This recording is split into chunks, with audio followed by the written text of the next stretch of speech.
ሰናይ ሓራሽ ተቀብለ ما تبغى نيرو مالتي نصلوت حلنا ندالوشي نستوعل እግዚአብሔር ምስተዋዓል ይዓድለና ኣብ ቅድመ እንታይ ንምሕሳብ እንደውልና ከም ዘለና ኣብ ቅድመ እንታይ ንምሕታት እንደውልና ከም ዘለና ሕሳብ ንዘክር መላ ኣካላትና ሰውነትና ካብ በስም ጎይተናን ኣምላኽና መድሓኒናን ኢየሱስ ክርስቶስ ሰለስተ ጊዜ በስም ስላሴ ንማዕትብ በስመ አብ ወወልድ ወመንፈስ ቅዱስ አሐዱ አምላክ አሜን። በስመ አብ ወወልድ ወመንፈስ ቅዱስ አሐዱ አምላክ አሜን። በስመ አብ ወወልድ ወመንፈስ ቅዱስ አሐዱ አምላክ አሜን። መሐረ አምላክ ይምሐረና ተሰላም አምላክ ይሳለና በሩኽ እግዚአብሔር ወረኸና ቅዱስ እግዚአብሔር ይቀድሰና በረከተ ረድኤት ናይ ኩሎም ቅዱሳን ይኽፈለና ብሰላም ዝሕደረ አምላኽ بسلام وعلنا وسلام سي سلام حضرنا بركة رضيتنا يا دينا قدس نجيل ماريم بركة رضيتنا كلهم قدسان خفلنا እግዚአብሔር አምላኽ ጥበብን ምስተዋዓልኒ ዓድለና ዓይንተ ልቦና ናይ አይዛነ ልቦና ናይ ዲዳ ዝኸፈተ አምላኽ ዓይንተ ልቦና አይዛነ ልቦና ይፈተና ንበል አቡነ ዘበሰማያት አሜን።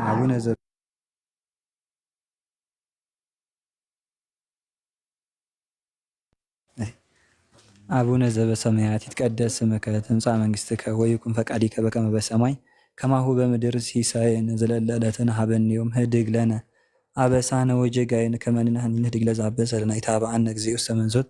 አላ አድኅነነ ወባልሐነ ኩሉ እኩይ እስመ ዚአከ ይእቲ መንግሥት ኃይል ወስብሐት ለዓለመ ዓለም በሰላመ ቅዱስ ገብርኤል መልአክ ወእግዝእትየ ማርያም ሰላም ለኪ ድንግል በህሊናኪ ወድንግል በሥጋኪ መእግዚአብሔር ጸውዖት ሰላም ለኪ ቡርክት አንቲ እምአንስት ወቡርክት ፍሬ ከርስኪ ተፈሥሒ ፍሥሕት ኦ ማርያም ምልዕተ ጸጋ እግዚአብሔር ምስሌኪ ሰአሊ ወጸልይ ለነ ምሕረተ በእንቲአነ ኀፍቅሮ ወልድኪ ኢየሱስ ክርስቶስ ከመ ይስረይ ለነ ኃጣውኢነ ተማሂፀነ ብኪ ኃይለ እግዚአብሔር አቢ ናይ ጎይታና ናይ ኢየሱስ ክርስቶስ ፍቅሪ ናይ ጸጋ ጎይታና ኢየሱስ ክርስቶስ ፍቅሪ አምላኽ ሕብረት መንፈስ ቅዱስ ምስ ኩላትና ንዘለዓለም ጸኒዓት እምበር አሜን።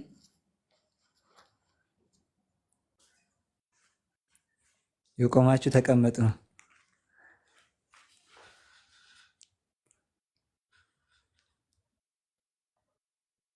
እሺ ሕዋት ኣለኹም ዶ ከመይ ኣምሲኹም ብድጋሚ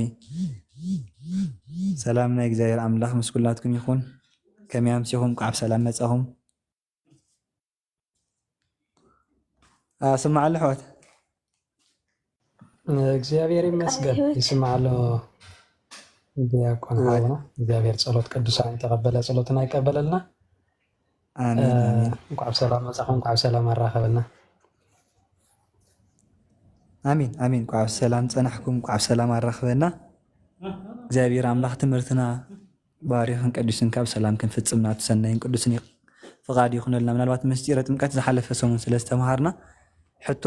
ሽዑ ወዲና ይመስለኒ ሕቶ ዘለዎ እንድሕር ኣሎ ኮይኑ ድሓን ወላ ከም ፍቃድ አምላኽ ኣብ መጨረሻ ክሳይ ክንገብር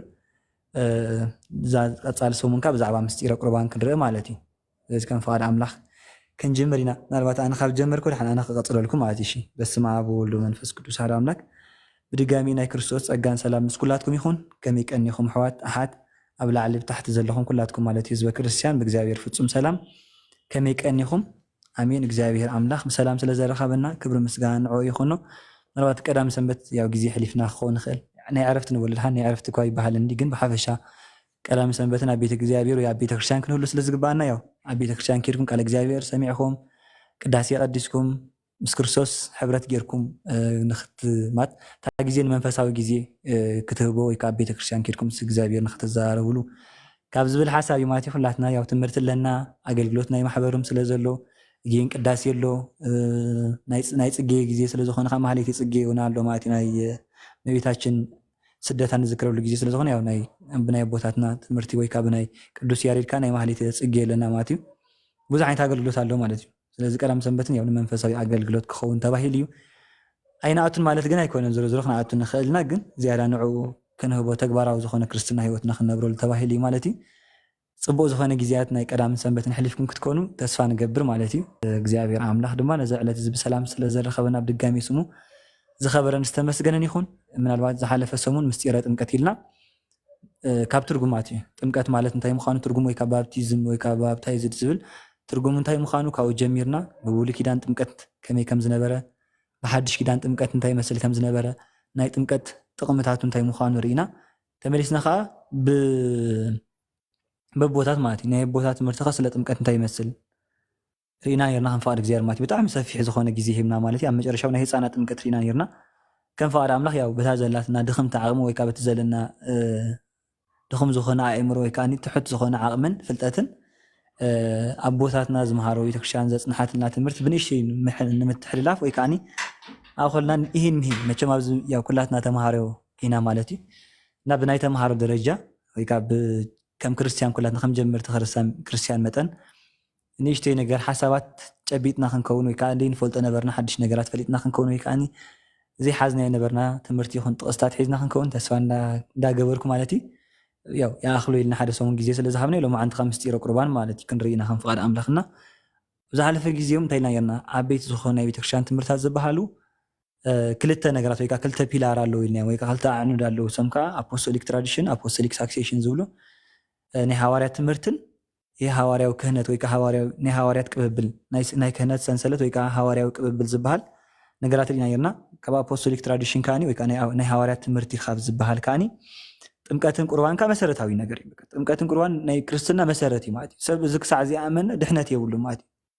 እዚ ነገር ናይ መጀመርያ ከኣምኖ ዘለዎና ክፍፅሞ ዘለዎ እዩ ጥምቀትን ቁርባን ማለት እዩ ካብዚ ወፃእ ዘሎ ሰብ በቃ ክርስቲያን ተባሂሉ ክፅበቅ ኣይግባእን እዩ ማለት እዩ ስለዚ መሰረታዊ ነገር ቤተክርስትያን ኩሉ ግዜ ትምህረሉ ቤተክርስትያን ሃይማኖታ ዝኾነ ንድሕነት ኢላ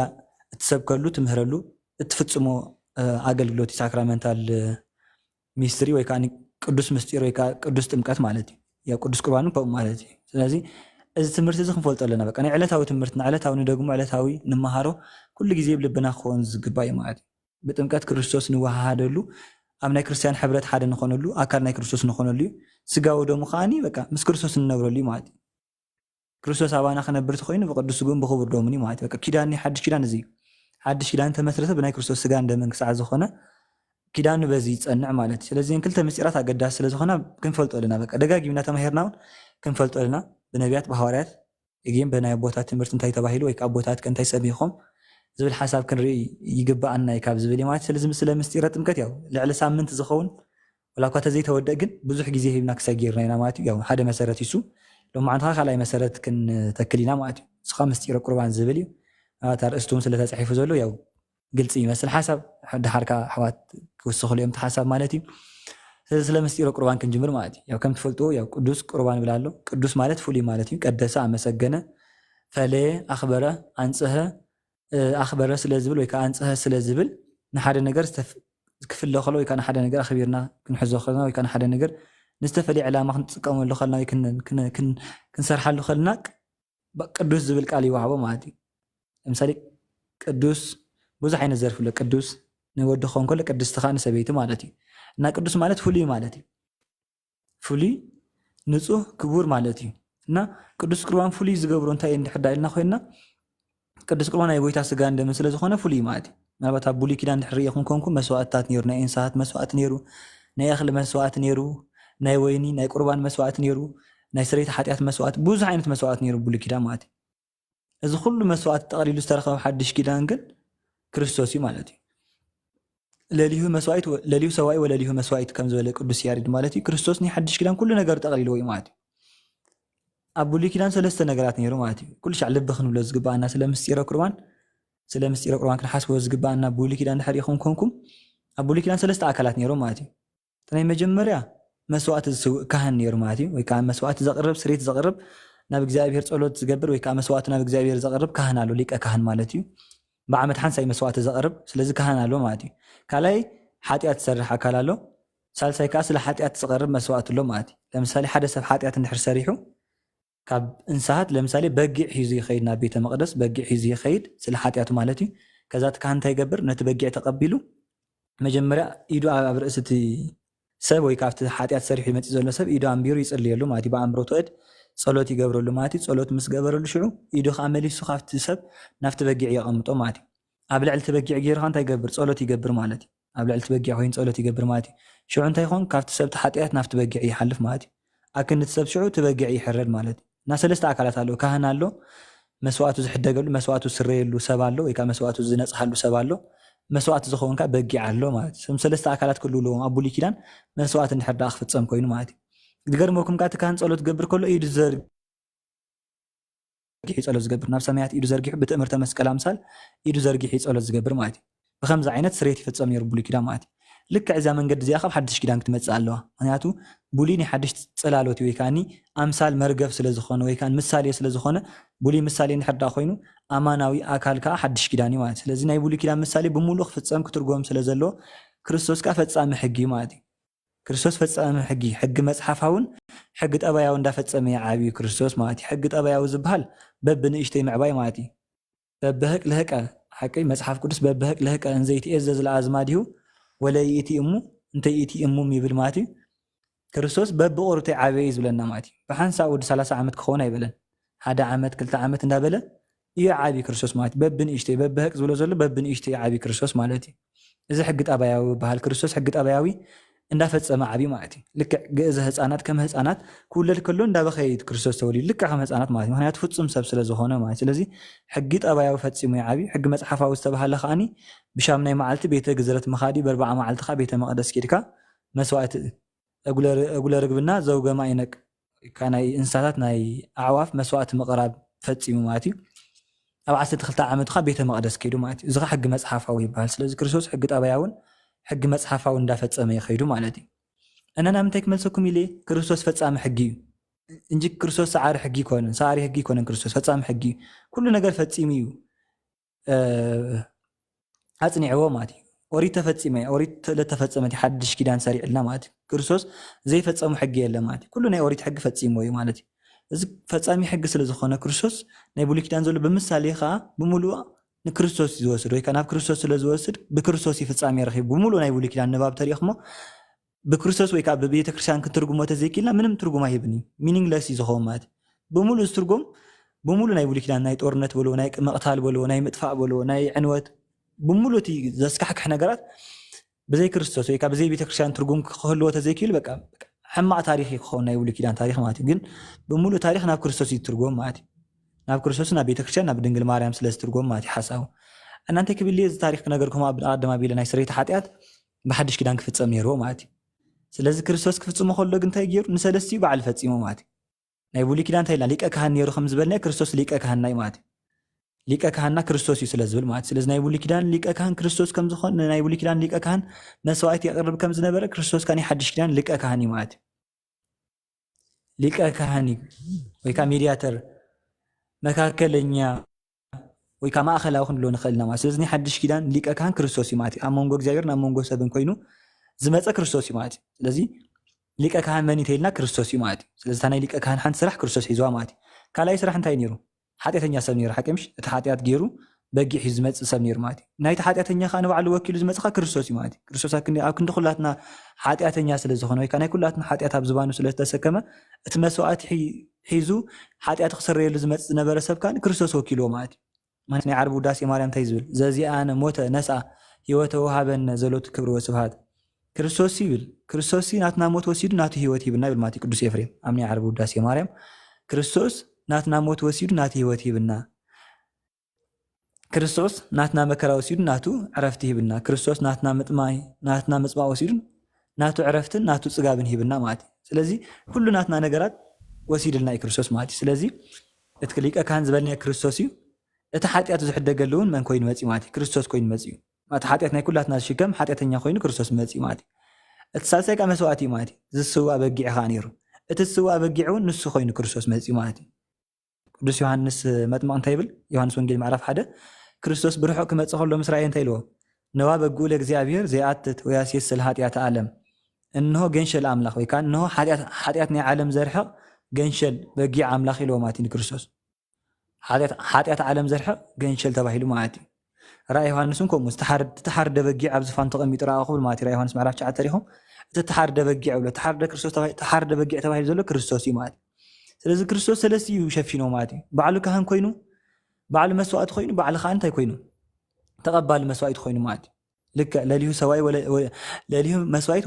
ሰዋይ ወለሊሁ መስዋዕቲ ዝበልና ማለት እዩ መስዋዕቲ ኣቕራቢ ባዕሉ ኮይኑ ልክዕ ከም ሊቀ ካህናት ማለት እዩ መስዋዕቲ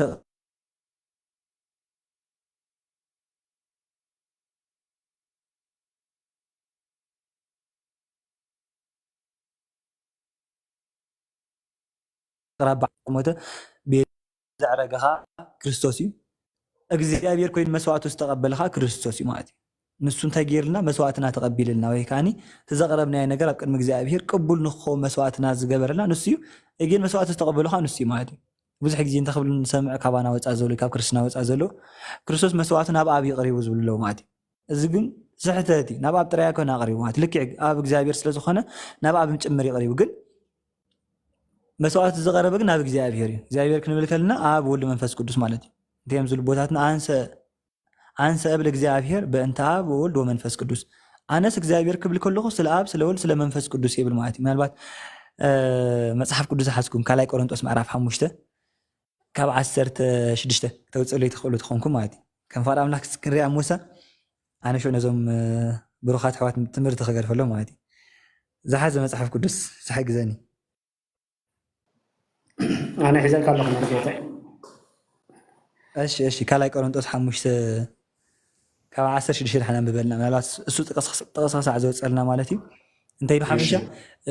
ቁርባን ኢልና ስለ ዝጀመርና እዩ ማለት እዩ ቁርባን ማለት ያው ኣማሃ መስዋዕት ማለት እዩ ትርጉሙ ማለት እዩ ናብ እግዚኣብሔር ዝቐርብ መንፈሳዊ መስዋዕት ወይ ከዓ መንፈሳዊ ህያብ መንፈሳዊ በረኸት ወይ ከዓ መንፈሳዊ ስጦታ ወይ ከዓኒ ኣማሃ እዩ ማለት እዩ ስለዚ ቁርባን ናብ እግዚኣብሔር ዝቐርብ እንድሕዳእ ኮይኑ ኣብ ብሉይ ኪዳን እንታይ ይመስል ከም ዝነበረ ብንእሽተይ ያው ንምጅማር ይመር ያው ዝያዳ ተምሕዋት ክገልፅልኩም እየ ከብርህልኩም እየ ማለት እዩ ግን ቢያንስ እንታይ ዓይነት ርድኢት ወይ እንታይ ዓይነት ኢሜጅ ክህልወና ይግባእ ስለ ቁርባን ዝብል ንእሽተይ ያው ከም ትምህርቲ ተሕሰባ ከም ሓሳብ ማለት እዩ ኣብ ቦታት ዝምህሩላ ንእሽተይ ምሳሌ ምፅአ ንምዝራብ እንጂ ያው ኣብ መፅሓፍ ቅዱስ ገና ይኣተኹም ማለት እዩ ኣውፂኻ ዓቢ ካልኣይ ቆሮንቶስ ምዕራፍ 5 ፍቕዲ 16 ካብ 16 እስካብ 18 እሺ በስም ስላሴ ክንብበ ደጊም ካብ ሕጂ ንድሓር ብስጋዊ ኣረኣእያ ንሓደ እኳ ኣይንፈልጦን ኢና ሽሕ እኳ ንክርስቶስ ብስጋዊ ኣረኣእያ ፈሊጥናዮ እንተነበርና ሕጂ ከምኡ ጌርና ኣይንፈልጦን ኢና ስለዚ ሓደ እኳ ብክርስቶስ እንተኣልዩ ንሱ ሓድሽ ፍጥረት እዩ እቲ ብሉይ ሓሊፉ እንሆ ኩሉ ሓድሽ ኮይኑ እዩ እዚ ኩሉ እውን ካብቲ ባዕሉ ብክርስቶስ ገይሩ ዝተዓረቐና ንኻልኦት እውን ምስኡ ክነተዓርቕ መዚ ሃበና ኣምላኽ እዩ እስከ ድገማ እዚኣ ሓንሳ ድገማታ ዝበልከ ዘነ እዚ ኩሉ እውን ካብ ፍቕዲ 18 ኦኬ እዚ ኩሉ እውን ካብቲ ባዕሉ ብክርስቶስ ገይሩ ዝተዓረቐና ንኻልኦት እውን ምስኡ ከተዓርቐና በዚ ዝሃበና ኣምላኽ እዩ እወ ኣምላኽ ንዓለም ምስ ርእሱ ክዓርቃ እንከሎ ብክርስቶስ ገይሩ እዩ ይብል ፍቕዲ 19 ማለት እዩ ኣምላኽ ንዓለም ምስ ርእሱ ክዓርቃ ከሎ ብክርስቶስ ገይሩ ይብለና ማለት ስለዚ ክርስቶስ ምስ ገዛ ርእሱ ተዓሪቕና ብል ማለት እዩ ኣምላኽ ተባሂሉ ዘሎ ያው ክርስቶስ እዩ ዝሰንሰ ተቂሱ ዘሎ ማለት እዩ ኣምላኽ ተባሂሉ ዘሎ ያው ክርስቶስ እዩ ኣብ ወልዲ መንፈስ ቅዱስም ያው ኣምላኽ ተባሂሎም ስለ ዝፅውዑ ፀገም ዘሎ ይመስለና ግን ብሓፈሻ ንዓለም ወይ ከዓኒ እግዚኣብሔር ብመስቀሉ ክተዓረቐና ከሎ በደሎም ይሓደገሉ ምናልባት ናይ ሞባይል ሓሳብ ኣንቢብከ ምሽ ሓቂ ናይ መፅሓፍ ቪድዮ ሓሳብ ወላ ናይ ሞባይል ካልኣይ ቆነና መፅሓፍ እምበር ካልኣይ ቆነና እዩ ፅቡቅ ኣሎ ኣነ ተጋጊ ኣብ ብዙሕ ግዜ እግዚኣብሔር ዝብል ኣምሓርኛ እዩ ዘሎ ማለት እዩ እና እግዚኣብሔር ምስ ገዛ ርእሱ ክዓርቃ ከሉ ድሓን ባይንሰንስ ኣምላኽ ተበልና ፀገም ዘሎ ይመስለኒ ግን ከም ሓሳብ ግን እግዚኣብሔር ክንብል ከልና ዝሓይሽ ይመስለኒ ከም ኣድቫይስ ወስድዋ እዚኣ ከም ንእሽተይ ምክሪ ማለት እዩ ብዙሕ ግዜ ኣምላኽን እግዚኣብሔርን ተነጊርና ምኸውን እዩ ብዙሕ ግዜ እግዚኣብሔር ክንብል ከልና ዝያዳ ክስታይ ኣለዎ ማለት እዩ ዝያዳ ትርጉምና ዝያዳ ምስጢር ኣለዎ ማለት እዩ ኣምላኽ ክንብል ከልና ለምሳሌ ኣምላኽ ማለት መለኸ ገዝአ ማለት እዩ ማለት እዩ ያው ንእግዚኣብሔር ዝወሃብ ነገር እዩ ግን እግዚኣብሔር ክንብል ከልና ግን ሰለስትነቱ ስለ ዘለዎ ማለት እዩ ኣብ ወልዲ መንፈስ ቅዱስ ዝብል ኣብ ውሽጢ ሓሳብ ኣለዎ ኣምላኽ ስርዓ ዝበልና ግን ብንብነፁር ክሳዕ ዘይገለፅና እታ ኣምላኽ ኢልና ዘለና ግን ሙሉእ ክሳይ ክኸውን ኣይክእልኒ ሙሉእ ዝኾነ ስእሊ ወይ ከዓ ሙሉእ ዝኾነ ኢሜጅ ክህልዎ ኣይክእልኒ ሰብ ማለት እዩ ኣምላኽ እንድሕር ኢልና እንታይ ዓይነት ኣምላኽ ግልፂ ይገበርናዮ እና ምስክር ክኸውን ብዙሕ ግዜ እግዚኣብሔር ተበልና ይሓይሽ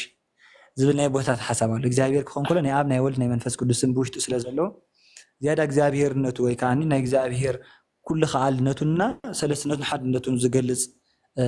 ስም እግዚኣብሔር ያው ኣምላኽ ክንብል ከለና እግዚኣብሔር ኣምላኽ እንተበልና ፅቡቅ ኮይኑ ይስማዓኒ ንሕና ግን ብልማድ ያው ኣምላኽ ኢና ንብል ብዙሕ መፅሓፍትና ተሪእናዮ ያው ኣምላኽ ኣምላኽ ዳበለ ዝኸይድ ማለት ኢና እግዚኣብሔር ዝብል ዝያዳ ክሳይ ዘለዎ ኮይኑ ይስማዓኒ እንደተጋጊኻ ክእረ ማለት እዩ ካብ ኣሕዋት ማለት እዩ እና ዝሮ ዝሮ ግን እግዚኣብሔር ምስ ገዛእ ርእሱ ክዓርቀና ከሎስ ብክርስቶስ ይዓሪቕና ብል ማለት እዩ ገዛ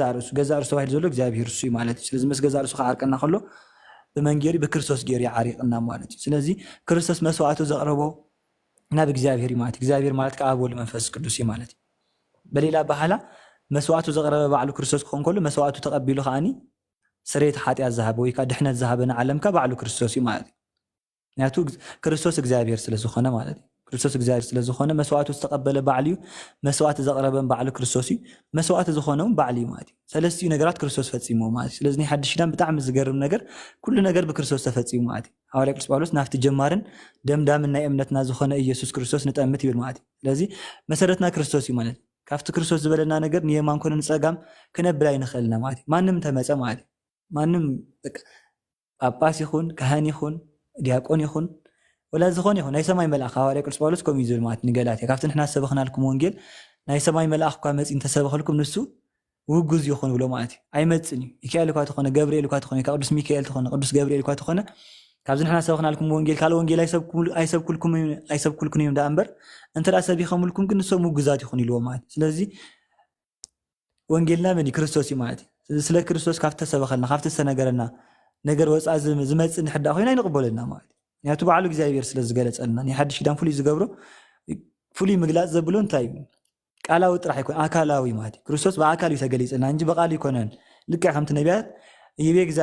እግዚኣብሔር ዳበሉ ይኮኑ ዝነግሩና ነይሮም ልክዕ ኣብ ብሉይ ኪዳን ይቤ እግዚኣብሔር ዳበሉ ይነግርዎም ነይሮም ሓድሽ ኪዳን ግን ሐዋርያት እግዚኣብሔር ከምዚ ኢሉ ይኮነን እዩ ዝብሉና ማለት እዩ ባዕሉ ክርስቶስ እዩ ነጊርና ማለት እዩ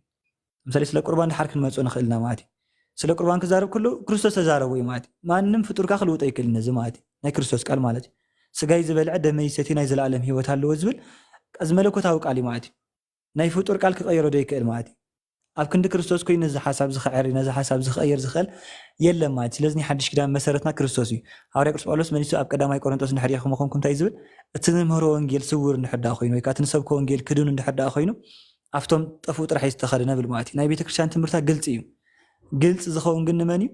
ነቶም እናኣምን ወይ ከዓ ነቶም ብክርስቶስ ዝኾና ዳ እምበር ነቶም ካብ ክርስቶስ ወፃእ ዘለው ሕጂ ወንጌልና ስውር እዩ ማለት እዩ ወንጌልና ግልፅ ኣይኮነን ንዕኦም ምክንያቱ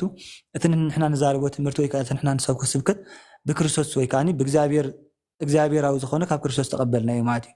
እዚ ከዓ ንስጋዊ ንደማዊ ወይ ከዓ ንምድራዊ ሓሳብ ዝሰማዕ ኣይኮነን ማለት እዩ ሓሳብ እግዚኣብሔር ሓሳብ ናይ ሰብ ፍልልይ ስለ ዘለዎ ማለት እዩና ሓሳብ እግዚኣብሔር ምስ ሓሳብ ሰብ ክሰማዕ ብዙሕ ግዜ ኣይረአን እዩ ማለት እዩ ስለዚ እቲ ንምህሮ ወንጌል ሕጂ እውን ካብ እግዚኣብሔር ዝተቐበልናዮ ዝተገለፀልና ሓቂ ማለት እዩ ስፔሻል ሬቨሌሽን ዝበሃል ምሽ ሓቂ በቃ ፍሉይ ዝኾነ ምግላፅ እዩ ማለት እዩ ክርስትና ምግላፅ እዩ ናይ ምግላፅ እምነት እዩ እንጂ ናይ ኣብርሆት ወይ ከዓ ናይ ኢሊሚኔሽን እምነት ኣይኮነን ልክዕ ከምቲ ካልኦት ተገሊፅለይ እግዚኣብሔር ተዛሪብኒ እግዚኣብሔር ነጊርኒ ኢሎም ናይ ልቦም ወይ ከዓ ናይ ውሽጦም ሓሳባት ኣብ ልዕሊ ሰባት ዘፍስዎ ኣይኮነን ክርስትና ኦርቶዶክሳዊነት ንድሕር ኢና ኮይና ናይ ምግላፅ እምነት እዩ ማለት እዩ ዝተገልፀ ሓደ ክርስቶስ እዩ ማለት እዩ ንዕኡ ምኽታል ናቱ ትምህርቲ ምስዓብ እዩ ማለት እዩ እንጂ ናይ ውልቀ ሰባት ትንቢት ናይ ውልቀ ሰባት ሓሳብ ቦታ ዘይብሉ ቤተክርስትያን ማለት እዩ ስለዚ ካብዚ ኣንፃር ንድሕር ኢና ናይ ቤተክርስትያን ግልፂ ዝኾነ ትምህርቲ ኣለዋ ማለት ወይ ከዓ ግልፂ ዝኾነ ናይ ቤተክርስትያን ትምህርቲ እዩ ዘሎ ማለት እዩ ስለዚ ናይ ሓድሽ ኪዳን መስዋእቲ ክርስቶስ እዩ መስዋእቲ ኣቕራቢ ሊቀ ካህን ባዕሉ እዩ መስዋእቲ ተቐባሊ እግዚኣብሔር እውን ባዕሉ ክርስቶስ እዩ ማለት እዩና ብጣዕሚ ዝገርም ምስጢር ብጣዕሚ ዘገርም ስራሕ እዩ ማለት ተሰሪሑ ብሓድሽ ኪዳን መእተው እዚኣ እንተኢለ ያው መእተው ጥራሕ ኢለ ስለ ዝጀመርኩ ካብ መጀመርያ ተመሊሰ ኣሕዋተይ ሓሳብ ምስሃቡ ያው ሓሳብ ክህብ እየ ማለት እዩ ናተይ ፅኒኢልኩም ስለ ዝሰማዕኹምን እግዚኣብሔር ኣምላኽ ካብቲ ገብሮ ፆምን ፀሎትን ፅኒኢሉ ይስማዕኹም ቀፅሉ ኣሕዋት ጠጠው ከየብለኩም ኣባሓዊ ይቀፅል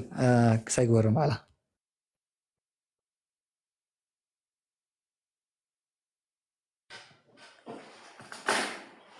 ቃል ህይወት እስማኤልና ዲያቆን ኖ ናባኹም መንበር ስኸመሓድሮ ዳሓን ገዛ ኣነዳ ተማሃራይ እንደ ናባኹም ዳሓን መምህር እምነት ወይ ዜና ገብርኤል ገለ በሉና ዳሓን እንኳ ዌልካም እንኳ ዳሓን መጣኹም ሰላም ኣቡሎም እሺ ሳምራዊ ሓውና መፂሎ ዜና ገብርኤል እምነት እንኳ ብሰላም መፃኹም ምናልባት ከከማ መፃፃኹም ድሕዳ ኮይኑ እሺ ባዕለይ ክሳይ ይገብር ግን እዛ ዝበልክያ ያው ተማሃራይ እንዲ ዝበልክያ ያው ቅሩብ ትኸብድ እያ ኣነ ተማሃራይ ኣይኮንኩን ክብል ድሕዳ እሳ ተማሃራይ ኸይልካ እሺ ወልዩስ ሓውና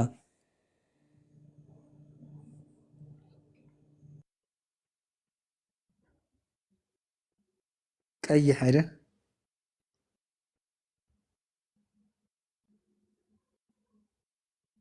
አይስማና ሎሊስ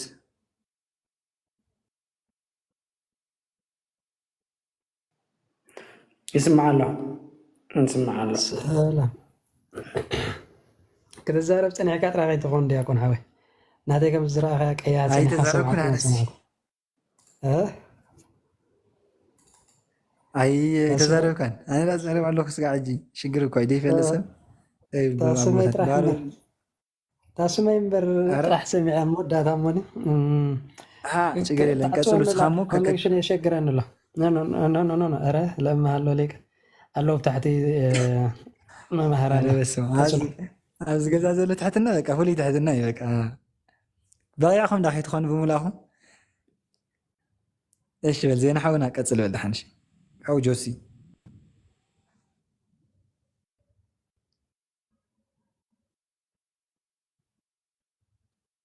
سلام هات سلام كمي أمسيهم كمي كنهم أنا كنت أرستي حق سروا حجي ديكون ميرون كسان سجارة اللي آتي أمبر سر على خو سايب لي زعاتي صحف من الواشكن حاونا ميرون كل تي أرستي كل سنة جلزو نوعه دوم تزيكونو بزح كسان قولون نقريلا ما سكولتي بيت كريستيانات مهرو بزعبا قدس قربان ገሊፁ ወይ ማለት እዩ ድሒሮም ስለ ዝኣተኸዋነ እቲ ትምህርቲ ብምሉእ ከይተኸታተልኮ ግን ካብታ ዝተኸታተልኳ ብኩሉ ዳርጋ ገሊፅዎ እዩ ግን ካብ ማይካ ከፈትኩ ማለት እዩ ንክዛረብ ተኮይነ ብዛዕባ ቅዱስ ቁርባን ኣብ ቅድስቲ ቤተ ክርስቲያንና ቅዱስ ቁርባን ወይ ከዓ እቲ ስርዓተ ቅዳሴ እንብሎ ማእከልቲ ናይ ኣምልኾና ስርዓት እዩ እዚ ኣምልኾና እንብሎ ዘለና ምክንያት ከዓ ምስ እግዚኣብሔር ሓድነት ክህልወና ስለ ዝገብር እዩ ማለት እዩ ከምቲ ጎይታና ኣምላኽና መድሓኒና ኢየሱስ ክርስቶስ እቲ ስጋይ ዝበልዕ ደመይ ዝሰቲ ኣባይ ይነብር ኣነ ከዓ ኣብኡ ይነብር ኢሉ ዝገለፆ ኣብ ወንጌሉ ቅዱስ ቁርባን ከዓ ምስ ክርስቶስ ኣባና ንሕና ከዓ ክርስቶስ ከም ንነብር ዝገብረና ምስጢር ስለ ዝኾነ ኣብ ቅዱስ ቤተክርስትያንና እቲ ካብቶም 7 ምስጢራት ሓደ ኮይኑ ኣዝዩ ኣገዳሲ እዩ ማለት እዩ ሓደ ሰብ ኩሉ እንዳገበረ እንከሎ ሰናይ ተግባራት እንዳገበረ ኩሉ እግዚአብሔር ዝኣዘዞ እንዳገበረ እንድሕር ቅዱስ ቁርባን ዘይወስድ ኮይኑ ምስ እግዚአብሔር ሕብረት ክህልዎ ይክእል ማለት እዩ ስለዚ ናይ ኩሉ እቲ ክርስቲያናዊ ህይወትና መእሰሪኡ ቅዱስ ቁርባን ማለት እዩ ምክንያቱ ምስ ክርስቶስ ሓደ ዝገብረና ሰብ ዝኾነ ከምቲ ክርስቶስ ኣብ ወንጌል ማቴዎስ ምዕራፍ 6 ፍቅዲ ካብ 53 እንታይ ኢሉ ስለዚ ድማ ኢየሱስ ከም ዝበሎም ስጋ ወዲ ሰብ እንተዘይበላዕኩም ደሙ እንተዘይሰተኩም ህይወት ከም ዘይብልኩም ብሓቂ ብለኩም ኣለኹ ስጋይ ዝበልዕ ደመይ ዝሰቲ ናይ ዘላለም ህይወት ኣላቶ ኣነ እውን በታ ድሕሪት መዓልቲ ከተወስየ ስጋይ ዝሓቂ እሞ ደመይ ከዓ መስተሓቂ እቲ ስጋይ ዝበልዕ ደመይ ዝሰቲ ኣባይ ነበር ኣነ እውን ኣብኡ ነበር ከምቲ ህያው ኣቦ ዝለኣኸኒ ኣነ ከዓ በቦ ህያው ዝኾንኩ ከምኡ ከዓ እቲ ስጋይ ዝበልዕ በኣይ ህያው ኮይኑ ክነብር እቲ ካብ ሰማይ ዝወረደ እንጀራ እዚዩ እናበለ ገለፅ ማለት እዩ ስለዚ ህይወት ክትህልወና እንድሕር ኮይና እታ ካብ ሰማይ ዝተገልፀት ንሱ ከዓ ጎይታና መድሓኒና ኢየሱስ ክርስቶስ ንዕኡ ስጉኡ ደሙ ክንበላዕ ኣለና ማለት እዩ ህያዋን ኮይንና ክንነብር ተኮይንና ማለት እዩ ምክንያቱ ህይወት ካብ እግዚኣብሔር ካብ እግዚኣብሔር ወፃኢ ከዓ ህይወት የለን ካብ እግዚኣብሔር ወፃኢ ዝግበር ኩሉ ነገራት ሞት እዩ ስለዚ ህይወት ክርስቶስ ስለ ዝኾነ ክርስቶስ ኣባና ክነብር ንሕና ከዓ ክርስቶስ ክንነብር ንሕና ኮይንና ስጋ እንደምናይ ክርስቶስ ክንበልዕ ኣለና ማለት እዩ እዚ ሃዋርያ ጴጥሮስ እንታይ እዩ ተኻፈልቲ ኣምላኻዊ ባህሪ ዝበሎ ማለት እዩ እቲ ተኻፈልቲ ኣምላኻዊ ባህሪ እንኾኖ ዘለና ሓደ በቲ ስጋ እንደምናይ ክርስቶስ ኣቢልና እንቕበሎ ማለት እዩ እዚ እቲ ናብ ፍፅምነት ናብ ምስሊ ወዲ ኣምላክ ክዕብየና ዝኽእል ማለት እዩ ንክርስቶስ ከይመሰልና መንግስቲ ኣምላክ ንወርሳይ ንኽእል ኢና ስለዚ ናብ ምስሊ ወዲ ኣምላክ ናብ ክርስቶስ ክዕብየና ዝኽእል ከዓ ብንስሓት ሓፂብና ስጋ እንደምናይ ክርስቶስ ክንወስድ ከለና ማለት እዩ ስለዚ ቁርባን ዝብል ቃል ብመሰረቱ ካልባሽ ኣብታ ናይ ትግርኛ ልሳን ኣጋዚ ግርማ ዝብል መፅሓፍ ቁርባን ማለት ምቕባል ዝብል ትርጉም ሂቦም አለው ቶም ኣቦ በቲ ናይ ግሪከኛ ቋንቋ እንድሕር ኸኢልና እንታይ ኢኳሪስት ዝብልዋ ሕጂ ኣብ ምስጢረ ቁርባን ገለፅና እንድሕር ኮይንና ሰለስተ ቃላት ኣዝየን ኣገደስቲ ኣለዋና ሓንቲ እታ መስዋዕቲ ትብል ማለት እዩ እታ መስዋዕቲ ትብል ቃል ወሳኒት እያ እታ ካልአይቲ እታ ጵርስፎራ ትብል እታ ሳልሰይቲ ኸ ጠረጴዛ ትብል ማለት እዩ ሕጂ እዘን ቃላት እዚአን ኣብቲ ብዛዕባ ምስጢረ ቁርባን ክነፅንዕ ከለና ብመሰረት መፅሓፍ ቅዱስ እንድሕር ክንሪኦ ፈቲና እዘን ቃላት እዚአን ኩሉ ሻዕ ተደጋገምቲ ዝመፅአን ወይ ከዓ ዝደጋገማ እየን ማለት እዩ ስለዚ ሓዋርያ ጳውሎስ ናብ ዕብራውያን ክፅሕፈሎም ከሎ ኣብቲ ምዕራፍ 10 ከባቢ መስለኒ ተዛጊ ኩሉ ሻዕ ብዛዕባ እቲ ኣብ ኣይሁድነት ዝነበረ ወይ ከዓ ኦሪት ዝነበረ መስዋዕቲ ይዛረብ እሞ ፀኒሑ ኣብቲ ናይ ሓድሽ ኪዳን ብዛዕባ ናይ ሓድሽ ኪዳን ክዛረብ ከሎ ከዓ እንታይ ይብል ንሕና ይብል ኣብቲ ዕብራውያን 13:10 ምናልባሽ ሳይሆን ቃሉ ኣልሃምድዋ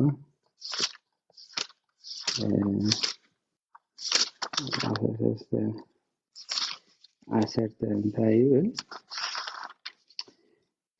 ንሕና መሰዊ ኣለና እቶም ነታ ድንኳን ዘገልግሉና ካብ ክብዑ መሰል የብሎም ይብል እቲ ሊቀ ካህናት ነቲ ምእንቲ ሓጢኣት ዝፍፍን ዕሳሃት ደም ሒዙ ናብ ቅድስቲ ቅዱሳን ይኣቱ እቲ ስጋ ግና ኣብ ወፃኢ ይሓርር ነበረ ይብል ሕጂ ነት ናይ ኦሪት ማለት ኢየሱስ ከዓ ንህዝቢ ብደሙ ብምእንቲ ክቅድስ ካብ ወፃእቲ ከተማ ተሳቀየ ይብል ማለት ስለዚ እቲ ናይ ሓድሽ ኪዳን ቁርባን እቲ ንሕና ንቅርቦ ቁርባን ከምቲ ናይ ኦሪት ዝነበራ ኣባጊዕ ብዘይድሌትና መስዋዕቲ ዝቐርባ ዝነበራ ኣይኮነን እንታይ ደኣ ብገዛ ድሌቱን ብገዛ ፍቃዱን ምእንቲ ድሕነት ደቂ ሰባት ምእንቲ ድሕነት ናይ ዓለም ኢሉ ንገዛ ርእሱ መስዋዕቲ ዝሃበ ኣምላኽ እዩ እቲ ንሕና ንቅርቦ ዘለና ቁርባን ንሱ እዩ ናይ ሓድሽ ኪዳን ቁርባንና ናይ ሓድሽ ኪዳን መስዋዕትና ክርስቶስ እዩ ማለት እዩ ስለዚ እቲ ቅዱስ ቁርባን ክንወስድ ከለና በቲ ዝርአ ህብስቲ ዘይርእ ስጋ ወልደ እግዚአብሔር ወይ ከዓ በቲ ንሕና ንሪኦ ስጋ ህብስቲ በቲ ብእምሮና ክንበፅሖ ዘይንኽእል ስጋ ደም ናይ ክርስቶስ በቲ ደም ኣቢልና ከዓ ነቲ በቲ ወይኒ ኣቢልና ከዓ ነቲ ንሕና ብእምሮና ክንበፅሖ ዘይንኽእል ደም ናይ ጎይታና ኣምላኽና መድሓኒና ኢየሱስ ክርስቶስ ኢና ንቕበል ማለት እዩ ስለዚ ቅዱስ ቁርባን ክንብል ከለና ሊትራሊ ወይ ከዓ ቃል በቃሉ ስጋ ናይ ደም ናይ ክርስቶስ እንበልዓሉ እንሰትየሉን እዩ ምክንያቱ ጎይታና ኣምላኽና መድሓኒና ኢየሱስ ክርስቶስ ኣብ ወንጌል ማቴዎስ ፍቅዲ 26 ድሕሪ ኣሪእናዮ ከምዚ ዝብል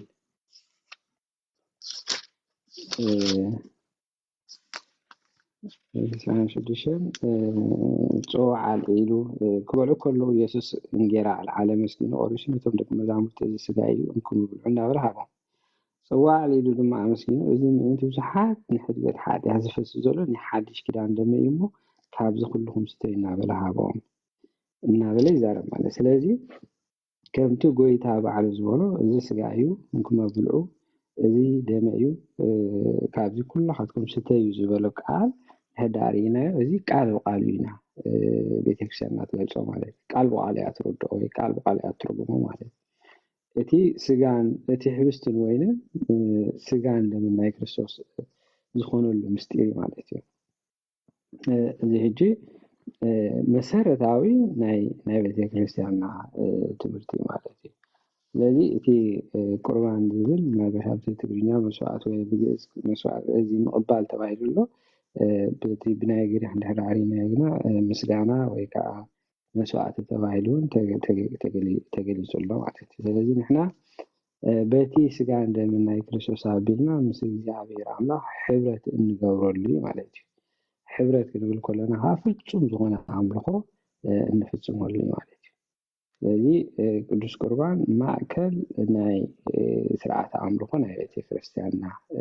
እዩ ክንብሎ ንኽእል ማለት እዩ ብትምህርቲ ኣቦታት ናይ ቤተክርስቲያን ማለት እዩ እዚ ከዓ እንታይ እዩ እቲ ናብ መስዋዕቲ ዝወረደ ክርስቶስ ጥራይ ዘይኮነ መስዋዕቲ ጥራይ ዝኾነ ዘይኮነ እቲ መስዋዕቲ ዝወረደ ንባዕሉ ኣምላኽ እዩ ሊቀ ካህናት እዩ ንጉስ እዩ ስለዚ እዚ ሁሉ ክሳይ ዝሓዘ እዩ መስዋዕቲ ኮይኑልና ማለት እዩ ፈጣሪና እዩ ሊቀ ካህናትና እዩ ከምዚ ክንብሎ ፀናሕና እውን መንጎኛ ማለት እዩ ኣምላኽን ሰብን ዝኾነ ማለት እዩ ኣምላኻዊ ባህሪ መለኮት ስጋዊ ባህሪ ከዓ ባህሪ ደቂ ሰባት ሒዙ ንኣምላኽ ንደቂ ሰባት ምስ እግዚኣብሔር ዝዓረቀ ማለት እዩ ንሕና ካብ ሓጢኣትና ካብ እግዚኣብሔር ርሒቕና ነርና ጌታና ኣምላኽና መድሓኒትና ኢየሱስ ክርስቶስ ብስጋ ተገሊፁ ከዓ ናብቲ ናይ ቀዳማይ ክብርናን ቦታናን ንክመልሰና ባህሪ ደቂ ሰባት ወሲዱ ከዓ ናብቲ ናይ ቀዳማይ ክብርና ዝወሰደና ናይ ሓድሽ ኪዳን መንጎኛ መተዓረቂና እዩ ማለት እዩ ሕጂ ምናልባሽ እቲ መተዓረቂና ገለ ዝብል ክስታይ ክኸውን ይኽእል እዩ ብዙሕ ኣከላልፃ ካልእ ዝጥምዘዝ ገለ ከለዎ ይኽእል እዩ ኣተዓራቂ ክንብሎ ከለና ግን ኣምላኽን ሰብን ዝኾነ መስዋዕቲ ንገዛእ ርእሱ መስዋዕቲ ኮይኑ ንደቂ ሰባት ድሕነት ዝሃበ ማለት እዩ ስለዚ ብከምዚኣ ትርድኦ ቤተክርስትያን ምናልባሽ ዝተረፈኒ ወይ ዝጎደለ እንተልዩ ኣሕዋተይ ክምልዎ እዮም ኣነ ግን ብዙሕ ክሳይ ስለዘይገበርኩ እዚአን ክልተ ሰለስተ ጥቕሲ ክዛረብ ክኢለ ማለት እዩ ድሓን ድሕሪ ሓሳባት መፂእና ከዓ መንጎ እንዳኣትኩ ክዛረብ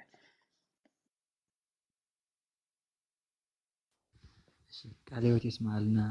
ዲያቆን ዜና ሓውና ቃለ ሕይወት ይስማዓልና እግዚአብሔር ኣምላኽ ናይ ኣገልግሎት ዕድሜኻ ይባርኸልካ ነዊሕ ዝኾነ ዕድመን ጥዕናንካ ይሃበልና ብድጋሚ ቃለ ሕይወት ይስማዓልና ጆስ ሓወይ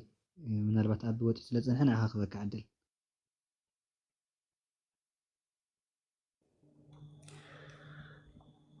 ካብ ኣምላኽና ካብ እግዚኣብሔር ካብ ጎይታና ካብ ኢየሱስ ክርስቶስ ጸጋን ሰላምን ምስ ኩላትኩም ይኹን ኣብ ላዕሊ ዘለኹም መማራን ኣሕዋት ኣብ ታሕቲ ዘለኹም ቤተሰብ ፍጹም ሰላም ጎይታና መድኃኒና ኢየሱስ ክርስቶስ እናተመነኹ ቅድስት ድንግል በጸሎት ቅዱሳን አቦታት በጸጋ ቅዱሳን መላእክት በሐልዋ ከረዱኒ ይምሕፀን ድሕሪት ስለ ዝመጻኹ እዚኦም ቅድመይ ዘለዉ መምሃራን ሓሳቦም ክህቡ ፈቃደኛ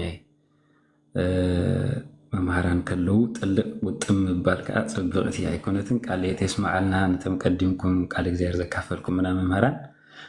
ቅድመይ ዝኣተዉ በዓል ሳምራዊ ኣለዉ በዓል ሰብ ንኹን ኣለዉ ከምኡውን ካልኦት መምሃራን ተሊ ምሶም ይቐጽሉ ኣለኹ ኣንዳ ኣረድሕትናኹም ሕትና በዚሕናኩ ዝገዛ እሺ እንግዲህ ያው እግዚአብሔር እንግዲህ ጸጉ የብዛሓልኩም ብጣዕሚ እንተዝኾነለይ ጽቡቕ ነይሩ ሕትና እንተዝኾነለይ ጽቡቕ ነይሩ ደስ ዝበለኒ ነይሩ ኣረ ጆስ ግደፍ እሺ ብላ ኣበቓጽሉ እንግዲህ ዲያቆን አቤል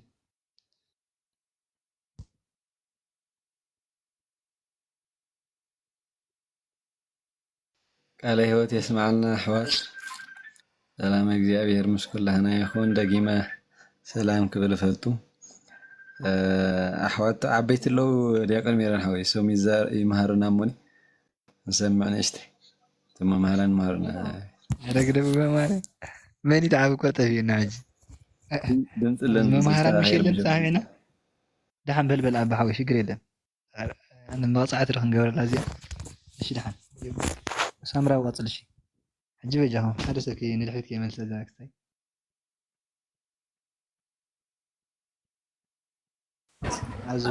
ደስ ይብለኒ ዲያቆን ሓወይ ግን ኣብ መንገዲ ዘለኹ ቃል ሕይወት ይስማዓልና ንኹላትኩም ግን ድምፂ ኮነኩም ኢናተይ ኣብ መንገዲ ኣለኹ እምበር ደስ ምበለኒ መንገዲ ኣለኹ ኣረ ዲያቆን እሺ ነትካ ሓይሽ መስለኒ እንግዲህ እሺ ወልደ የሱስ እግዚአብሔር ይቀበልልኝ እግዚአብሔር ይቀበልልኝ ቅድስት ቤተ ክርስቲያንና ስለ ቅዱስ ቁርባን ብዘይካ ቤተ ክርስቲያንና ካል ቤተ ክርስቲያን የለን አይንፈልጥን እንዲና ግን ቤተ ክርስቲያን ኢና ኢለን ርእሰን ዝሰየማ ቤተ ክርስቲያን ዝበሃላ ፈፂመን ክምህርኦ ዓቕምን ብቕዓትን ዘይረኸባሉ ክነብርኦ ጸጋ መንፈስ ቅዱስ ዘይተቐበላሉ ከትርጉምኦ ከስተማቕርኦ ፈፂመን ዕድል ዘይረኸባሉ እንኮ ናይ ምስጢራት ምስጢር ምስጢረ ቁርባን ኣብ ቤተ ክርስቲያንና ጥራይ እዩ ብስርዓት ብእምነት ብቅንዕነት ብትክክልነት ብብስለት ብትውፊት ብዶግማ ኣስተምህሮ ትምህርቲ ዝወሃቦ ሓደ ከም ቃሉ መሰረት ክልተ ከም ትምህርተ ክርስቶስ መሰረት ሰለስተ ከም ኣነባብራ ኣበው ሓዋርያት ጉዳይ ኣርባዕተ ክሳብ ሕጂ ንቤተ ክርስቲያን ዓጽሞም ሰቢሮም ደሞም ኣፍሲሶም ኣስናኖም ኣርጊፎም ቆርቦቶም ተቐሊጦም ዓጽሞም ከስኪሶም ርስቶም ገዲፎም ጣዕሚ ዝዓለም እዚኣ ገዲፎም ነታ ትመጽእ መንግስተ ሰማያት ተስፋ ብምግባር መከራ እናጸገቡ ብድኻም ብረሃጽ ብንብዓት ብመከራ ብማእሰርቲ ብስደት ብጉስቁልና ናብዚ ሕጂ በፂሓቶ ዘላ ቤተ ክርስቲያን ክትበፅሕ ዝገበሩ ቅዱሳን ኣበው ዘስተምሃርዎ ትውፊት መለክዒ ሚዛን ጌራ ትምህር ሓንቲ ቤተ ክርስቲያንና ጥራያ ቅዱስ ቁርባን ናይ ጎይታ ትምህርቲ ብቀጥታ ትቕበል ቤተ ክርስቲያንና ጥራያ ብቀጥታ ከም ዘለዎ ስጋይ ዘይበልዐ ደመይ ዘይሰተየ ናይ ዘለዓለም ህይወት የብሉን ይላል። ሕጂ መብዛሕቱ ሰብ ነዚ ቃል እዚ ክሳብ ሕጂ ኣእምርኡ ዝኸብዶ ንኸኣምኖ ዘጸግሞ በመንፈሳዊ ህይወትም እንቅፋት ዝኾነ ጉዳይ እንታይ እዩ እንተልና እዚ ትምህርቲ እዚ እዩ። ካብ ዝገርመኩም ንዓና ጥራይ ኣይኮነን ነቶም ሽዑ ዝነበሩ ረበናት ኣይሁድ ከይተረፈ ምሁራት ኢና ዝብሉ ሊቃናት ኣይሁድ ከይተረፈ ደድሕሪኡ ዝኽተሉ ዝነበሩ ዘውሮ ደመና ዝበልዑ ዝገበሮ ተኣምር ዝረኣዩ ዝምሃሮ ትምህርቲ በእዝኖም ዝሰምዑ ኣብ ማእከል ኮይኖም ናይ ጌታ ናይ ኢየሱስ ክርስቶስ ሎቱ ስብሃት ዓብዪ ድንቂ ስራሕ ዝተመልከቱ ኩላቶም ተዓንቂፎም እዮም። እዚ ሲ ከመይ ኢልኡ ስጉኡ ክንበልዕ ደሞ ክንሰቲ ዝብለና ዘሎ ኢሎም ተዓንቂፎም ነይሮም። ካብ ዝገርመኩም ጌታ ለም ኢየሱስ ክርስቶስ ስጋ ይብልዑ ደመይ ስተይሉ ጥራይ ሱቕ ኣይበለን። እንታይ ኢሉ መስለኩም? ብሓቂ እብለኩም ኣለኹ ኣማን ኣማን እብለክሙ ብሓቂ እብለኩም ኣለኹ ኢሉ ብዘየዳግም ቋንቋ ንድሓር ንፅባሕ ከምቲ ተባሂሉ ካልእ ትንታነ ብዘይመፀሉ ትምህርቲ ስጋ ወዲ ሰብ እንተዘይበሊዕኹም ብገዛእ ርእስኹም ህይወት የብልኩምን ኢሉ ድምድም ኣቢልዎ ማለት እዩ እምነት። ነዚ ትምህርቲ እዚ ብኣግባብ ተቐቢሎም ብህይወት ነይሮም ብቓል መስኪሮም መስዋዕቲ ከፊሎም ድማ ንኣብ ክርስትና ዝመፅእ ኣካል ክርስቶስ ዝኸውን ወዲ ቤተ ክርስቲያን ብዘይ ስጉኡን ደሙን ናይ ዘለዓለም ህይወት ከም ዘየለ እንዳነገሩ እንዳመስከሩ እናተርጎሙ እናተንተኑ ምእመናን እናድሓኑ ንገዛእ ርእሶም ኣድሒኖም ምኽንያት ምድሓን ዝኾኑ መምህራን ኣበው ምጥቃስ ብጣዕሚ መሰረታዊ ጉዳይ ይኸውን። በዓል ቅዱስ ቁጵርያኖስ ኣብቲ ትምህርቲ ብእንተ ጸሎተ እግዚእነ ዝብል መጽሓፉ ምዕራፍ 4 ስለ ናይ ቅዱስ ስጋን ናይ ክቡር ደምን ኢየሱስ ክርስቶስ ኣማናዊነት ብግሉጽ ተዛሪቡሉ ነዚ ብሓቂ ብለኩም ኣለኹ ስጋይ ዘይበልዐ ደመይ ዘይሰተየ ናይ ዘለዓለም ህይወት የብሉ ዝብል ቋንቋ ንዓና ብዝርዳእና ንሕና ብእነስተማቕሮ ንሕና ብእንርድኦ ቋንቋ ጽሒፉልና ኣሎ። ከምዚ ይብል ጌታችን ስጋዬን የሚበላ ቢኖር እሱ ለዘላለም ይኖራል ባለ ጊዜ በአንድ በኩል ቅዱስ ስጋውን የሚበሉና ክቡር ደሙን የሚጠጡ ሰዎች ሕያዋን መሆናቸው ግልጽ እንደሆነ ሁሉ በሌላ በኩል ደግሞ ማንም ሰው ከቅዱስ ቁርባን በመራቁና በመለየቱ ከክርስቶስ ስጋና ደም የራቀ በመሆኑ ከድህነት እንዳይርቅ ልንፈራና ልንጸልይ ይገባናል። እርሱ ራሱ እውነት እላችኋለሁ የሰውን ልጅ ስጋ ካልበላችሁ ደሙን ካልጠጣችሁ በራሳችሁ ህይወት የላችሁም በማለት በማስጠንቀቂያ በአጽንኦት ተናግረዋልና ብለዋል። በረከቱ ምስኩላትና ትሄደ ስጋይ ዘይበልዕ ደመይ ዘይሰተይ ናይ ዘለዓለም ህይወት የብሉን ኢሉ ጌታ ክዛረብ ከሎ ስጉኡን ደሙን በሊዖም ህይወት ዝረኽቡ ከም ዘለዉ ኩሉ ብኣንጻሩ ስጉኡ ከይበልዑ ደሙ ከይሰተዩ ህይወት ዝስእኑ ኣካላት ከም ዘለዉ እሞ ብዘይ ምብልዖም ብዘይ ምስታዮም ካብ እግዚኣብሔር ስለ ዝርሕቁ ሰባት ኩላቶም ክንጸልን ከነማልድን ከም ዝግባአና ክንዝንግዕ የብልናን ጌታ ግን በዓሉ ብሓቂ ብለኩም ኣለዎ ስጋይ ዝበልዐ ደመይ ዝሰተየ ናይ ዘለዓለም ህይወት ኣለዎ ብምባሉ ኣማናዊ ስጋው ኣማናዊ ደሙ ክንበልዕ ክንሰቲ ይግባአና ኢሉ ፈጺሙ ንኽልተ ትምህርት ንሓደ ትምህርቲ ብኽልተ አንጻር መለክዒ ለኪዑ ነቶም ዘይቆርቡ ናብ ቁርባን ንኽመፁ ነቶም ዝቆረቡ ብቁርባን ክጸንዑ ነቶም ምስጢረ ቁርባን ዘይተረድኦም ንኽርድኦም በትምህርትን ብጸሎትን ክንደንግህ ከም ዘለና ነጊሩናን ኣብሲሩናን ኣሎ በረከቱ ምስ ኩላትና ትሕደር ስለዚ ቅዱስ ቁርባን ክንብል ኮለና በመሰረቱ ስግው ቃል እግዚአብሔር ወልድ ኢየሱስ ክርስቶስ ቃል ስጋ ኮነ ዝብል መሰረተ ሃይማኖት ትምህርቲ ሒዝና ኢና መሰረተ ሃይማኖት ትምህርቲ ሒዝና ኢና ዘለዓለ ሕብስቲ ስጋይ ኢሉ ወንበር ናይ ስጋይ መተካእታ ኣይበሎን ዘለዓለ ጽዋዕ ደመይ ኢሉ ወንበር ናይ ደመይ ወኪል ወይም ናይ ደመይ መዘከርታ ኣይበሎን እንታይ ዳ ኢልዎ እዚ ደመዩ ካብዚ ስተዩ እዚ ስጋዩ ካብዚ ብልዑ ካብዚ ደም እዚ ዝሰቲ ዘበለ ካብዚ ስጋ እዚ ዝበልዕ ዘበለ ናይ ዘለዓለም ህይወት አላቱ ተባሂሉ ተነጊሩና ማለት እዩ ስለዚ በዚ መሰረት ቤተ ክርስቲያንና ንቅዱስ ቁርባን ናይ ኩሎም ምስጢራት ሓደ ካብቶም ሓሙሽተ ምስጢረ ኣእማደ ምስጢራት ናይ እምነተ መሰረት ጌራ በተግባር በህይወት ድማ ከመይ ገይሩ ከም ዝንበር ማንም ሰብ ኣብዚ ሱታፌ ከይሃለዎ ናይ ዘለዓለም ህይወት የብሉን መተን ክትብል ካብቶም ሸውዓተ ምስጢራት ቤተ ክርስቲያንን ሓደ ይኾይኑ ተረኺቡ ዘሎ ናይ ምስጢራት ምስጢር ኢሎም ድማ ሊቃውንት ይጽውዑ በዚ ነገር እዚ ብዙሓት ሊቃውንት ተዛሪቦም እዮም ብዙሓት ቅዱስ ቄርሎስ ዘኢየሩሳሌም በእንተ ምስጢራት ኣብዚ ዝተምሃሮ ትምህርቲ ምዕራፍ 19 ፍቅዲ 7 እቲ ኣቀዲሙ ወይንን ሕብስትን ዝነበረ ብጸሎተ ቅዳሴ ኣማናዊ ቅዱስ ስጉኡን ክቡር ደሙን ይኸውን እሞ ንዕኡ በሊዕና ንዕኡ ሰቲና ድማ ዘለዓለም ህይወት ንረክብ ኢሉ ተዛሪበሉ በረከቱ ምስ ኩላትና ትሕድር ስለዚ ቤተክርስቲያንና መሰረታ መጽሓፍ ቅዱስ እዩ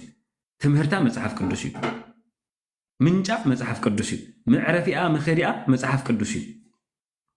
ናይ ምስጢራት ዘውዲ ወይም ናይ ምስጢራት ኣክሊል ይሉን ብስላሴ ምእማን ማሕተሙ ቁርባን እዩ ብወልደ እግዚአብሔር ስግው ቃል ብስጋዌ ምእማን ማሕተሙ ቅዱስ ቁርባን እዩ በአብ ብወልድ ብመንፈስ ቅዱስ አሚንካ ምጥማቅ ማሕተሙ ቅዱስ ቁርባን እዩ ሓጢአት ፈጺምካ በደል ጌርካ ኣብ ቅድሚ እግዚአብሔር ዓሊኻ ወንጎዲልካ ብንስሓ ተሓፂብካ ማሕተሙ ቅዱስ ቁርባን እዩ መርዓ ጌርካ ክትጻመድ ብሓደ ኣካል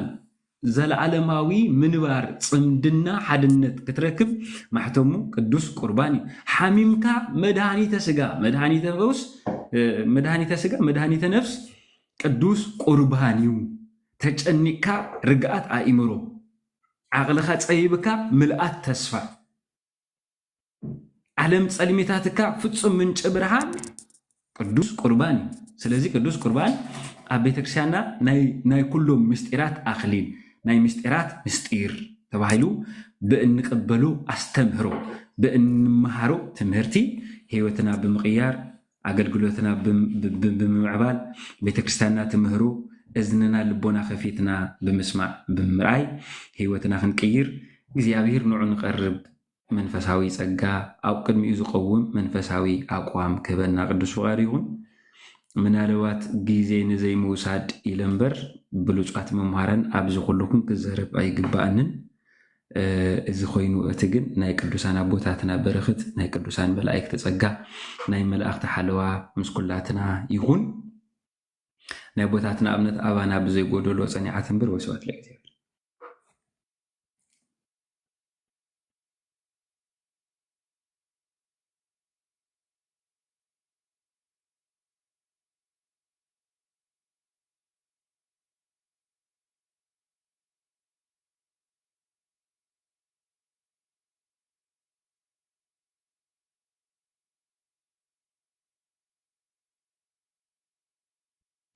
آمين آمين. قال هيوتي سمعنا ويلكم نخلكم بلعلي تحت زلكم قال سناي قال هيوت أو دور غيز حفلكم بحقي سلا تخلو نجار فتصم فقرو نجزابير كل جزي مسجانا كبرني زحيو. آمين.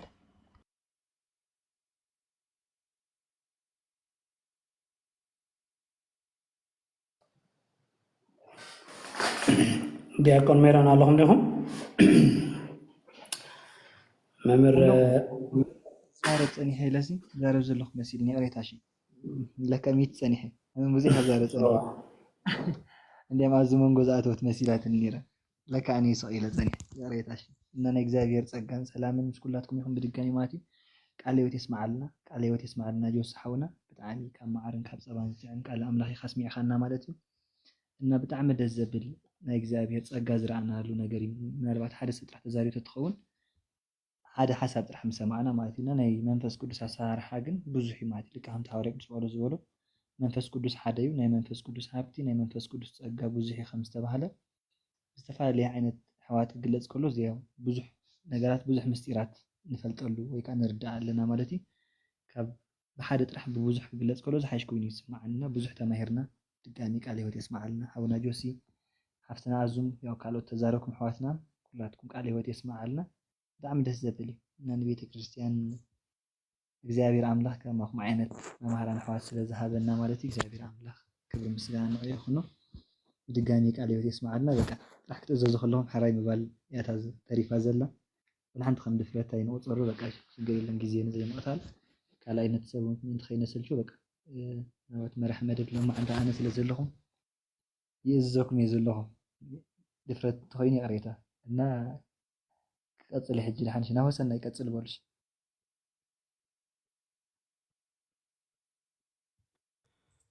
ሰላም ሰላም ሰላም ኣምላኽ ምስ ኩላትኩም ይኹን ክቡራት ኣሕዋት መምህራን ኣቦታት በቲ ፍጹም ክሳብ መስቀል ብምስቃል ክሳብ መቃብር ብምውራድ ዘፍቅረና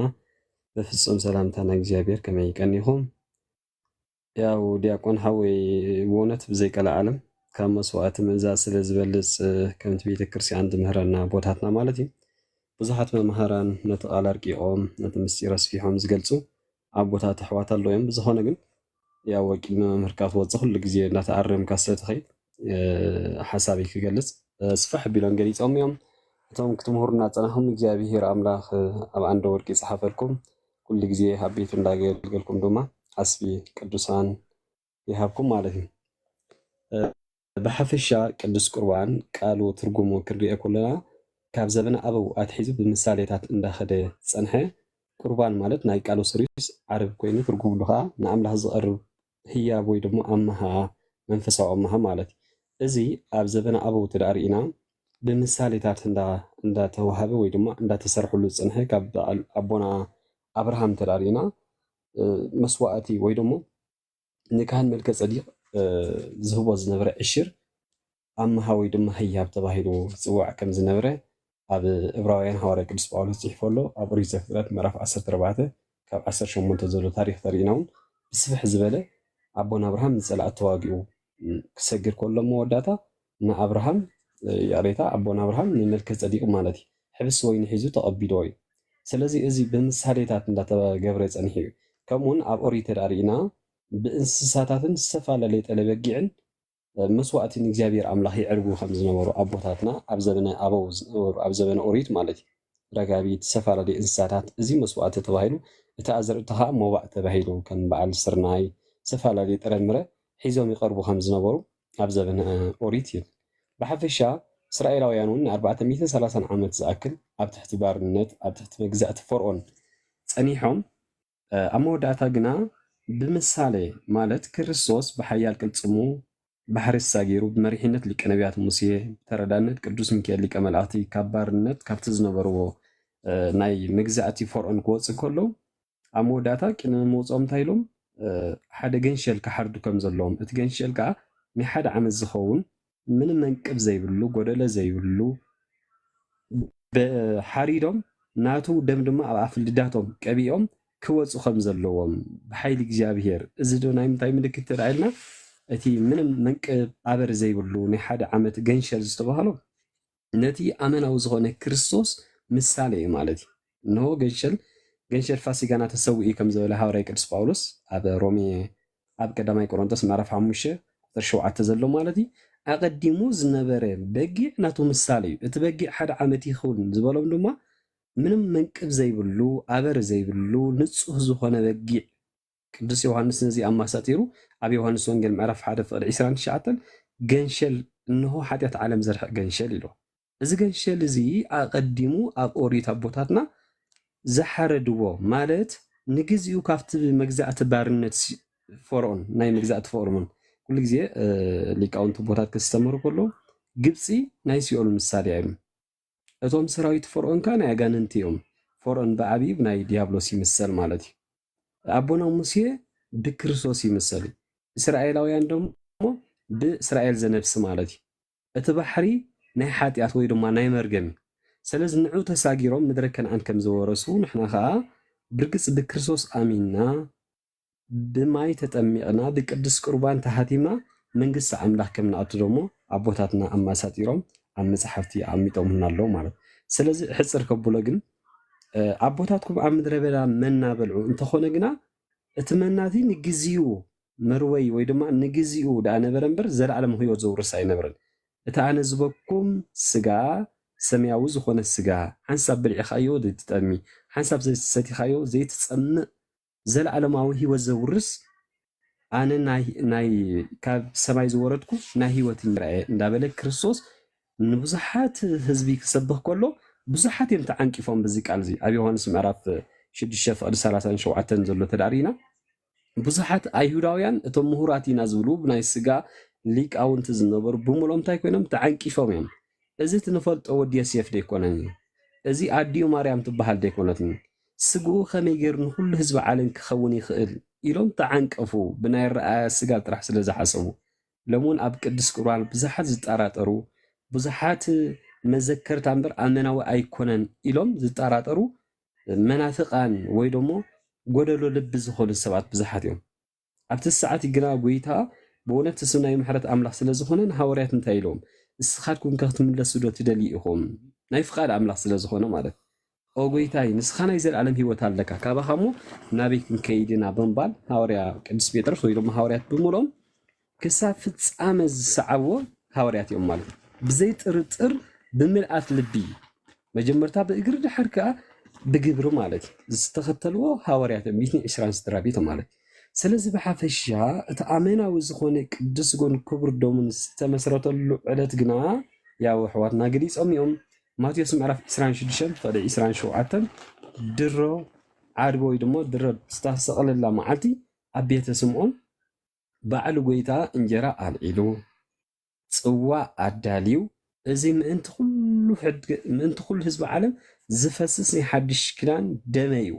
እንኩመ ተኻፈሉ ኢሉ ንሃዋርያት ን12 ሃዋርያት ኣብ 13 ሕብስቲ ቆሪሱ ን12 ሃዋርያት ከዓ ቆሪቡ ከም ዘቕርቦም ሎሚ ኣቦታትና ካህናት ይብሉ ኣብቲ ትርጓሜ ወንጌል ተዳሪና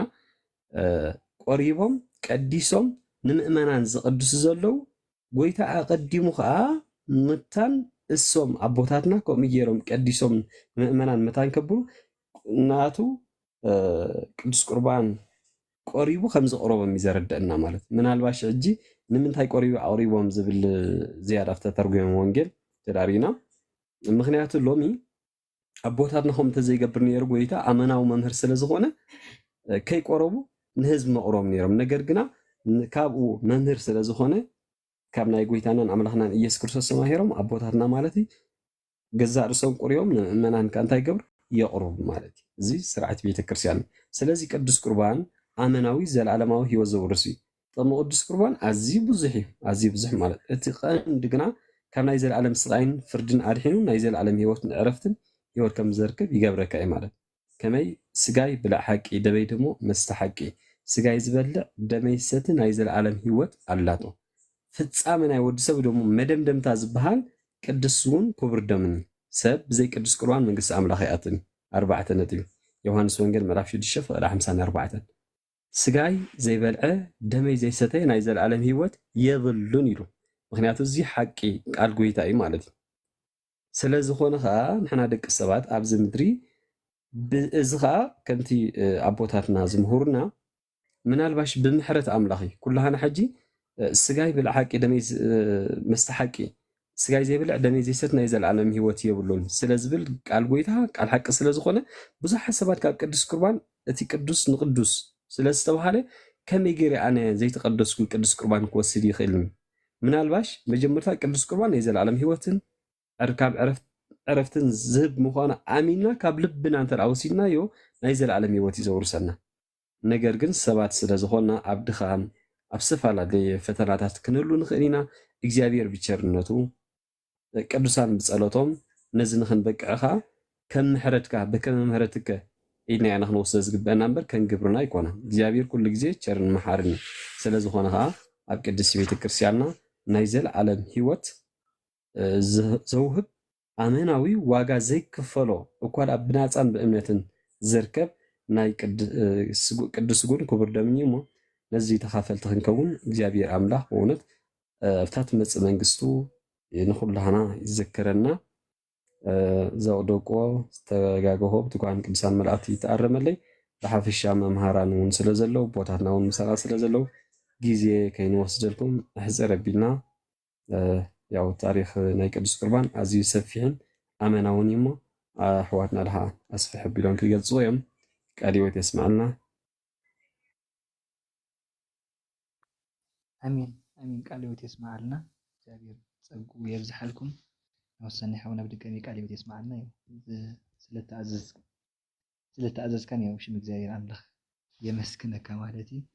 ነቱ ካብ መስዋዕት ምእዛዝ ይበልፅ ስለዝብል ያው ኩላትኩም ሓሳብ ኣለኩም ይፈልጥ እዩ። ምናልባት ቅልጥፍ ቅልጥፍ ናበልና ክሳይ ክንገብር ምእንቲ እሺ ኣባ ሓወይ ሕጂ ከጥዕመካ ረኸውን ሕጂ ስላሕን ኮይነ ኣለኹ። እሺ ቀፅሉ። ድጋሚ ቃል ሕይወት የስማዓልና ንኩላኹም ኣሕዋት ንምእዛዝ ዝኣክል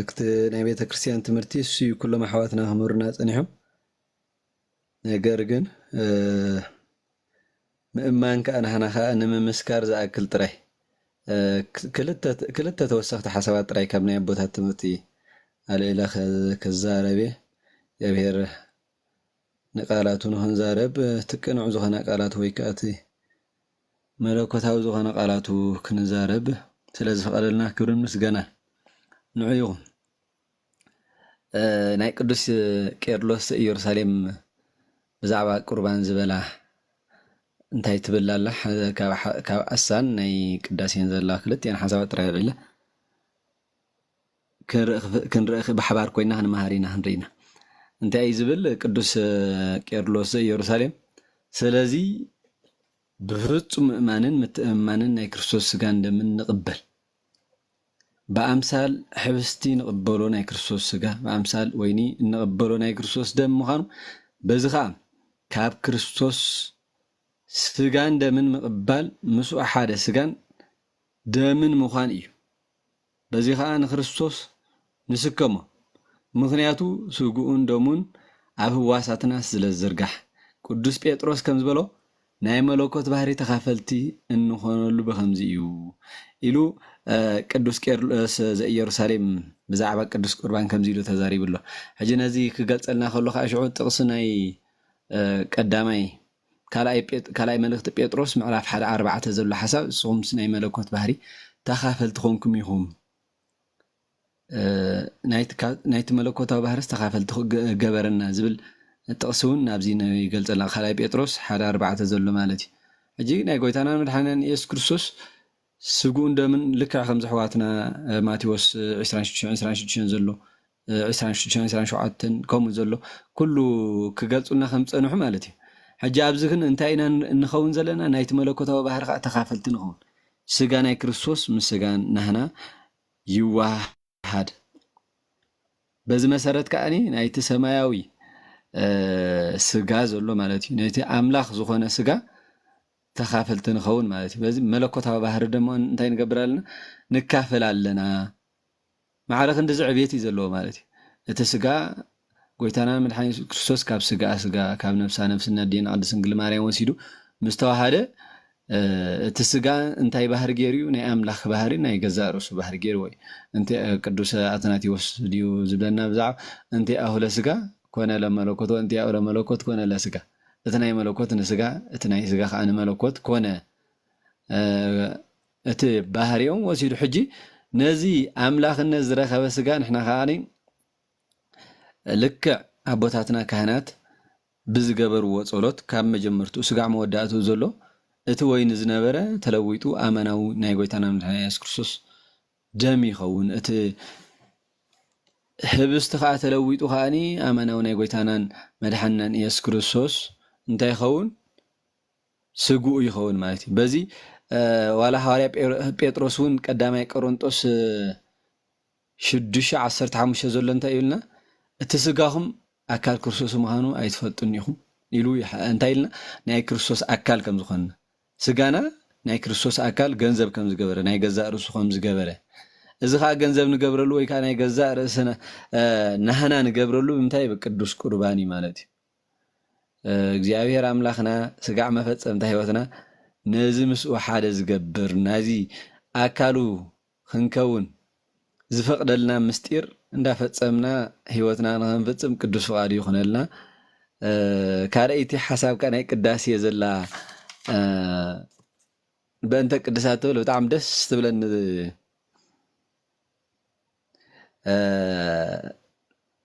ኩሉ ግዜ ብምኽስታይ ብከምዚ ብናይ ቅኔ ኣዋዳድቃ እዩ ዘሎ ብከምዚ ብግጥሚ ዓይነት እዩ ሓሳብ በእንተ ቅድሳት ኣብ ዝብል እንታይ ዝብላ እንዘብዝሃን ንህነ እምፆታ ዘመን ዘዘዚኣሁ ነኣምን መቶ ወንሴፎ ትንሣኤሁ ለእግዚእ ክርስቶስ ለእመት ሃትመ ጸጋሁ መለያልየ ኣሃደ ይረስየነ ምስሌሁ በአጽናፈ ዓለም ይጠባህ ኣሃዱ ስጋሁ ኢሉ ኣፍቲ በእንተ ቅድሳት ዝብል ናይ ቤተ ክርስቲያንና ቅዳሴ ዘሎ ይነግረና ማለት እዩ እንታይ እዩ ትርጉሙ ከዓ ኣብ ዝተፈላለየ ዘመናት ዘለና ኣብ ዝተፈላለየ ወገናት ዘለና ሕብረተ እንከለና ንሕና ኢሉ ነኣምን ሞቶ ወንሴፎ ትንሣኤሁ ሞቱ ነኣምን ትንሣኤውን ነኣምን ብትንሣኤውን ተስፋ ንገብር ለእግዚእ ክርስቶስ ናይ ጎይታና መድሓኒትና ኢየሱስ ክርስቶስ ምትንሳእ ንዓና ተስፋ ንገብር ጸጋኡ ምስተሓተመ ከዓ ምስተዳለወ ከዓኒ እንታይ እቲ ጸጋ ተባኢልዎ ዘሎ መለያሊ ኣሃደ ይረስየነ ምስሌሁ ምስኡ ሓደ ኣካል መለያሊ ዝብሎ መለሊ ንሓደ ማለት እዩ ክፋል ናይ ኣካላትና መለያሊ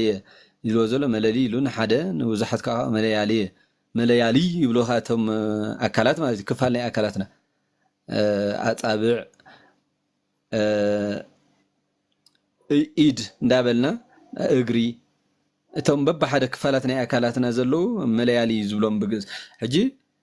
በዚ ምስኡ ሓደ ኣካል ክገብረና እንታይ ይገብር ኣብ ኩሉ ዓለም እንታይ ይገብር ሓደ ስጉኡ እንታይ ይገብር ይጥባሕ ይዳሎ ማለት እዩ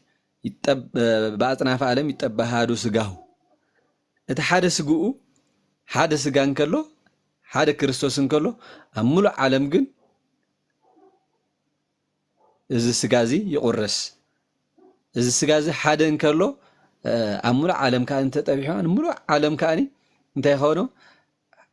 ሓደ ይገብሮ ምስ ክርስቶስ ሓደ ኣካል ይገብሮ ማለት እዩ ሕጂ በዚ መሰረት ሐዋርያ ጳውሎስ ከዓ እንታይ እቲ ስጋኹም ኣካል ክርስቶስ እዩ ኣካል ክርስቶስ እዩ ዝብለና ዘሎ ማለት እዩ በዚ ከዓኒ እቲ ናይ ቤተ ክርስቲያንና ትምህርቲ ዘሎ እንታይ እዩ ኩሉ ግዜ ርእሳ ክርስቶስ ኮይኑ ንሕና ከዓ ኣካላቱ ኢና እቲ ርእሲ ናይ ኩሉ ክርስቶስ እዩ ከም ዝበለና ርእሲ ናይ ኩሉ ክርስቶስ ኮይኑ ንሕና ከዓ ናይቲ ርእሲ ዘሎ ኣካል ኮይና ንነብር እዚ ኣካል ዝገብረና ከዓኒ እንታይ እዩ ስጉኡን ደሙን እዩ ናይ ጎይታናን መድሓኒናን ኢየሱስ ክርስቶስ ድምፂ ይስማዕ ኣሎ ድዩ እቲ ቀይሕ ተብርሃለይ ኣላ ጽቡቕ ኣሎ ዲያቆን ቀጽሉ ሰንሕ እዚአን ክብል እየ ዝነጠበ ዝጎደለ እግዚኣብሔር ኣምላኽና ብኣፈትጓን መላእኽቱ ይኣርመልና ኣብ ቅዱስ ቤቱ ቅዱስ ስጉኡን ቅዱስ ደሙን እንዳወሰድና ካብዚ ኣካሉ እዚ ሓጢኣት ከይፈልየና ክንነብር ካን እግዚኣብሔር ኣምላኽና ቅዱስ ፍቃድ ይኾነልና ጉዕዘና ጉዕዞ ቅዱሳን ፍጻሜና ፍጻሜ ቅዱሳን ገብረና ናይ እግዚኣብሔር ኣምላኽ ቅዱስ ፍቃድ ይኾነልና ኣሕዋት አሜን امين قالوا يسمع لنا امين قالوا يسمع لنا دياقون قالوا يسمع لنا بدقامي وليس طعمكم دخون حجغه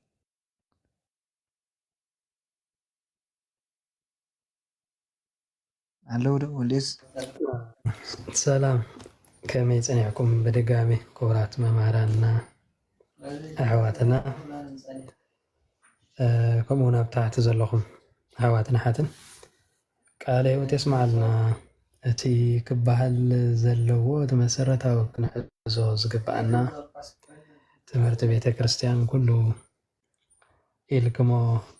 بزحكم دهسيسكم يخم ናይ ብሓቂ እግዚኣብሔር ኣምላኽ ዘበን ኣገልግሎትኩም ባሪኹ ዕድመን ፀጋን ይብዝሐልኩም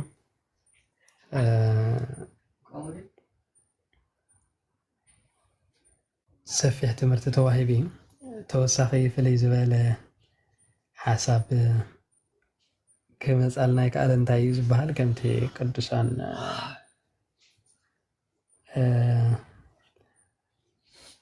أزيم بروخاتا ولدنا زبلوز متحن زحية خاي حدا قالون زبال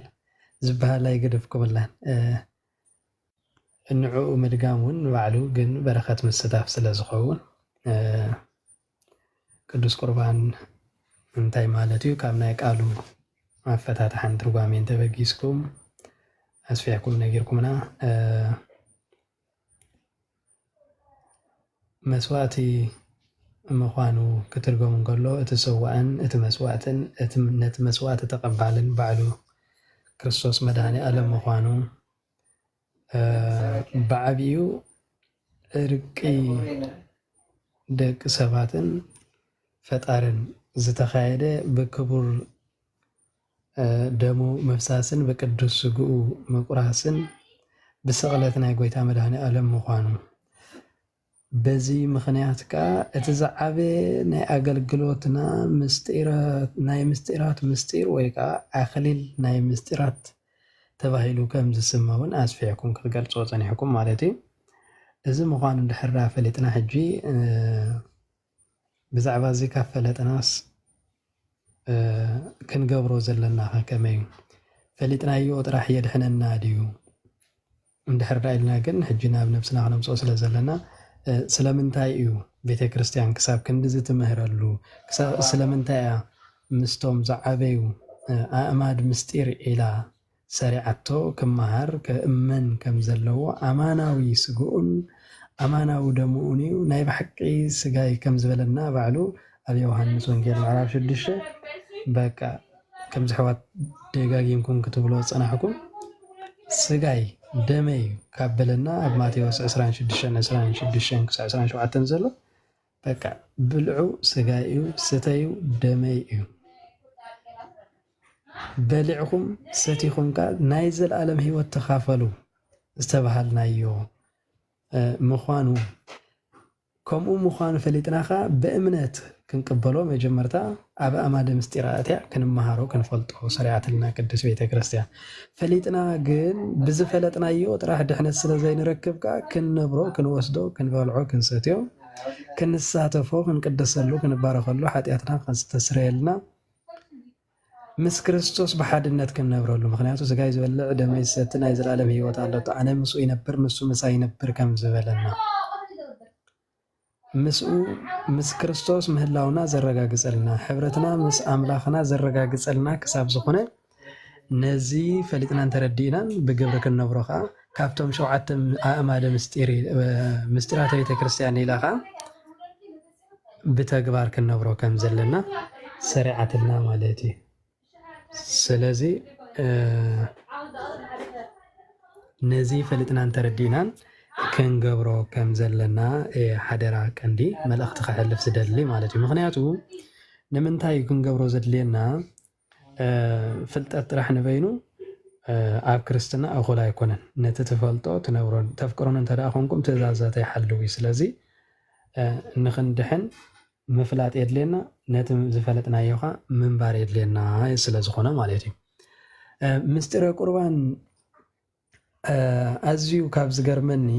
ሓደ ካብቲ ጥበብ ናይ ኣምላኽ ማለት እዩ ኣዳም ክወድቕ እንከሎ ታሪክ ናይ ኣዳም እንድሕር ርኢና ኣይትብላዕ ንዝተባህሎ ብምብልዑ ኣይትተንክፍ ንዝተባህሎ ብምትንካፉ ኣይትውሰድ ንዝተባህሎ ብምውሳዱ ካብታ ዝተኸልከለት ዕፀ በለስ በሊዑ ከም ዝወደቐ በእንተ ሔዋን ተዓፅሆ ህወተ ገነት ወበእንተ ማርያም ድንግል ተረህወ ለነ ዳግመ ከፈለነ ንብላ መፀ ህይወት ዝበለና ቅዱስ ኤፍሬም ኣብ ውዳሴ ማርያም ናይ ሐሙስ ከምቲ በሊዖም ኣዳምን ሔዋንን ነታ ገነት ዝሰኣንዋ ወይ ከዓ ሞት ዝዓደጉ ህይወት ዝሸጡ ምኽሪ እግዚኣብሔር ገዲፎም ምኽሪ ዲያብሎስ ዝሰምዑ ብኣንጻሩ ኣዴና ቅድስት ድንግል ማርያም ብስራት ናይ ቅዱስ ገብርኤል ብምስማዕ ዝፈረየቶ ህይወት ዝህብ ሕብስቲ እታ ሓቀኛ መሶበ ወርቂ ዘኤልያስ ተባሂላ ትፅዋዕ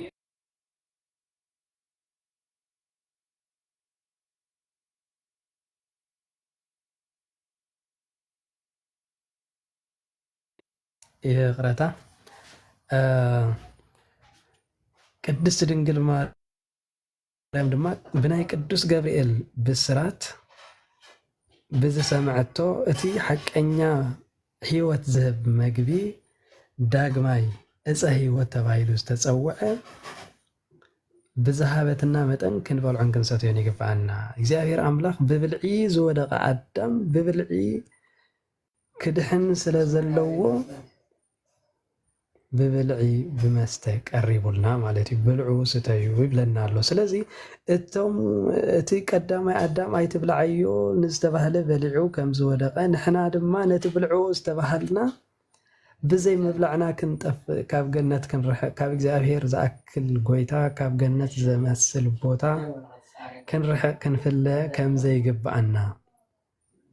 ክንርዳእን ክንፈልጥን እቲ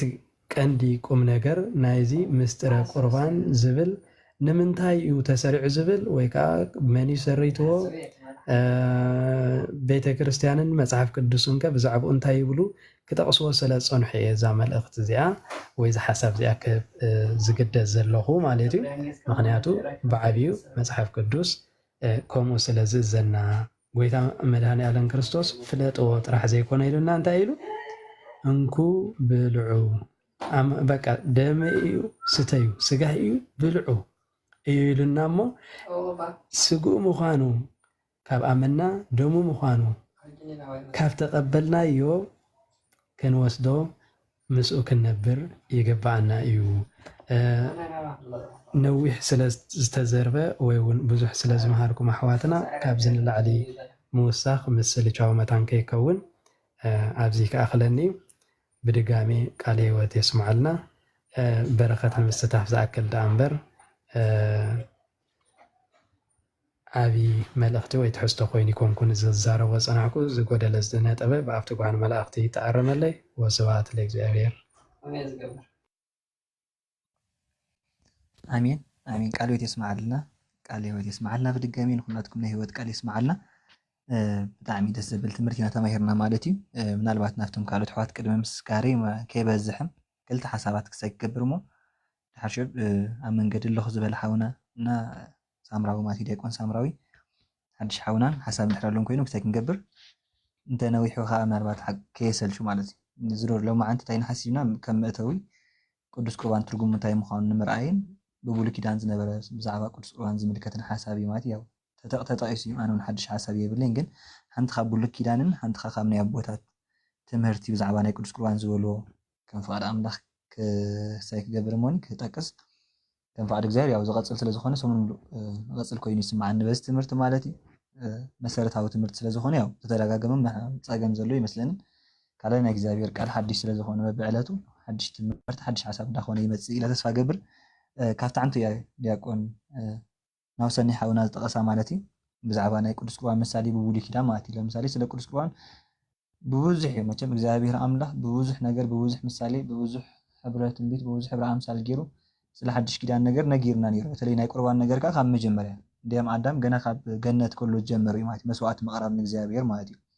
ነዚ ካብ ከመይ ንፈልጥ ኢልኩም ዘፍጥረት ምዕራፍ 4 እንተሪኢኹም ኣቤልን ቃየልን ኣብ ቅድሚ እግዚኣብሔር መስዋዕቲ ከም ዘቕረቡ ይገልጽ ማለት እዩ። ኣቤል ካብ እንስሳታት መስዋዕቲ ከም ዘቕረበ ቃየል ከዓ ካብ እኽሉ መስዋዕቲ ከም ዘቕረበ ማለት እዩ። በተለይ ናይ ቤተክርስትያንና ሊቃውንቲ ይብሉ اتخاب انسها زقرب مسواتي تباهي خصوع كله ويكا سمو مسوات كون كله اتي كاب اخلي زقرب كا قربان تباهي صواع ماتي ስለዚህ ክልተ ነገር ኣሎ ማለት መስዋዕቲ ዝበሃል ተኻብ እንስሳ ዝቐርብ ክኸውን ከሎ እቲ ካብ እኽሊ ካብ ፍረታት ዝቐርብ ከዓ ቁርባን ተባሂሉ ይፅዋዕ ማለት እዩ። ስለዚ ክልተ ዓይነት ኣካይዳ ናይ መስዋዕቲ ከም ዝነበረ ንርኢ ማለት እዩ፣ ካብ እንስሳትን ካብ ኣትክልትን ማለት እዩ። እና መስዋዕቲ ከም ዝነበረ ንርኢ ማለት እዩ። መቸም ኣቤልን ቃየልን ብግምት መስዋዕቲ ቀሪቦም ክንብል ኣይንኽእልና። ቅድሚኡ ተፃሓፈ መፅሓፍ የለን መስዋዕቲ ኣቕርቡ ናብ እግዚኣብሔር ዝብል የለን። ግን ብሕገ ልቦናና ኣቦኦም ኣብርሃም ከዓ ስለዝነበረ ብዛዕባ መስዋዕቲ ኣቀራርባ ኣብርሃም ስለዝነሬታ ኣቦና ኣዳም ኣቦ ማለት እዩ ኣቦና ኣዳም መስዋዕቲ ያቀርብ ስለዝነበረ ቃየልን ኣቤልን ካብ ኣቦኦም ብኦም መስዋዕቲ ምቕራብ ቀፂሎሞ ማለት እዩ። ዘይነበረ ነገር ክጅምሮ ይክእሉ ካለካ ተፃሓፈ ነገር ስለዘይነበረ ፕራክቲካል ሪኦም እዮም ማለት እዩ። ኣቦና ኣዳም ክስውኡ ከሎ መስዋዕቲ ስለዝረኣዩ ነዚ መስዋዕቲ እዞም ከዓ ቀፂሎሞ ማለት እዩ መስዋዕቲ ናብ እግዚኣብሔር ከም ዘቕርቡ ከም ዝነበሩ ክንርኢ ንኽእል ኢና ማለት እዩ። እና ብዓብዪ ግን ብጣዕሚ ፋሚልያር ዝኾነ ጥቕሲ ወይ ከዓ ብጣዕሚ ብብሉይ ኪዳን ዝንገር ጥቕሲ ዓንቲ ናይ ዝተንከፋ ነይራ ናይ ዘፀአት ምዕራፍ 12 እስራኤላውያን ካብ ግብፂ ዝወፅሉ ታሪክ ወይ ከዓ ናይ በጊዕ ፋሲካ ዝበሃል ማለት እዩ። ንሱ ምሕራዶም ንቅዱስ ቁርባን ብምሳሌ ኮይኑ ቀሪቡሎ ማለት እዩ። እና ከም ፈቃድ ኣምላኽ ንእሽተይ ነገር ኣብኣ ክሳይ ክብል እሞኒ ሓንቲ ካብ ናይ ኣቦታት ትምህርቲ ይብል ያው ነቶም ካልኦት ኣሕዋት ዕድል ክህብ ማለት እዩ። እና ዘፀአት ምዕራፍ 12 እንተሪኢኹም ፋሲካ እዩ ዝብል ኣርእስቱ ማለት እዩ። ፋሲካ ማለት ከዓ ምስጋር ማለት እዩ። ፋሲካ ንምንታይ ምስጋር ተባሂሉ ንድሕር ኢልና ኮይና እስራኤላውያን ኣብ ግብፂ ን215 ዓመታት ፀኒሖም ማለት እዩ ብመሪሕነት ሙሴ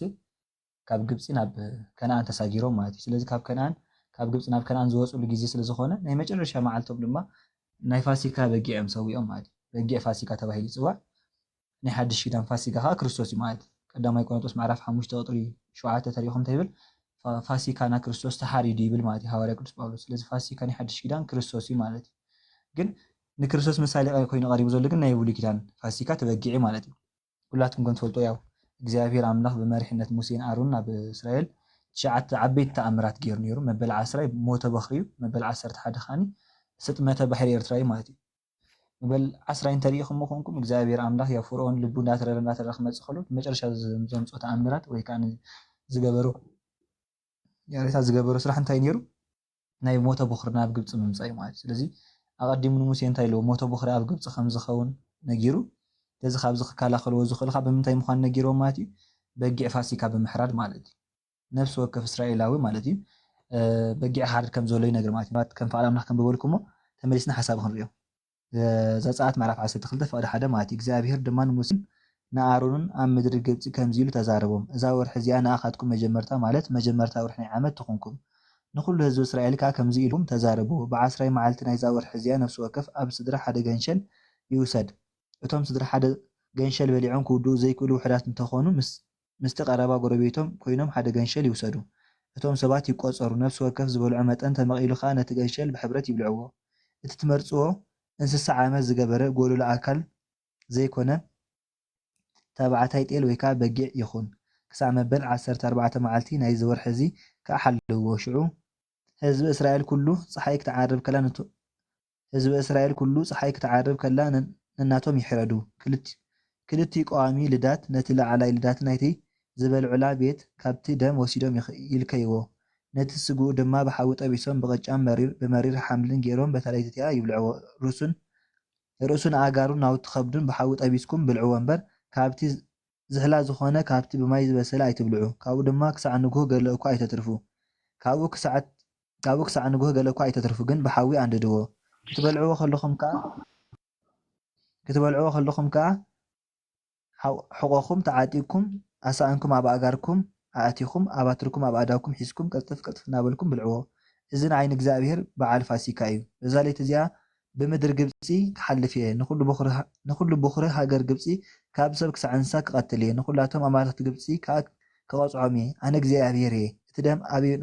እቲ ደም ኣበየኖት ኣባይቲ ከም ዘለኹም ምልክት ክኾነኩም እዩ። ኣነ ከዓ ነቲ ደም ምስ ረኣኹ ክሓልፈኩም እየ። ንምድሪ ግብፂ ክወቃ ከለኹ ድማ እቲ ዝቐትል መዓት ኣይክትንክፈኩምን እዩ። እዛ መዓልቲ እዚኣ ዘክርዋ ንኽብረይ ንኽብሪ እግዚኣብሔር ኣብዕልዋ ንዘለዓለም እውን ውሉድ ወለዶ ኣኽብርዋ። ን7 መዓልቲ ቅጫ ብልዑ በታ ቀዳመይቲ መዓልቲ ነቲ ማይ ቢሑ ካብ ኣባይትኩም ኣውፅዎ። ካብቲ ቀዳመይቲ መዓልቲ ክሳዕ 7ይቲ መዓልቲ ብኩዕ ዝበኹዐ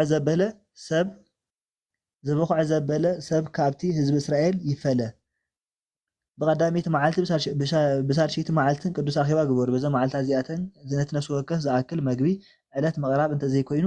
ኣይትስርሑ ይብል ማለት ስለ ቃላቱ ናይ እግዚኣብሔር ኣምላኽ ናስም ዝኸበረን ዝተመስገነን ይኹን እና እግዚኣብሔር ኣምላኽ ዝኣዘዞ ትእዛዝ እንታይ ነይሩ እንድሕር ኢልና ኮይና እዛ ወርሒ እዚኣ ናይ መጀመርያ ወርሕኹም ትኹን ተባሂላ ማለት እዩ ወርሒ ኒሳን ወይ ከዓ ወርሒ ሚያዝያ ማለት እዩ ናይ መጀመርያ ወርሕኹም ትኹን ተባሂሎም ናይ መጀመርያ ወርሖም ዝነበረት መስከረም እዩ ማለት እዩ ናይ ሓድሽ ዓመት መጀመርያኦም ዝነበረት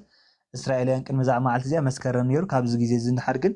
ወርሒ ኒሳን ወይ ከዓ ወርሒ መስከረም ናይ መጀመርያ ወርሒ ትኹንኩም ተባሂሎም ማለት እዮም ወይ ከዓ ናይ ዓመት ናይ መጀመርያ ሓድሽ ዓመት ትልውጥላይ ትኹንኩም ተባሂሎም ምክንያቱ ካብ ግብፂ ዝወፅሉ ስለ ዝነበረ ማለት እዩ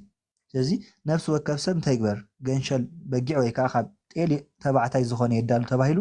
እቲ ዓይነት እንስሳ ምንም ዓይነት ጎደሎ ዘይብሉ ማለት እዩ ቀርኑ ዘይተሰብረ ፅፍሩ ከዓ ዘይተሰብረ ቀርኑ ከዓ ዘይተሰብረ ፀጉሩ ከዓ ዘይተመልጠ ወይ ከዓ ዘይሓረረ ፀጉሪ ክኸውን ኣለዎም ተባሂሎም ምንም ዓይነት ኣበር ወይ ከዓ ጉድለት ዘይብሉ ክኸውን ተኣዚዞም ማለት እዩ እዚ እንታይ እንድሕር ኢልና ኮይና ተበጊዕ ናይ ክርስቶስ ምሳሌ ኢና ማለት እዩ ምናልባት ድሕር ኢኹም ኮንኩምስ ደም ለኸዩ ኣፍ ደገኹም ክብል ከሎ እግዚኣብሔር ኣምላኽ መቸም መልኣኽ ደም ስለ ዝረኣየ ክምለስ ኣይክእልን ሊትራሊ ደም ርኢዩ ከይቀተለ ወይ ከዓ ከይቀዘፈ ክምለስ ኣይክእልን እቲ ደም እቲ ግን ናይ ክርስቶስ ምሳሌ ስለ ዝነበረ እዩ ሓይሊ ሂብዎ ማለት እዩ ነቲ ደም እቲ ሓይሊ ዝሃቦ ክርስቶስ ምክንያቱ እዚ በጊዕ እዚ ናይ ክርስቶስ ምሳሌ ስለ ዝኾነ ኣብ ኣፍ ደገ ኣብ ልዳት ናይ ገዝኦምን ኣብ ናሕሲ ገዝኦም ደም ስለ ዝቐብኡ መልኣኽ ክምለስ ኣይክእልን ዝቐዝፍ መልኣኽ ደም ሓይሊ የብሉን ነቲ ደም ሓይሊ ክህቦ ዝኽኣለ ግን ናይ ክርስቶስ ሓይሊ ስለ ዘለዎ ውሽጢ ማለት እዩ ምክንያቱ ምሳሌ ኮይኑ ስለ ቀሪቡ ዘሎ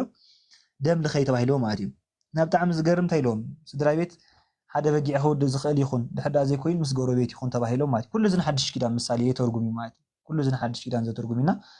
በብ7 በብ12 በብ24 ኮንኩም ብልዖ ተባሂሎም 7 ማለት ወይ ከዓ በብ10 ኮንኩም ማለት 12 10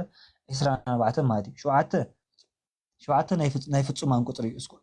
ለምሳሌ በዕብራውያን እንታይ ይብል እስመ ሁልቆ ሳብዕ ፍጹም ውእቱ በሃበ ዕብራውያን ይብል ማለት 7 ቁጥሪ በዕብራውያን ናይ ፍጹምነት ቁጥሪ እዩ ስለዚ ፍጹማን ኮይንኩም ብልዕዎ ንኽብል ማለት እዩ 10 ከዓ ብክርስትና ናይ ፍጹም ቁጥሪ ፍጹማን ኮይንኩም ብልዕዎ ንምባል 12 ኮይንኩም ብልዕዎ ከዓኒ ብሃዋርያት ቁፅሪ ማለት እዩ ንግዜኡ ብ12 ትውልዲ ወይ ከዓ ነገድ ናይ እስራኤል ኮንኩም ብልዕዎ ክብል ከሎ ፍጻሜኻ ናይ 12 ሃዋርያት ትምህርቲ ሰሚዕኹም ናቶም እምነት ኣሚንኩም ቅዱስ ስግኡን ክቡር ደሙን ተቐበልዎ ክብል 24 ካን 24 ካህናተ ሰማይ ማለት እዩ ብፍጹም ስጋና ብፍጹም ኣገልግሎት ኮንኩም ተቐበልዎ ንምባል ሓሳቡ ማለት እዩ ያው እቲ በጊዕ ጉድለት ዘይብሉ ቀርኑ ዘይተሰብረ ፅፍሩ ዘይተዘርዘረ ጨጉሩ ዘይሓረረ ዝበልኒ ከዓ እዚ ፍጹም ምዃኑ ማለት እዩ በቃ ንጹህ ምዃኑ ዘርኢ ማለት እዩ ሓደ ዓመት ዝመልኦ ተባሂሉ ስለዚ ክርስቶስ ከዓኒ ፍጹም ሓጢኣት ዘይብሉ ምንም ኣበርም መንቅብን ዘይብሉ ፍጹም ኣምላኽ ምዃኑ ብንጽህና ናብ ዓለም ከም ዝመፀ ወይ ከዓ ምንም ሓጢኣት ከም ዘይተረኽቦ ዘርኢ ማለት እዩ ካልእ ፀሓይ ክትዓርብ ከላ ሓረዶ ተባሂሉ ንክልቲኦም ቀዋሚ ልደት ናይ ላዕላይ ልዳት ናይቲ ዝበልዕሉ ቤት ነቲ ወይ ከዓ ነቲ ብሓፈሻ ነቲ ኣፍ ደጊኦም በቲ ደም ክቐብኦ ተነጊሮም ማለት እዩ ልዳትን ናይቲ ናሕሲ ናይቲ ኣፍ ደገን ብደም ቅብኦ ተባሂሎም እዚ ንግዜያዊ ክኾን ከሎ ምሳሌ ከዓ ንስጋው ደሙ ኢልና ስለ ዝተርጎምናዮ ልክዕ ከናፍር ምእመናን ማለት እዩ ስጋው ደሙ ብከንፈርና ወይ ከዓ ብኣፍና ስለ ንቕበሎ ከናፍርና ስጋው ደሙ ናይ ክርስቶስ ክቕበል ከሎ እንታይ ክገብር ኣይክእል ልክዕ እቲ መልኣኽ ደም ርኢዩ ከም ዝተመልሰ ብሉይ ኪዳን ኣጋንንቱ እንታይ ክገብሩና ኣይክእሉን ክቐርቡና ኣይክእሉን ማለት እዩ ናይ ክርስቶስ ደም ድሕዳ ተቐቢልና ሓይሊ ስለ ዝህልወና ክርስቶስ ምሳና ክሳዕ ዝኸውን ምንም ክገብሩና ኣይክእሉን ወይ ኣባና ሓይሊ የብሎም ማለት እዩ ካልእ ርእሱን ኣጋሩን ናውቲ ከብዱን ብሓዊ ጠቢስኩም ብልዕዎ እምበር ካብቲ ዝሕላ ኮነ ካብቲ ዝበሰለ ኣይትብልዑ ተባሂሎም ማለት እዩ እዚ ከዓ ልክዕ ንሓድሽ ኪዳን ማለት እዩ ዘይብላዕ ኣካላት ክፍለ ኣካላት ናይ በጊዕ ስጉ ሓፍዎ ተባሂሎም ግን ክብላዕ ዘሎ ርእሲ እናቲ ካልእ ኣካላት እንታይ ኢልዎም ጠቢስኩም ብልዖ ተባሂሎም ብሓዊ ጠቢስኩም እንጂ ጥረ ስጋ ይትብልዑ ወይ ከዓ ዝበሰለ ልክዕ እዚ ንሕና ዝሕላን የቕሬታ መረቕ ንብሎ ማለት እዩ ልክዕ መረቕ ኣይትግበሮ ጥረ ስጋ ይትብልዑ ተባሂሎም ማለት እዩ እዚ ከዓ እንታይ እዩ ጥረ ስጋ ማለት ያው ሓዊ ዘይተንከፉ ወይ ከዓ ሓዊ ዘይተዋሃዶ ማለት እዩ ስለዚ ናይ ክርስቶስ ስጋ ክትበልዑ ከለኹም ናይ ዕሩቕ ብእሲ ወይ ከዓ ሰብ ጥራሕ እዩ ወይ ናይ ወዲ ዮሴፍ ስጋ በላዕ ኣለኹ ኢልኩም ኣይትብልዕዎ ምክንያቱ ክርስቶስ ፍጹም ሰብ ከም ዝኾነ ፍጹም ኣምላኽ ስለ ዝኾነ ስለዚ መለኮት ዘይተዋሃዶ ስጋ ዝበልዕ ዘለኹ ኢልኩም ኣይትሕሰቡ ንኽብል ጥረ ስጋ ይትብልዑ ተባሂሎም ዝበሰለ ወይ ከዓኒ ያሬታ ዝሕላ እንታይ ይባሃል መረቕ ግን ተኸይኑ ኣይትብልዑ ተባሂሎም መረቕ እንተሪኢኹሞ ካብ ምሕር ብማይ ምብሳሉ ስጉኡ ፍርክሽሽ ዝብል ማለት እዩ ወይ ከዓ ስጉኡ ቀልጢፉ ዝብተን ማለት እዩ ስለዚ ናይ ክርስቶስ ስጋው መለኮት ንስጉኡ ኣጥፊኡ ወይ እንዳበልኩም ኣይትብልዕዎ ኢልዎም ማለት እዩ ክትበልዖ ዘለኩም ዝተጠበሰ ወይ ከዓ ዝተቐለወ ስጋ ኢልዎም ማለት እዩ ልክዕ ዝተጠበሰ ስጋ እንተሪኢኹሞ ስጋነቱ ኣይጠፍእኒ ስጋነቱ ማለት ፍርክሽክሽ ኣይብልኒ حاو خاص لزلوخ ملكوت نوتخا يطفئني ማለት ስለዚህ ፍጹም አምላክ ፍጹም ሰብ ኢልኩም ናይ ክርስቶስ ቅዱስ ስጋን ክቡር ደሙን ተቀበሉ ምባሊ ካለ በመሪር حمل ጌርኩም ወይ ካ በመሪር ቆጽል ጌርኩም ብልዑ ኢሎም ማለት እዩ ዝኻኒ ቅድስት ቤተ ክርስቲያንና ፍትሐ ነገሥት ከም ዝዞማት ካብ 15 ክሳብ 18 ሰዓታት ብምጻም ቅዱስ ስጋን ክቡር ደሙን ክንወስዶ ከም ዘላ ልክ አፍና ዕረት ወይ ካኒ ዕረዕረ ክዛጥመን አፍና ክንጸንሐልና ማለት እዩ ልክ አፍና ዕረዕረ ዝጥመሉ ካብ ሳይንስ ደረጃ ካብ 15 ሰዓት ነው ይብል ማለት ሰብ 15 ሰዓት ምግብን ማይን ከይሰተየ ንሕዳ ጸኒሑ አፉት ኢንዛይም ወይ ካ ትመራቁ ካብ መራቁ ሓሊፉ ከውጽ ይጅምር ሓሞት ወይ ካኒ ዕረዕረ ዘብል ነገራት አፍና ኸጥዕም ይጅምር ማለት ስለዚ ናይ ክርስቶስ ስጋ እንደምትቀበሉ ከለኹም ልክ ኣብ ብሉይ ኪዳን በመሪር ቆጽል ገይሮም ወልዑ ከም ዝነበሩ ንስኻትኩም ከአፍኩም ዕረዕረ ክሳዕ ዝብለኩም ጽንሑ ንባሊ ሓሳቡ ማለት እዩ አልባት ይኸውኩም ዘለኹ ይቅሬታ ካው እንታይ ኢሎም ሽዑ ካው ስጋ ጽባሕ ኣይትሕድሩ ኢሎም እንተ ሓዲሩካ በእሳት አቃጽልዎ ኢሎም ዝኻን ቅዱስ ቁርባን በቃ ሊትራሊ ዝኾነ ትርጓሜ እዩ ዘሎ ቅዱስ ቁርባን ናይ ዕለት መስዋዕት እምበር ዝሓድር መስዋዕት ይኮነ ማለት እዩ እዚ ዕለታዊ ዝዳሎ መስዋዕት ናይ እግዚአብሔር ጥበብ ማለት እዩ እንተ ሓዲሩ ቃጽልዎ ከም ዝተባሉ ሓድሽ ኪዳን ልቀኸው ማለት መስዋዕቱ እንተ ሓዲሩ ናይ ግድን ይብሓው ዝቃጽል ማለት ስለዚ እዚ ንሓድሽ ኪዳን ምሳሌያዊ ወይ ካኒ አምሳል ወይ ካ ጽላሎት ኮይኑ ቀሪቡ ማለት እዩ ካልእ ክትበልዑ ከለኹም ሕቆኹም ተዓጢኩም አሳንኩም ኣብ እግርኩም ጌርኩም በትሪ ሒዝኩም ይብል ማለት ሕቆኹም ተዓጢኩም ማለት ያው ንጽህና ሒዝኩም ማለት እዩ አሳና ኣብ እግርኩም ሒዝኩም ካ ናይ ወንጌል ቃል ሒዝኩም ወይ ካ ወንጌል ተማሂርኩም ብወንጌል አሚንኩም ማለት እዩ በትሪ ኣብ ኢድኩም ሒዝኩም ተባሂሉ ዘሎ ያ በትሪ ማለት መስቀል ማለት እዩ ስለዚ ናይ ክርስቶስ መከራ እንዳሓሰብኩም ወይ ካ ናይ ክርስቶስ ሕማምን ሞቱን እንዳሓሰብኩም እንዳዘከርኩም መዘከርታ ናይ ክርስቶስ ሞቱን ትንሳኤው እንዳዘከርኩም ተቀበሉ ማለት ንዚየኑ ሞተ ከወትንሳኤ ከቅድስ ዝብል ሓቂ ናይ ቅዳሴ ክፍልና ሞትካን ትንሳኤካ እንታይ ንገብር ንዝክራልና ወይ ካ ንሰብኻልና እንዳበና ሞትን ትንሳኤ እንዳዘከርና ክንቅበሉ ከም ዝግባአና ይነግረና ማለት ካብኡ ቀልጥፍ ቀልጥፍ ኢልኩም ብልዕዎ ማለት ካኒ ያው ስጋው ደሙ ቀልጥፍኩም ተቀበሉ ማለት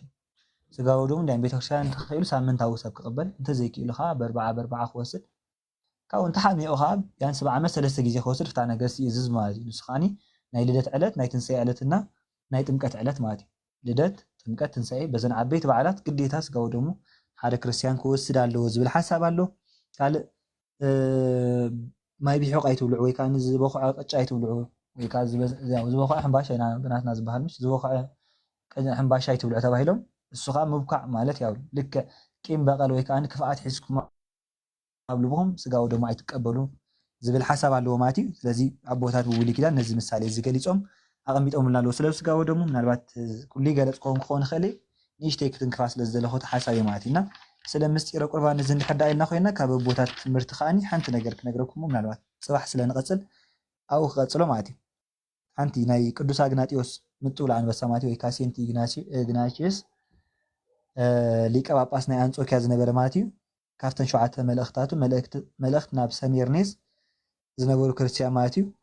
ምዕራፍ 7 ማለት እዩ ዝጠቐሶ ሃይለ ቃል ኣለዎ ካብ መናፍቃን አንጻር ወይ ካኒ በመናፍቃን ንጽጽር ዘቀረቡ ሓሳብ ማለት እዩ እናንተ ዝብል መናፍቃን ይብል ማለት ብዛዕባ ቅዱስ ቁርባን ክዛረብ ከሎ መናፍቃን ካብ ቅዱስ ቁርባን ካብ ጸሎትን ዝረሓቁ መናፍቃን ካብ ጸሎትን ካብ ቅዱስ ቁርባን ታይም ዝረሓቁ እዮም ይሉና ማለት እዚ ዝገብሩሉ ምክንያት ድማ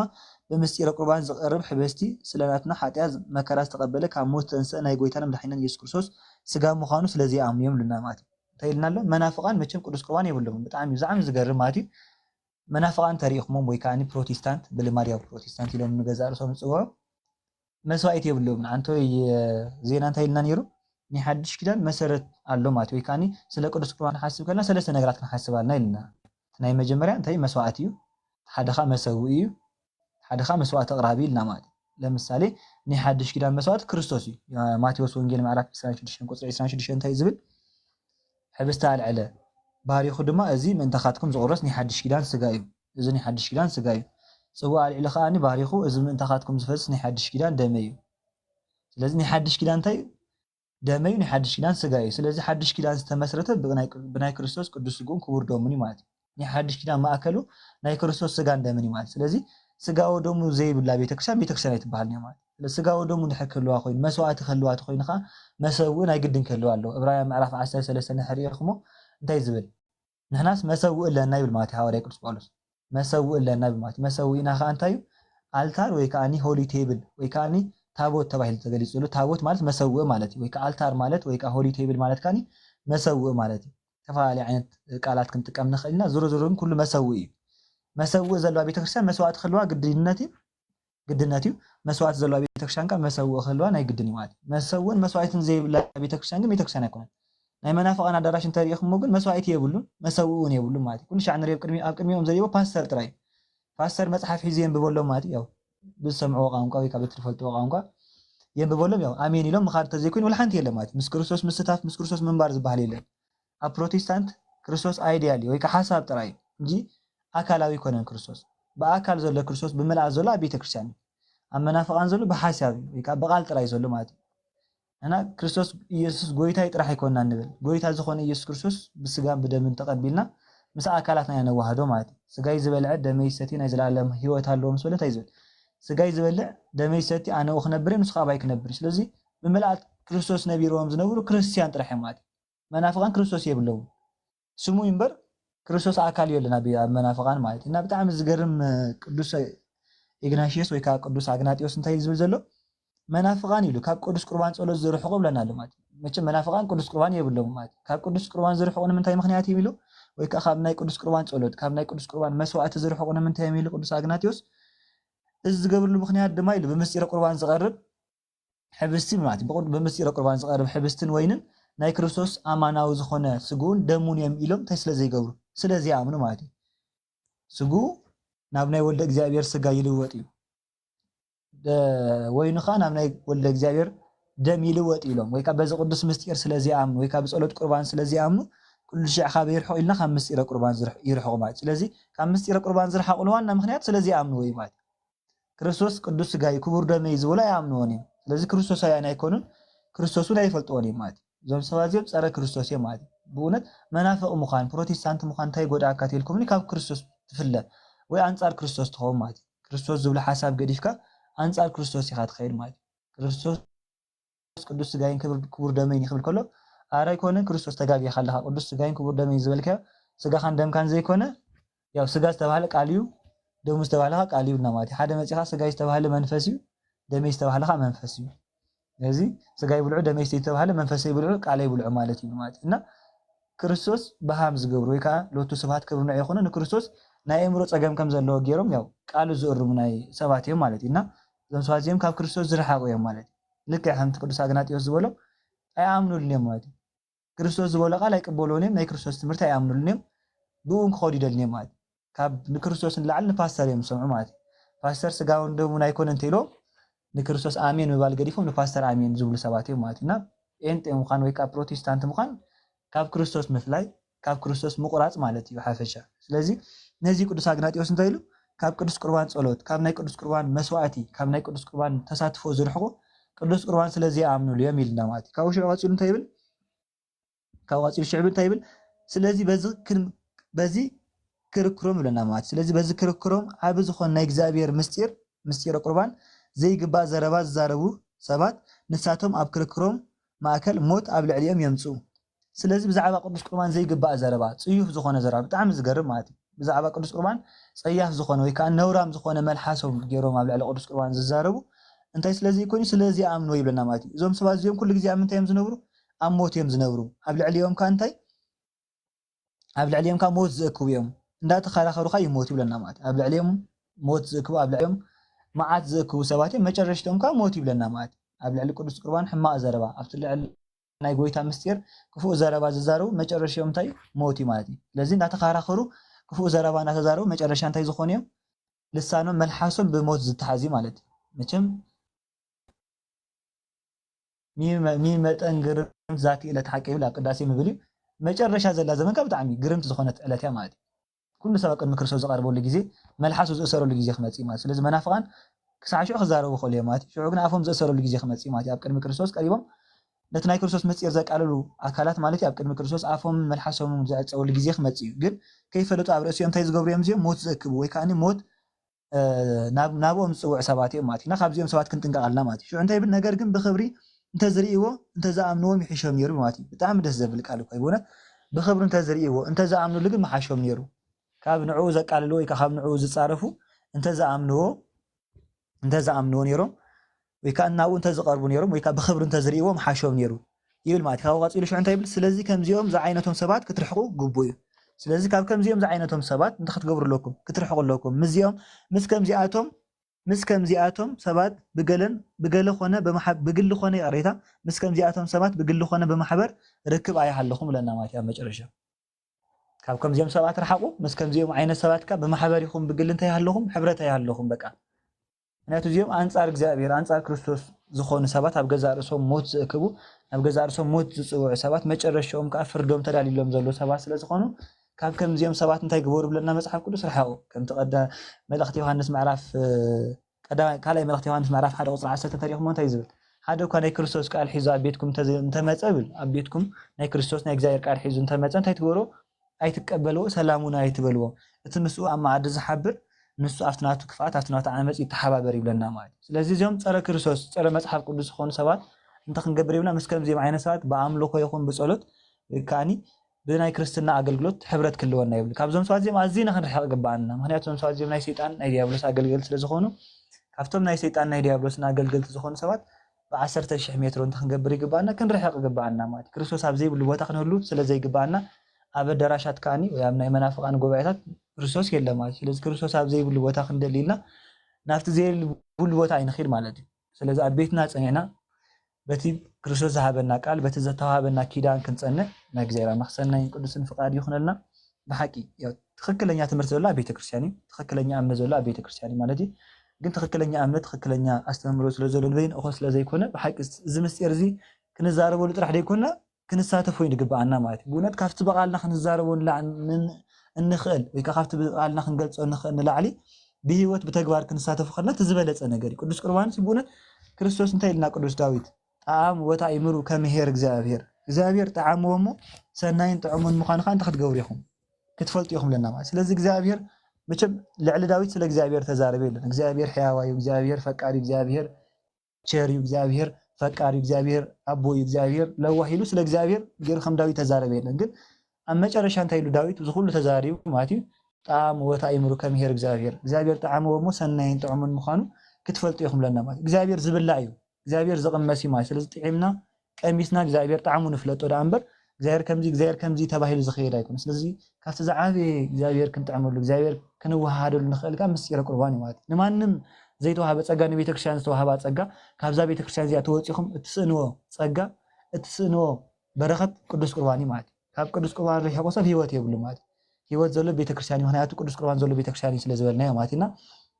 እግዚአብሔር ካብዛ ቅድስቲ ቤተክርስትያን ኣይፍለይኩም ማለት እዩ ዘለዓለም ኣብዛ ቅድስቲ ቤት የፅንዕኹም ደቂ ዓዶም ንቅዱሳን ስድራ ቤት ኣምላኽ ንክንከውን እግዚአብሔር ብፀሎት ናይ ኩሎም ቅዱሳን ይሓግዘና ናብዚ ቅዱስ ምስጢር በፂሕና ድማ ካብ ቅዱስ ስጉኡ ካብ ክቡር ደሙ ተሳቲፍና ናይ ዘለዓለም ህይወት ክንሳተፍ ናይ ክርስቶስ ኣካላት ክንከውን እግዚአብሔር ብፀጉ ይደግፈና ስለዝሰማዕኹምና እግዚአብሔር ኣምላኽ ትገብሮ ጾም ጸሎትን ጽንኢል ይስማዕኹም ምናልባት ሓሳብ እንተሎ ነዞም ኣሕዋት ክንቦሞ ናብ ሕቶም መልስን ጌርና ክንወድእ ትምህርትና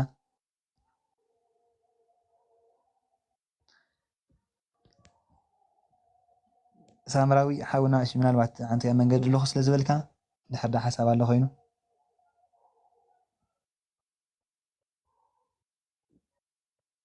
ኣዲያቆን ኣረስማ ኣለኹ ድያነ በይኒ ይዛረብ ከይሉ ሰምዓከና ዲያቆን ሆይ ቃል ተስማዕና ነና ብሓቂ ያእኽሎ ኩላትኩም ተዛሪብኩም ንሕና ከይንበላሾ ቃል ተስማዕልና ዲያቆን ሆይ ብሓቂ ኩላትኩም ኣምላኽ ኣገልግሎትኩም ይባርከልና ንሓኻትኩም ዕድመን ጠናን ይሃበልና ዲያቆን ሆይ በቃ ያእኽሎ አሚን አሚን ቃል ይስማዓልና ምናልባት ተረስዐ ነገር ተሎ ግን ያው ሓሳብ ንሃብ ሞኒ ሕቶ መልስን ክንቅበል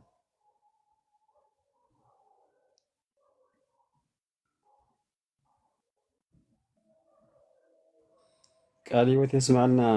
ዲያቆን ሓዊ ብጣዕሚ ደስ ዝብል ኣጋላልፃ እግዚአብሔር ናይ ዘበና ኣገልግሎትኩም ይባርኸልኩም ብጣዕሚ ስፍሕ ዝበለ ርቕቕ ዝበለ ጽቡቕ ዝኾነ መኣዲ መግቢ ክትምግቡና ፀኒሕኩም እግዚአብሔር ናይ ዘበና ኣገልግሎትኩም ይባርኸልኩም በቃ ከኣክድ ይባየ ወገን ማለት ንወስኸሉ ነገር የለን ኣሕዋት ኩላትኩም ስለ ዝገለጽኩሞ ቃል ህይወት የስማዕና ብልብና ይሕደረልና ሰማዕቲ ዘይኮነ ተግበርቲ ክንከውን ድማ እግዚአብሔር ይብቃና حتى من الباش اللي حفتنا تحت تصحف علامو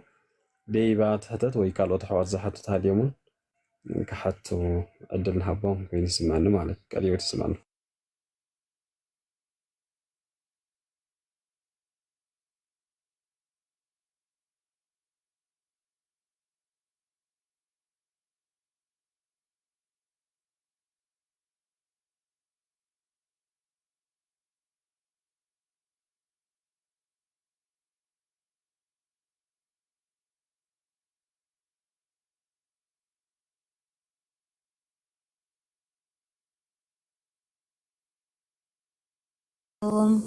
سلام دهن حتى ده قፅሊ ኢሉ ዶ ሓፍተይ ቀፅልሽ እሺ ሰማኹ ኣብናይ ዛናይ ቅዱስ ቁርባን እያ ሕቶ ድሓን ኣብዛ ምፅ ኢለኹ ዜና ዓወይ ኣብዛ ሓታ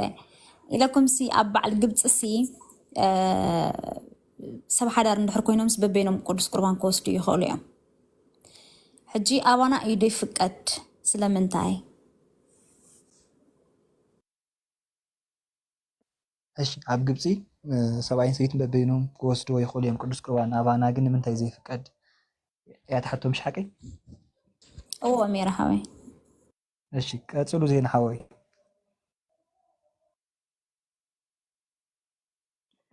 وقعت عيدة في الأخير من الواش عبوتها كده خيلو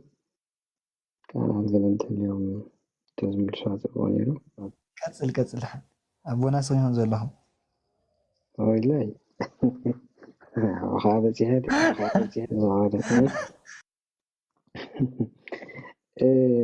انتايو بنالواش أنا بزولت خملت بنالواش كله بتكسرنا كورونا بيمنع معها كون فورتو معها كون مالت كل شيء كان فلاد يزلنا يا ريت أنا حمسة كل شيء كان فلت أزلنا انتايو قدس قربان انتايو تقوم قدس قربان انتايو زبيلي جي قدس قربان كل شيء مس كريستوس حالز قبرنا مستير مس كريستوس مس بيتكسان حالز قبرنا مستير سلازي قدس قربان كابتا استطمقنا لا جميرنا كنا قارصو زيبلنا مستير منياتو انتو دياكون ميرن حاونا كتوسط زينيو انت تخاله بسومون ابسومون تخوينو خا بربع معالتي تذكرنا حاب عمل سلسة جيزي سلالة الناس بلي تزي تلاقي قدس باسليوس كا دخيلنا معالت خمس دخيلنا زول تمرتون على قدس باسليوس مالتي اب سومنا 4 جيزي نوسدينا دخيلنا اب معالت توسدنا ولج اقم زلوي وماسي صبو نغاري نابلا كموغسو نرينا مالتي ابت دبدابيتاتو حجي እዚ ቅዱስ ቁርባን እዚ ምስ ክርስቶስ ሓደ ዝገብረና እዩ ስለዚ ሓደ ሰብ ክድሕን እንሕዳ ኮይኑ ቅዱስ ቁርባን ክወስድ ኣለዎ ምክንያቱ ምስ ክርስቶስ ሓደነት ስለ ዝገብር ምስ ቤተክርስትያን ሓደነት ስለ ዝገብር ማለት እዩ እታ ትድሕን ቤተክርስትያና እቶም ዝድሕኑ ምስ እግዚኣብሔር ሕብረት ዘለዎም ማለት እዩ ስለዚ ቅዱስ ቁርባን ውልቃዊ እዩ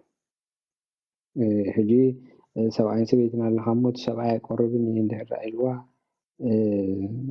ታሰበይቲ ንዕኡ ክትብል ኣብ ሲኦል ክትኣትዩ ኮነት ንሳ ናይ ውልቃ ትገብር ምስ ክርስቶስ ዘለዎ ሓደነት ሕጂ ቤትናታ ቅድስና እቲ ሰብኣይ ናይ ቅድስና ክመፅእ እዩ ከምቲ ሃዋርያ ጳውሎስ ናብ ቆሮንቶስ ፅሒፎ ዘሎ ኣብቲ ምዕራፍ 7 ማለት እዩ ነቶም ዘይኣመንቱ እውን ከይተረፈኹም ዝብሎም ማለት እዩ ተኣማኒ ለላ ኮይኑ ብፍላይ ቤትናታ ሂወት ንሱ እውን ይቅደስ ስለ ዝኾነ ማለት እዩ ሕጂ እቲ ኣብ ዓድና ሰብኣይን ሰበይትን ብሓሳብ ክቆርቡ ዘለዎም ዝብል ብልምዲ ዳኣ እምበር ብቆኖና ቤተክርስትያን ክሳይ ኣይኮነን ብቆኖና ቤተክርስትያን ዝተሰርዐ ኣይኮነን ሰብኣይን ሰበይትን ግድን ክቆርቡ ኣለዎም ሰብኣይ ብዘይ ሰበይቲ ሰበይቲ ብዘይ ሰብኣይ ክትቆርብ ኣይትኽእልን እያ ዝብል ሕግን ቆኖና ቤተክርስትያን የብላ እንተልዩ ግን ምናልባሽ ክመሃራን ድልው ማለት እዩ ስለዚ እቲ ቅዱስ ቁርባን ምስ ክርስቶስ ሓደ ዝገብረና ስለ ዝኾነ ናይ ማንም ሰብ ፍቅሪ ኣይንፅበሉ ኢና ካብታ ዝተጠመቕናላ ግዜ ጀሚርና ስጋዕታና ክርስቶስ እንኸደላ ዕለት ኩሉ ሻዕ ቅዱስ ቁርባን ክንወስድ ንስሓ ክንዓቱ ፍረ መንፈስ ቅዱስ ክንፈሪ ጉዱዳት ኢና እዙዛት ኢና ስለዚ በዚ መሰረት እዩ ንሶምኩም ዝገብሮ ኣባና ግን ምናልባሽ ካበይ መሰረቱ ምናልባሽ መጥናዕቲ ዘድልዩ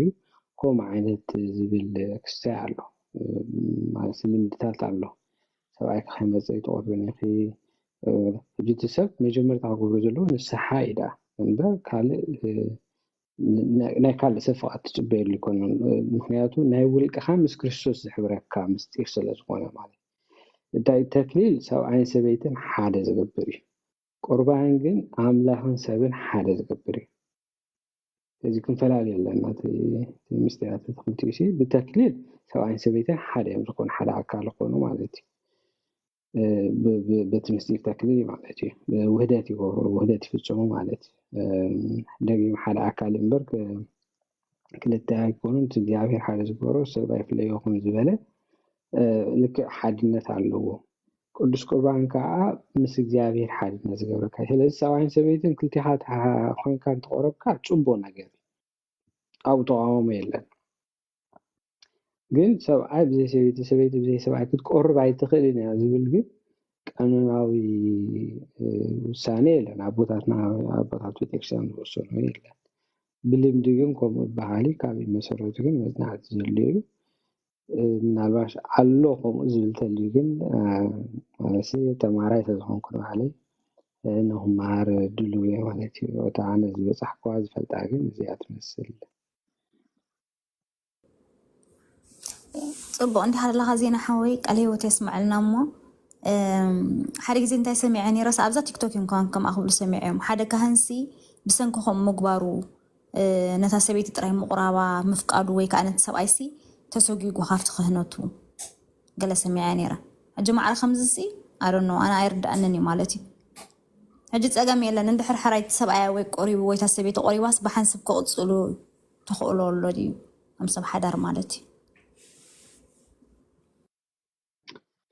እቲ ሓጢኣት ብውልቀ እንዲኻ ትገብሮ ንኣብነት ሰብኣይ ሰራቂ ወይ ሓሳዊ ክኾን ይኽእል ሰበይቲ ከምኡ ካብ ከምኡ ዓይነት ሂወት ዝወፀት ክትከውን ትኽእል እያ ትቆርብ ትሰግድ ብቅድስና ትመላለስ ክትከውን ትኽእል እያ ሕጂ እቲ ናታ ሓጢኣት ንዓዓ ወላ ሓንቲ ናቱ ሓጢኣት ንዓዓ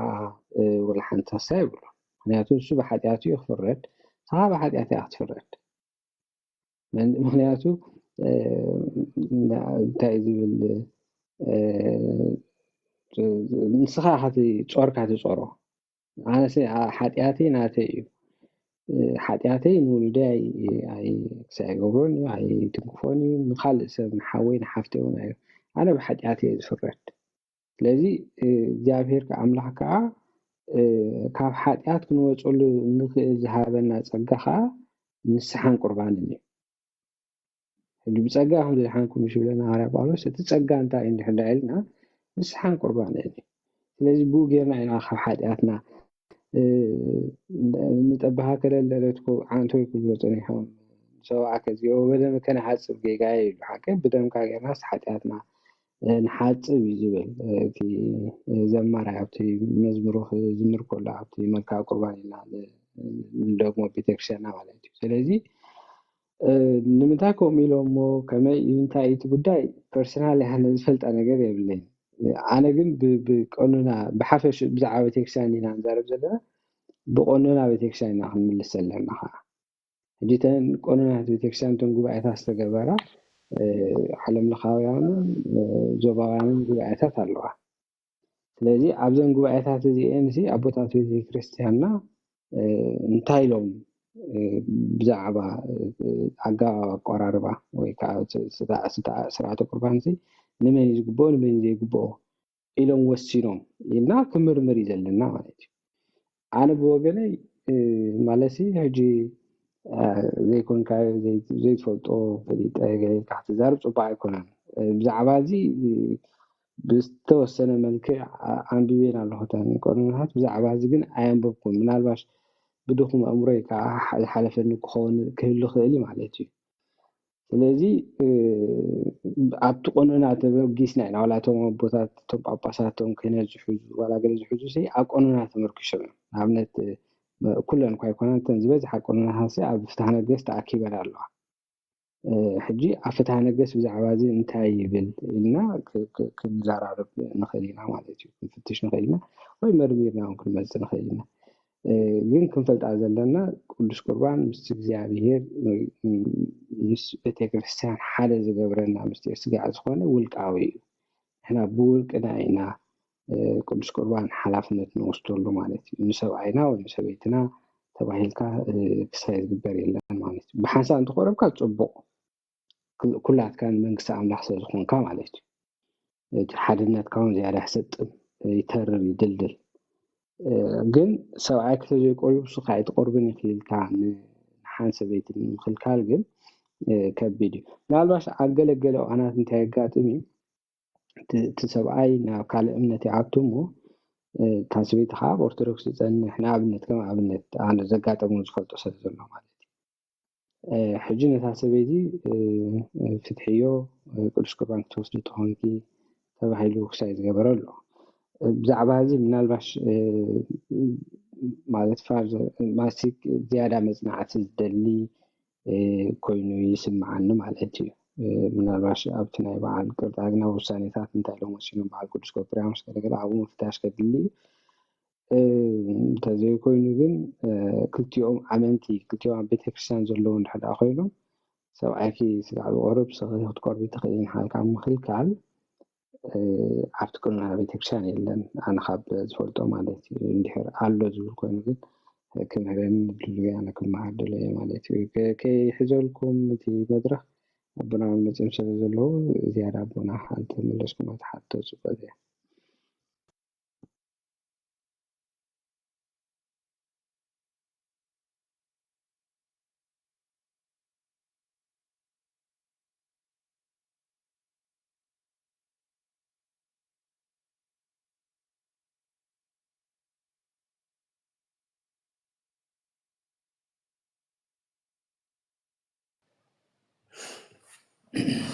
ماشي تمليزات الكديا اللي دو حفتين واضح الله قال ايوه تسمع لنا دياكون زينة جبريل يا مالس انت قبل الناس اني حزينة حويك قال هو تسمع لنا مو كساي قبل الناس انحن ورايكم قبل تصنيحون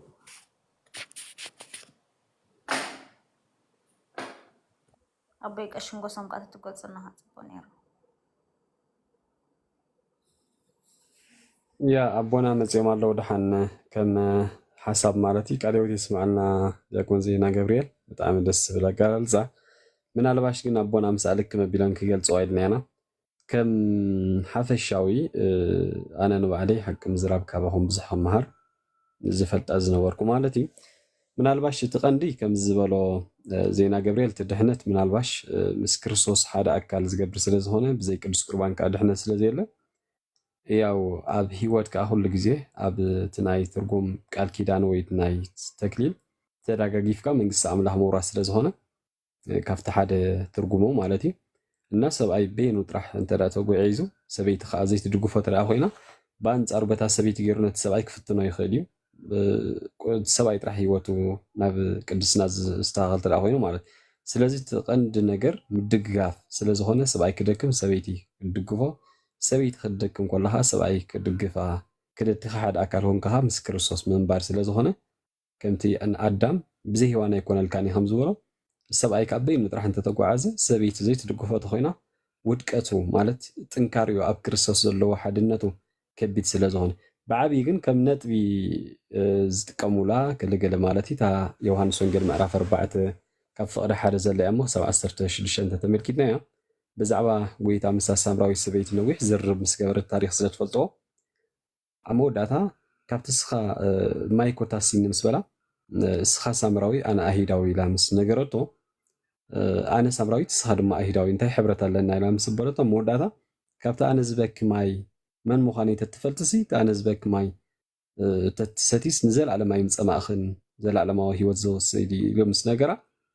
قويتا مو خبزنات كماي نداسين مسبلطو سبعي كحيس كمزي كم زبلايو أفتي تاريخ سنقر مو منالواش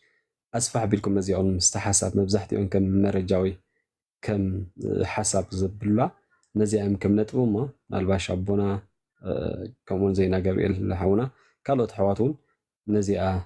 سفح غتبلو مازا حساب زي أسن من دايهم سبعي كحيس كم سلا زبلا قويتا سبعي بزي سبيتي كواسلي أبولن سبيتون بزي سبعي قلز بلو مبزحتي أم كم نتبي وي كم مرجع زي متقرب ياريتا نزح حسب جاهت لك كم سلازل الله أقدم آتيم بر ربنا آتيم الله قاليوت يسمع لنا حونا نهرنا زينا جبريلون قاليوت يسمع لنا ربنا دلك نبوم معرف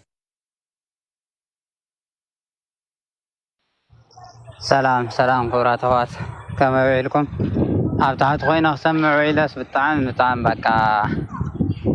يوز غير قال أملاخنا نسمعوا إلنا نخلكم እግዚአብሔር አምላክ عسب ቅዱሳን يغفلكم مجمرتا دهريوت يا تا حتو زلاجي سبعين سبيتن بحاده يقبلوا يسغا እንደምና ክርስቶስ بحاده يوسول ዝብል بمسارته زجمر كابتي سبعين سبيتن ዝኮኑሉ መዓልቲ كابت سبعين سبيتن ዝኮኑሉ መዓልቲ تخليل ወይ ከዓ ማስባን ዝባል ናይ መርዓ አገባብ ምሻለ ቤተ ክርስቲያን ሕጂ አቡ ይጅመር ሓደ ንኾኑ ሰባይን ሰበይትን ሓደ ክኾኑ ብስጋ ጥራይ ዘይኮነስ ብመንፈስ ሓደ ንኾኑ ዘልዮም ቁርባኒ ዋላቶም ብማስባን ዝባሃሉ ዋላቶም ብተክሊል ዝባሃሉ ቁርባኒ ማለት ስለዚኦም ሰባይን ሰበይትን እዚኦም ካብዝን ድሓር ሓደ አካልኹም ክልተ ይኮንኩም እግዚአብሔር ሓደ ዝገበሮ ሰባይ ይፍለዮ ዝባሃለሎም በስጋ እንደምናይ ክርስቶስ ሓደ ኮይኖም ስለዘለውዮም ማለት ድሕሪ ናብቲ ሓዳር ምስኣተው ወይ ናብቲ ህይወት ምስኣተው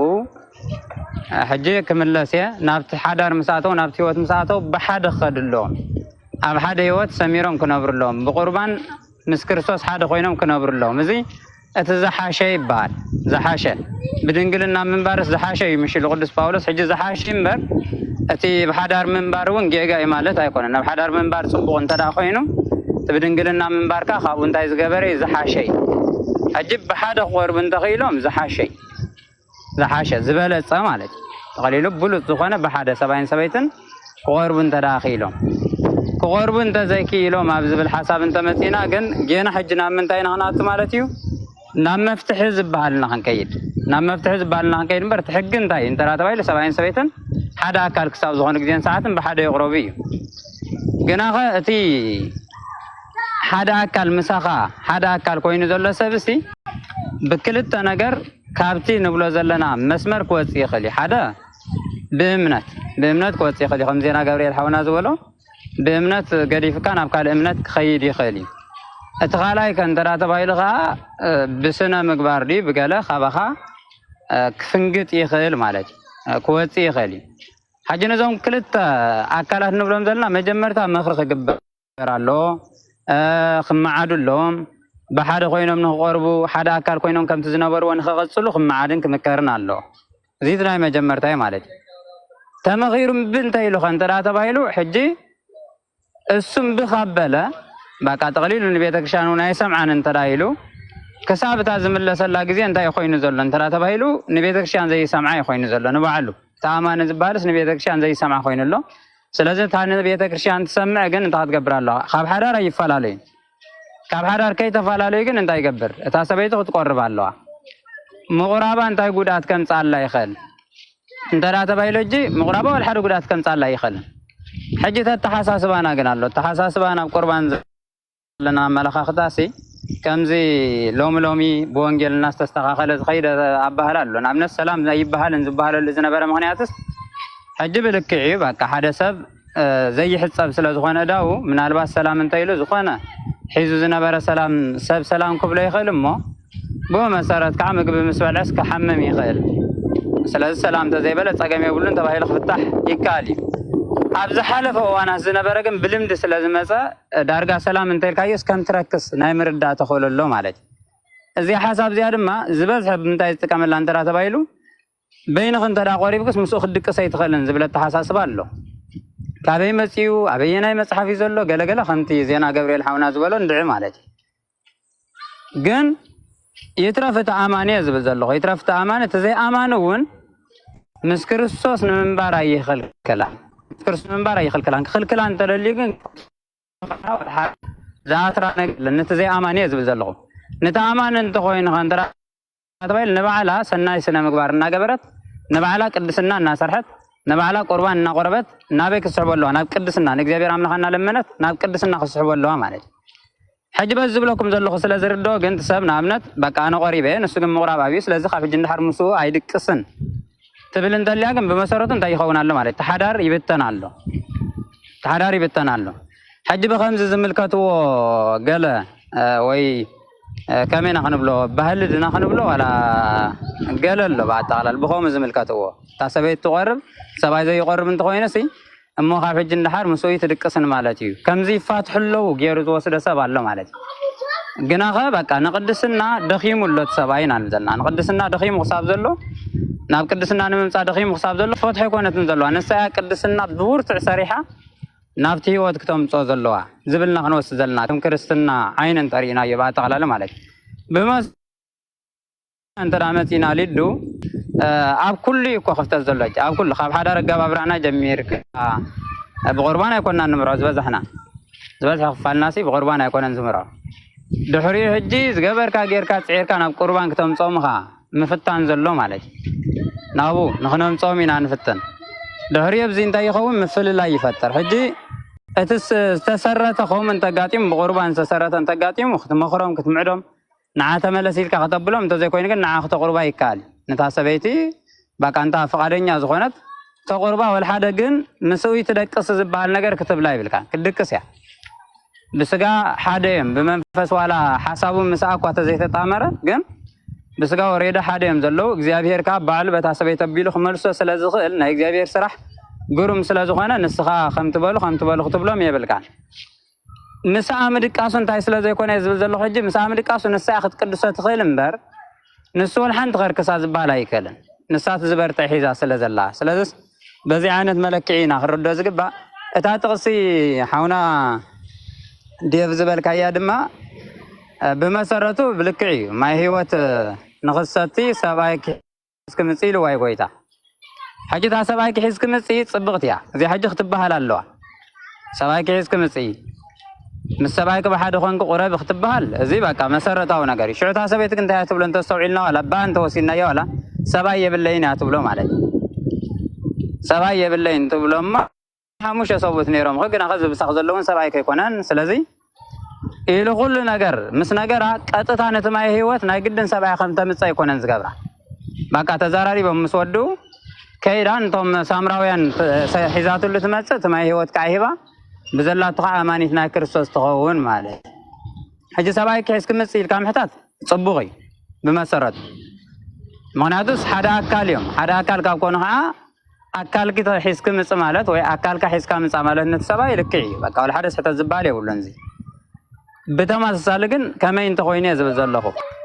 ብምል አሽዑ ቆርብ ደሌላ ታሰበይት እንተ መጽያ ወይ ሰባይ ቆርብ ደሌን ተመጽዩ ሰባይ ካይስ ካምጻት ብሎም ሰባይ ይርዶ እንተ ኮይነ ተመኽሮ ተምዕዶ ፍጹም አይኸውን ኢሉ ዝኸይድ እንተ ኮይነ ግን ነታ ክትቆርብ ትደሊ ተቆርባ ግን ካብ ሓዳርን ፈታን ክትከውን አይግባን በሓደ ንኽነብሩኻ ትገድፎም ያታ እዚያታ ናይ ቤተክርስትያን ትምህርትያታ ባህል ግን ከም ዘላታ ስለዝመጸት ኣብ ብዙሕስ ድንግርግር ትብልያ ትብል ሓሳብ ኣነ ዝፈልጣ ክሳብ ሎሙ ማለት እዩ ብዛሓተት ኩላውን እምበር ትሕግዝ ኮሚ ብሓደ ቆርብለዎም እዩ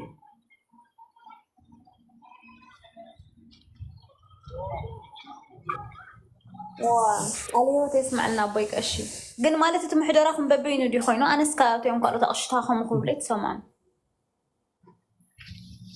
أزي حج محدرا يكون الليدو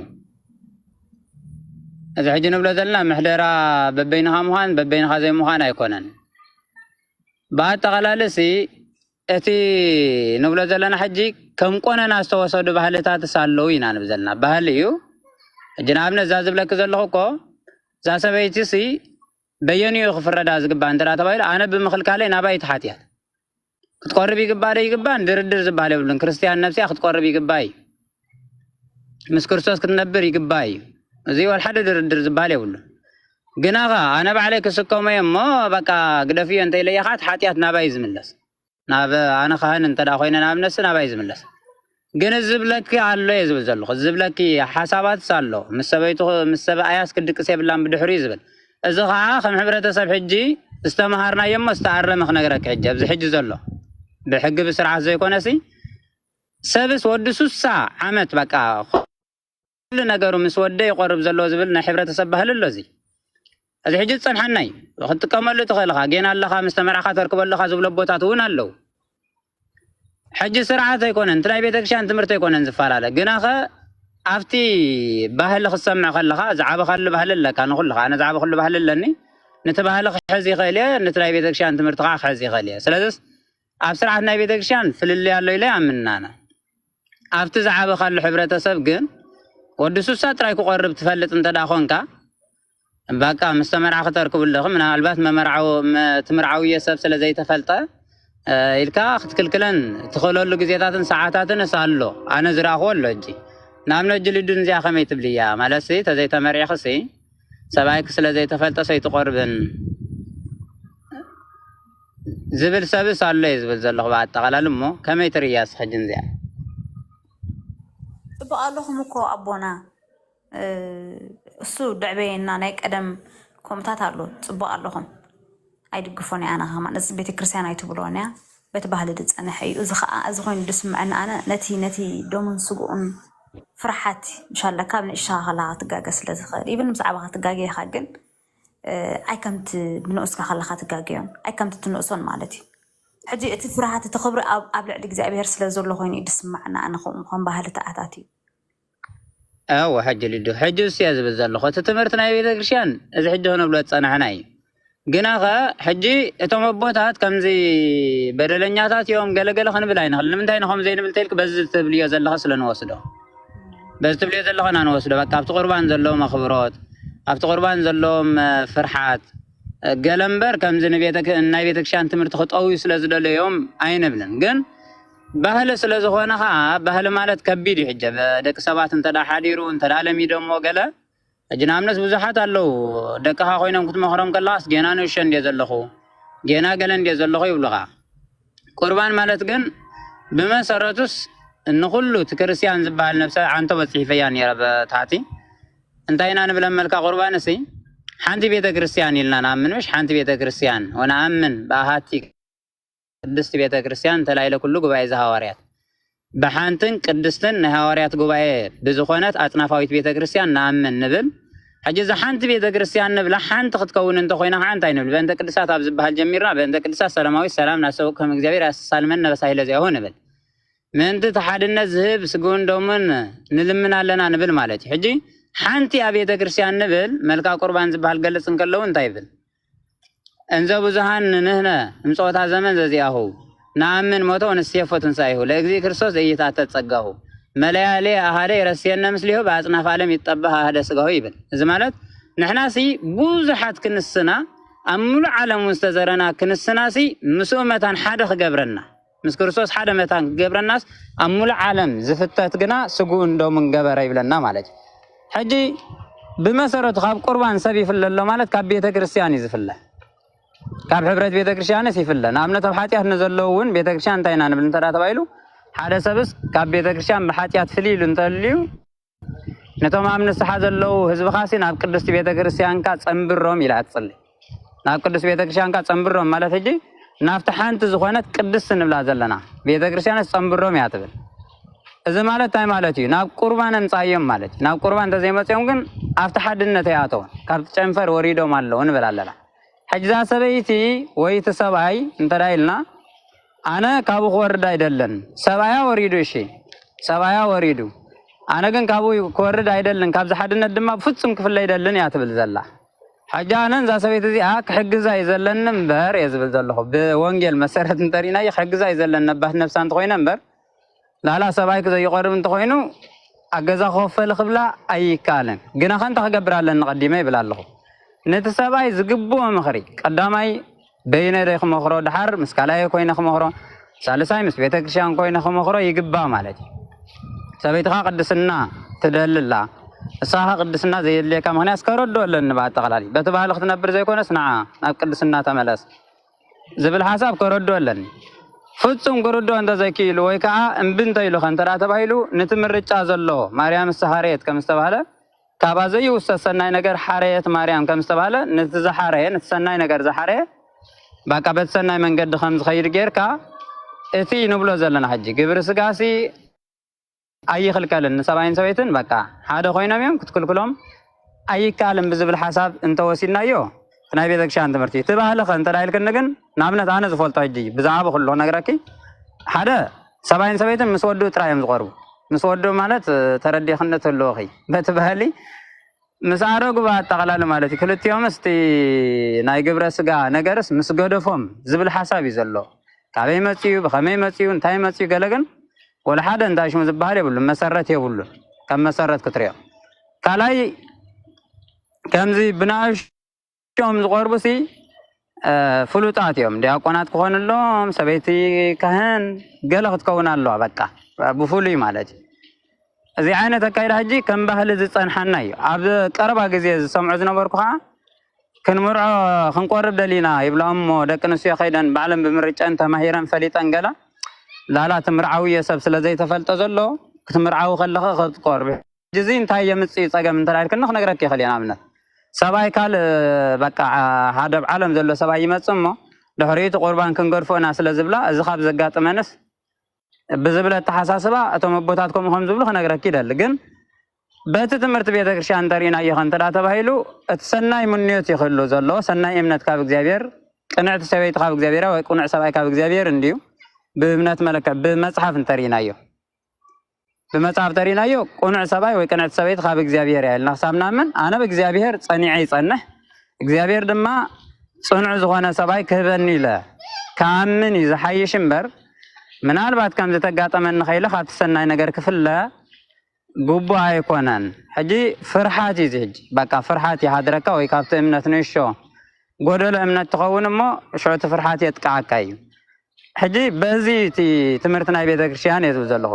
በተማሳለ ግን እቲ ስርዓት ዝብል ሓሳብ ሕጂ ትምህርት ናይ ቤተ ክርስቲያን ሓደን ትምህርት ናይ ቤተ ክርስቲያን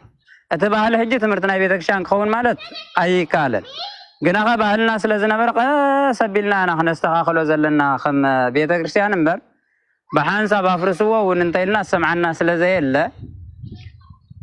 بخومينا هردو زلنا بزح نجار استخاخل الليو اتقاليو ها استخاخل زبلك زلو حجوا لكن بمستوى الحزن ناي بيتك شان سرعة هي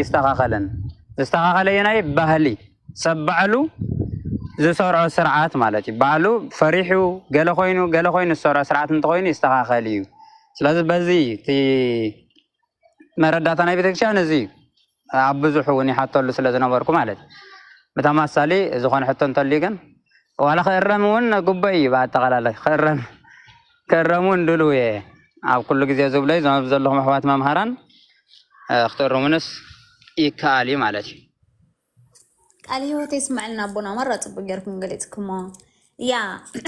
ከምቲ ትብልዎ ዘለኹም ስየ ይመሓየሻሎ ያ ፅቡቅ ኣለኹም ይመሓየሻሎ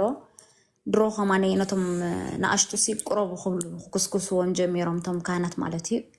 which is very good ብጣዕሚ ፅቡቅ እዩ ሕጂ እቲ ሰብ ይስምድ ማለት እዩ ኣብ ቤተሰብ ይደጋጠመኒ ይስብ ኢቨን ሓፍተይ ማለት እዩ ሓፍተይ ንእሽተይ ኣምዕባየ እቲ ካህን መፂስ ንማዝረ እዩ ኣባት ነፍሳ ኢልዋ ነቲ ሓፍተይ ቅረብ ይስኻ ክትቀርብለኪ ገለ ኢልዋ ምስ ሕጂ ንእሽተይ ኣነ ከመይ ገይሮም ከምኡ ብሉ ንገለ ኢላ ተገሪማ ማለት እዩ حجز كم تزبلكم موت بحال بتعمي تصلي وين تسب جن تتصبق نجارو تأم كهنات كعب بتعمي تصبق أبرك تيم رجور له كم إلهم مقص قاسم مالتي لدوها أنا حنت حدا سباي سيبه نفس خيدو خمس نام متقريب تسباي بقى بتعمي ساقني رسي أنت منشمو زي تقرب تايت أجمع إلى حاتي توانتي سبعة تخانس انت إلى مجلس اللوسي كتموت خاقوا يخم تقول نزلهم نمتى حمقت من إلي إلى وقت سبعة مالت هجي قرب مالت كم زوال كخسل حساب كم زنا إرجان جل جيرس لزوا صدا الصعاب كتموت خاقوا يخم تقول نزلهم زبل ملسي يوبا مالت حجي كل جزاسي كتموت كل خاطر وصلوا ويقال يكون قربان زبل حساب نتعبرت السمنة هنردو قبيو كلما بوتات كم زي تبلي أزل خبز حجوان كلنا أتي زبل كخي جيجان يرنايو ولا صاحب الجون ينبرنايو جن الناس تقال كان عم يقرأ كذا خنا قوس كات خير كن صعروا اللي زلناي كله على أبوتات راجع كونس كله خصعروا اللي زقبنا قريم على أتو يخومو مهانو بتعامل الزبليو نبحجون كغسغسلو مغبارتهم نايش زلهم حواتنا ونب زلهم كتغسغسلو تقندي مسرتاو زخونه ناي بيتكشان حدነት بيتكشان زحلون سلا زخونه كل سب كغسغسلو زغبا يتقلالي ولا زيوم مصلي زيوم كاب امنت وصيلهم زلو احواتسي بقدما اسكلا غصو لسمعني را خمزي اب اورثودكسي قربان زي قرب سبا يدحني لا يتامن حجته زبز حزب سيدحنن تبلالا مالتي غلز بالحساب يهون يرا مجب سنكناس بيتا كريستياننا ختصرف كلا خسمعنا يزغبا مالتي نحنا حق بزي مخبارنا نحنا غبنا بزي مخبارنا نحنا سغا عندنا كريستوس بسنك زي مبلعنا ستا بيتا كريستيان كمزي اتبل جن حزبها خمزي እና ተባለት كتصرف صبغا يكونن حجي يغدليو ግን ካት ናይ ቤተ ክርስቲያን ትምህርት ኻ ብልክዕ ዝሕዋትና ሙሉ መዓልቲ ክብልዎ ዝወዓል እዩ ንባሊምበር ካልእ ወል ሓደ ዝወስኽናሉ የለን ሰናይ በቃ حجاب زي ولا أبوناسي حجي حدا كم زي نابمو زوسر حمام ترحميمو انت راه تصفى زي باللقينو ويكم تي زبالكم مقاني عدمه انت راه دفيو قينو اللي زوسر دين ولا ابكم ولا حنسا من سوسرس بقى كساب بزيت اكل اخيلاتي انسا زعينتو ونالو كم ስለዘጋጠመኝ ማለት በቃ ቆሪቢ እሞ حدث يتبت راي زلو በቃ ከኸይድ زعينቱ ግን ከምኹም ዘይኮነኻ ትዛረቡ ማለትም ከምኹም ዘይኮነኻ ወላ ብዙሕ መምህራን ኣብዙን እንሰም ስለ ዝኾነስ ክስታዩ ሕጂ ጎዝጓዝ ዘይግበረሉ ኮይኑ ማለት ሲ እትሰብሲ ክሳዕ ክንድን ተራ ዝኣምነሎ ኮይኑ ሲ በቃ ሓንሳ ምስ ቆረብስ موتي بتصبر زلون ترى خيناتي أمداي زخون زل تدخل مالتي أبونا ترى ترديكم نقومكم حنتي بنقرب في زبلا عدلوان فلتن كرت تصلي وان بلانيرو حج بخمة هزرا مثلا مستي حونا مالتي بك حجكو قريبات تتصبر ريال زلا نمفنا وقلا حجاب جس كورو قلا اختبرنا مالتي ترى ننشر كينو تحقيقا الجحفشاوي جو صحاوي تا تعمل سكواتر داكا تخون يلن يزقمت كافتيوم تصبو ابزي اقلقل زلكم حواس سلزقنون بمسرتو كمتي وانجيل زبلو بعصرت حادة ساعات يمسو بقالا يمسو قالا حال عينة كفليت كان زغفلو زي عينة رديت كلونا تصبغي قن دلوانيكم نبريات يا صحفتي تداليهم نبريا مسارك اخذ موتها ود 50 اخذ موتها ود 30 اخذ موتها ود 10 اخذ موتها قلز بهال ነገር የለን እንታይ ዳ በቃ ጎይታ ዝመጸላ ሰዓትን ዕለትን አይትፈልጡን ስለዚህ ተዳሊኹም ንበርያ ማለት ሕጂ መንሰይ መውት ይኻሊ መውት ተሓንት ግዜ ምስ ቆረብካ ትብል ሓሳብ ሕጂ بغامي عينة رديت يا توسد انت لا تبايلو كمزي ابزلن كان همان كبلوا اغاني من يرام حنسا مسدحن كاس نزلالم دحين كاخا تبل حساب نايتم قالوت استمرل نايتيوم خبيتك شان وتا دلو مالك نحنا انت هنا نام انت لا تبايلو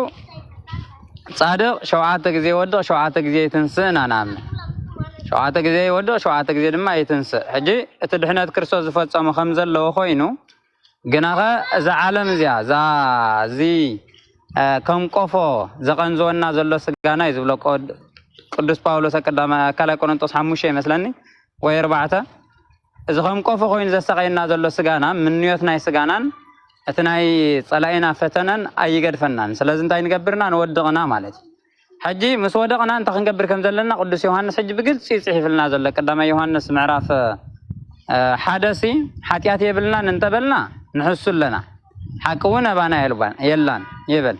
نحاتياتنا انت تناززنا له غنا እግዚአብሔር መሐራ አምላክ ይመን ኃጢአትና ከስተስተረልናይ በማል ሸው ወደሙ ለኢየሱስ ክርስቶስ ያነጻህናን ኩሉ ኃጣዊ ነው ይዝብል ሸው ደም ኢየሱስ ክርስቶስ ጎይታና ደም ካብ ኩሉ ኃጢአትና ከንጻህናይ እና በለ ይዛረም ማለት ይዝደምዜ በዕብራውያኑን ነባብ ደም ይልወለው ማለት እዚ ማለት ቅዱስ ቁርባን ማለት ሕጂ ኃጢአት አይገብርን ዝብል ሰብን ተልዩ እዚያ ናይ ባዓሉ حتى أنت خوين جن حاتيات بدم كريستوس يسرع حاتيات جري اللي زعمن سمن تليو نحاتياتي ناززلو مجمرتا مستناززلو ينصح تنصحي قطتا نبت عنተ بزبل وزنا برحواتنا انت لا تملسنا مستيرات يبال نصحه تنصحكاسي قربان زي تقرب انت اللي خاي تنصحكان بقى خمزي تزاريبكا ወይ ገለ ይኸውን ማለት መፈጸምታ ይገበርካለን ከም ዘወርቃት ጽሕፍ አቢልካሲ بزي ما حتم حزكا يخمز غير كذا عينته يخون مالك سلازي تنصح انت اين تقبري قبلكم صالحين ناب قدس بيت كريستيان نختملس ناب قدس بيت كريستيان مملاس مالت كنتاي مالتي وي ناب قدس بيت كريستيان مصمبار مالتاي مالتي ترى تبايلو مس بيت كريستيان حدا مهاني مس بيت كريستيان حدا نكون لها قرباني سلازي اتا حدا غزي تبل حدا غزي قريبنا تبل حسب حاتيات يقبرن نايزبلو سبات يا نحنا እግዚአብሔር ካው ይሰውረና حاتيات يبلنان عين بلن حاتيات عين قبرن عين بلن نقبرينا نودغنا قناخا كريستوس سلا حيل زبنا بحيل كريستوس كان خلي خمس القدس باولوس نتنسينا تحطوها تردياتن انتقينا مالك نتنس نبرزلنا حج نابينا انتس انترا تبايلو نابتي دحنت تدحنت كم من داي تفصيم انترا تبايلو بسغان لمن ناي كريستوس بصلتنا كريستوس تفصيم سلاز تسينا نابينا نتصمبر نابو مليسنا وديغنا نابينا نملس نابو كل جزء نابوينا نملس نابت قندويننا زغنا كريستوس نملس نزيه تا يوحنس 6 انتراسو إلنا الله سغاز بلا دميستي انا بخنبري نسدما اباي نبر اتيا قندويني لوازلها انا قندويني نسخاتكم تنافرهم اتباي زنبري بزح فره زفري اتي كاباي تفليهم كن والحد اكو خدغبرو اي تقولونهم من بلا تا يوحنس مراف 14 زلا كم زلا تايز قالتا مالك سلازي مس كريستوس نقول بخمين ترى تبايلو بقربان ابيلنا حاتيات زغبره خنتا يخوين ترى تبايلو كاب كريستوس يفلا كاب حاتيات بنصحان تتملس كان ترى تبايلو خا مسبخا تعرق جنب منتاي بدم ناي كريستوس يو مالك سلازي بزي عند ملكعي في رديتكم وسدو زلنا ناي موت مفانو زي كونس بلكعي እግዚአብሔር እድል እንተዳሂ በካሞ እንተ ዘይሞት ካፍተ እርጋንካ ናረጋውያን ካ ተስፋ ከይተቆርጽልና አረጋው ኾንካ እግዚአብሔር ማቻን ሳባረ ክታርክ ጸንሕኻ ዝበለካ እግዚአብሔር የለን ሊው ሕጅስ ናይ እርጋንካ ግዜ መሆን ታለ ተምዳን ሕጅያ ከም ዘለ ቅዱስ ጳውሎስ ታለ ተምዳን ሕጂ ሎሚያ ከማነ ሳይኮነን ሕጅያ እና በለ ዝኸዳ ማለት ይሞ ታስተዋሃበትና ግዜ ክንጥቀምበር ብዛዕባ ክወሃበና ዲ ዘይወሃበና ዘይፈለጥና የግዜ كنحسب ناي دحنتنا غزي خنبخن غبا يكونن تا حطو تزي ترديات نغن كتبر الله يتخلها مالك اي نتصري ممر جن تا ودحن قال غداي لكن كل داخل كناتو نمبر مستحاو كنعل كلنا سنه بكن صوص لدتفلتي خذ عينته كم زي زعق قربان شو تعلال زعق قربان ناجرنايو شو صوص لدتفلتي خا امبر بك سبت حسام كروس قريبي وزعينته حدينس كابي ماتيو غراندي كن قال غدا يكون خلي زي مامر ولكن بحال غير زعته ونالو سلازلكم عنتوي مسوم تحزون كله خلي مو بقى قال هو تسمع لنا كبرك يا بلي كاس لازم لكم لا جوس حوي نايتا خستايد بالكايا قربان مسوسو دسي زياس افت درجه خموت خلوسي بقى قرب قلمله قلد بالكايا سبس نخموت مسدالو قدس قربان دبلكايا ازي ابوزح سب زرايو خغر مكا مالتي انا حنت دفلت اللاسي اب نمود اتبصي حبقى حميمه حكمنا خيدا بقرب دفلت يد لكم دلو حكمنا خيدا حمامه بقى سينومو حمام سلازي بلاسي لايك بقى حمام يبلكني لومسي ديل حمام كسي يغبروا لا مالتي خمزي اخ حميم كخمزي بقمت مالتي اتمنى هنيتو بواد يطقما والحنت بقى خول ليلا دحر خندي بقى دخيما تعبات نفسي الواشع بقى سخي قدس قربان وسد زاغالي والحنت تقبر نغير يلن غلغليلوا امودا تتسفا مسقرصت مالتي قدس قربان وسيدا قدس قربان مسوسدت اي صنحتن درجه اب ور حدا غلات حمامه ترخيبو مالتي ازغلو نفس اسيد تزريو واصنيح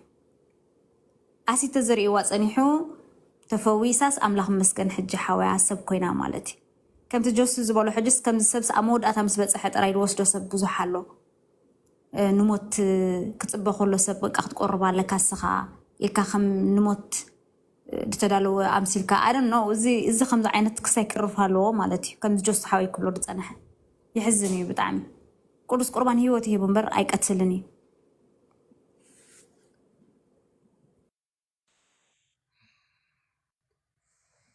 يا تخكل قاليوت قال سناي كبر أبونا طعم دس بلا قالالصة أحواتنا ون بحط تمثيلكم بزح نجارات سلزة مهاركمنا جابيرنا إذا بنا قلبلتكم يبارك لكم بلكعي كم زبركم أبونا على حرة السمنة كم بحالي توفيتاو بحالي جيرو مس هايمانة التعمير زمصولو أبواتنا برقص بإمنة وانا نجر بجابير أمن نيروم برقص مالتي كم زحج ولدو الرقيقون تقيسهم تزيبلو اتفراد أملاح زنبرون قل علمان نمزخون ستاين يروم قل كم بحالي خال حرة السمنة انتهيلو خمزي عبود رح زيكونا بحال في الشوالع بن اسناد كابيت كريستيان مبلاس مالت እግዚአብሔር ወሰደን ማለት ሳብ ሕጂ ያለው ገለገለ ቦታትሲ መጽሐፍ ቅዱስ ሕዝካተር ይኻስ አይ ደቅሎም በቃ ዝመጽሐፍ ስታይ እንዳገበርኩም በቃ ከምዛ ንዓኹም ዝምልከት ሓድሽ ስታይ እንዳኹምኩም ገለ ዝብሎይ ጌና ነተ ወንጌልሲ ጽቡቅ ጌሮም ማለት ብእምነት ዋላ ልዕሌና በቲ ኣብ እግዚአብሔር ዘለዎም ትውክልቲ ልዕሌና እንተበሉ ከም ዝበልናዮ ግን ኣብቲ ሕብረተሰብና ግን ጌና ዘይነቕሐሉ ነገራት ኣሎ ስለዚ ከምዚ ጌርና ንሓድሕና እንተ ደኣቢና ብዙሕ ኣቦታትና መምሃራን እውን ናይ ቤተ ክርስቲያንና ኩሉ መስለ ዘለዋ ብሕቶም ሲልካ ድዩ ብመልሲ ሲልካ ድዩ ብከምዚ ብዙሕ ሰብ ክመሃር ይካል ካልእ ከምዚ ዝበለቶ ሊድ ሓፍትና ማለት እዩ ቅዱስ ቁርባን ማንም ሰብ እንታይ ገብሮይ ብጣዕሚ ይፈርሖ ማለት እዩ ብርግፅ ክፍራሕ ኣለዎ እዩ ንኣብነት ኣብ ፍርቂ ቅዳሴ ሲ ከምቲ ኣቦታትና ዝብሉና እቲ ቅዱስ ሲ ንቅዱስ ይብል እቲ ቅዱስ ዝኾነ ስጋን ደምን ንቅዱስ እዩ ዝግባእ ኢሉ ቅዱስ ዘይኮነ ከዓ ወይ ከዓ ኣብ ርእሲ ቅዱስ ቁርባን ርእሱ ከይመርመረ እንተደኣ ወሲዱ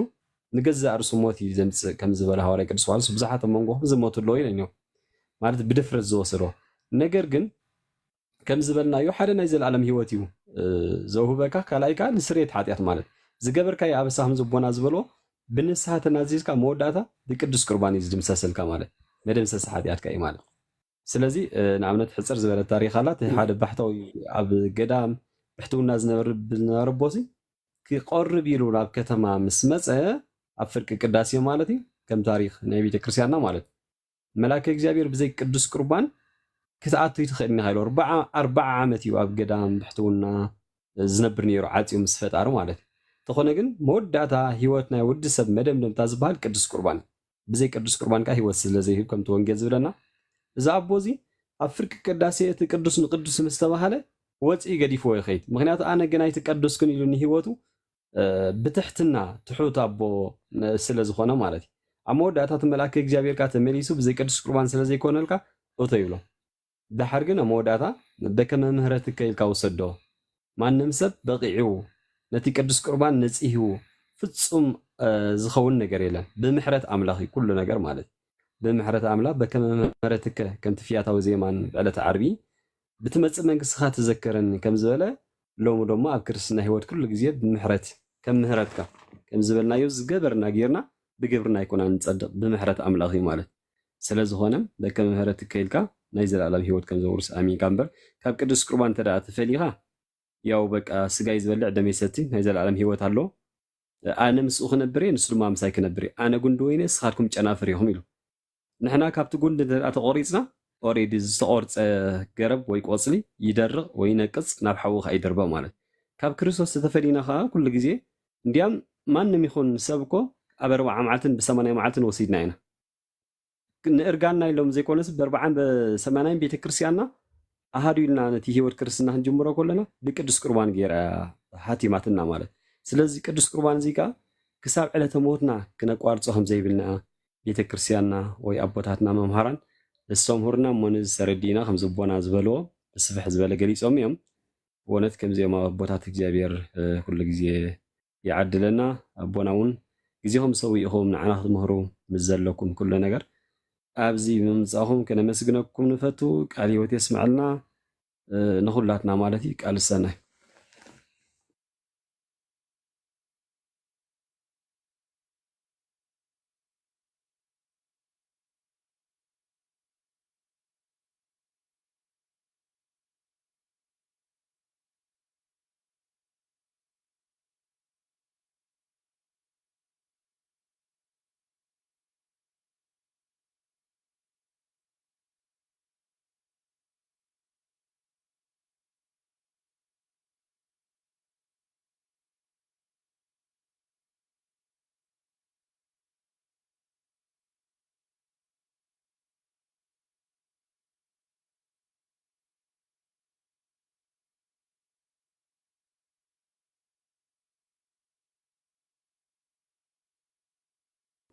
تزاربوا باتر أسئلكم كلاتكم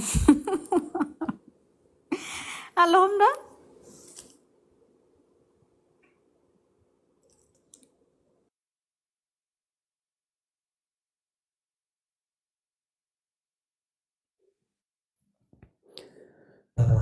ቃለ ሕይወት የስማዕልና ካብ እግዚአብሔር አቦ ካብ ጎይታና ካብ ኢየሱስ ክርስቶስ ጸጋን ሰላምን ምስ ኩላትኩም ይኹን። ይፍቱኝ አቦና ይባርኩን። እግዚአብሔር ካብ ማእሰርቲ ኃጢአት ይፍታሕኩም። እግዚአብሔር ይባርኩም። አሜን ወአሜን። ኃጢአትየ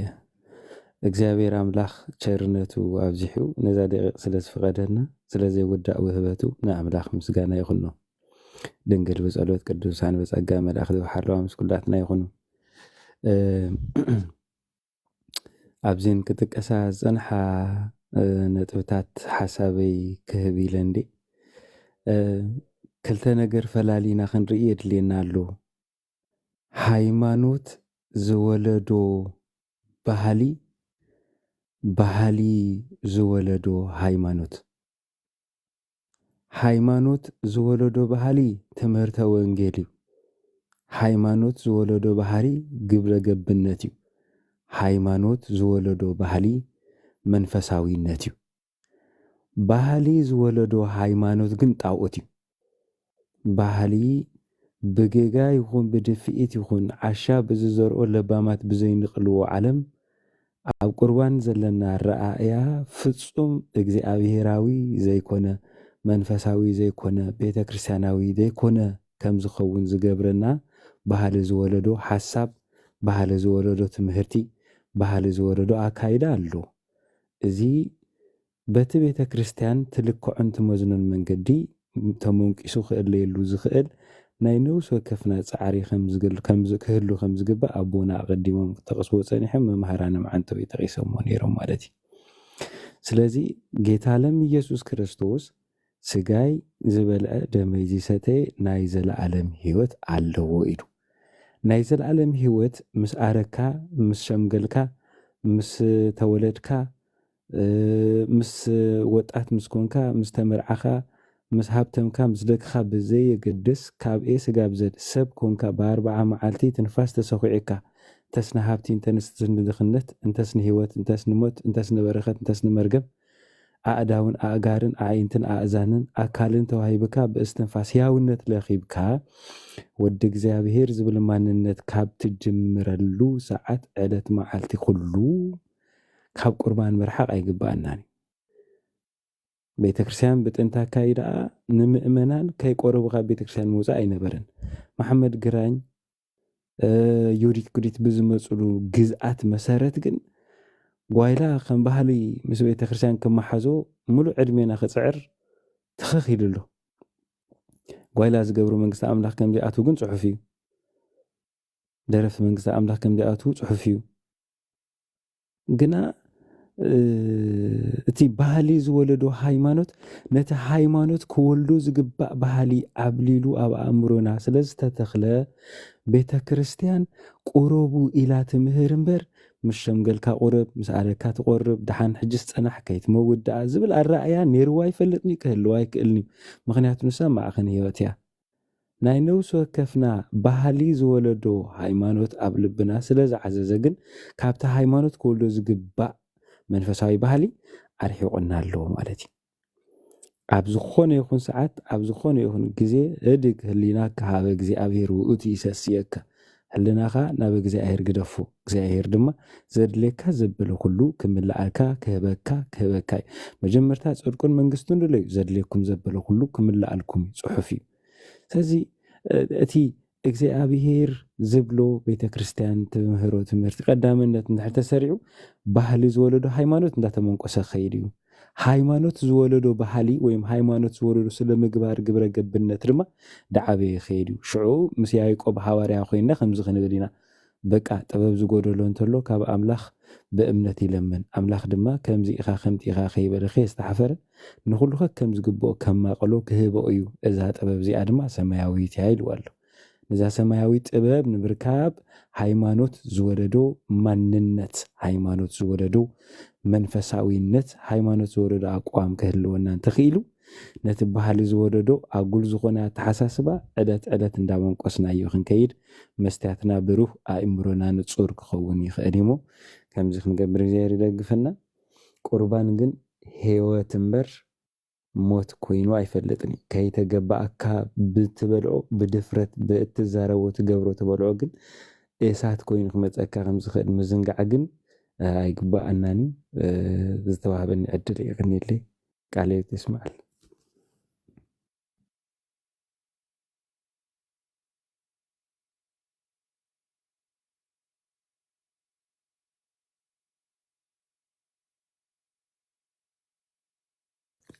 عليه تسمع لنا ممر أمنه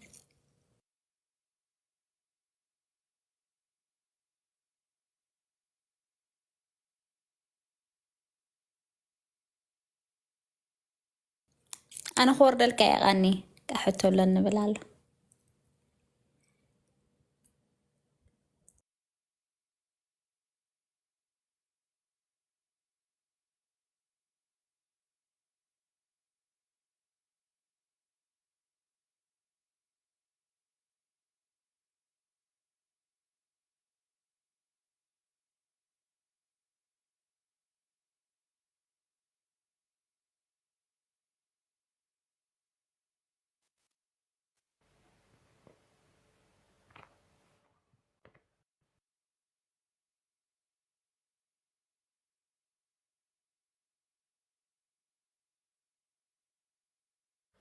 سلام كم يمشيكم ممهرنا كم يكن يوم لحالهم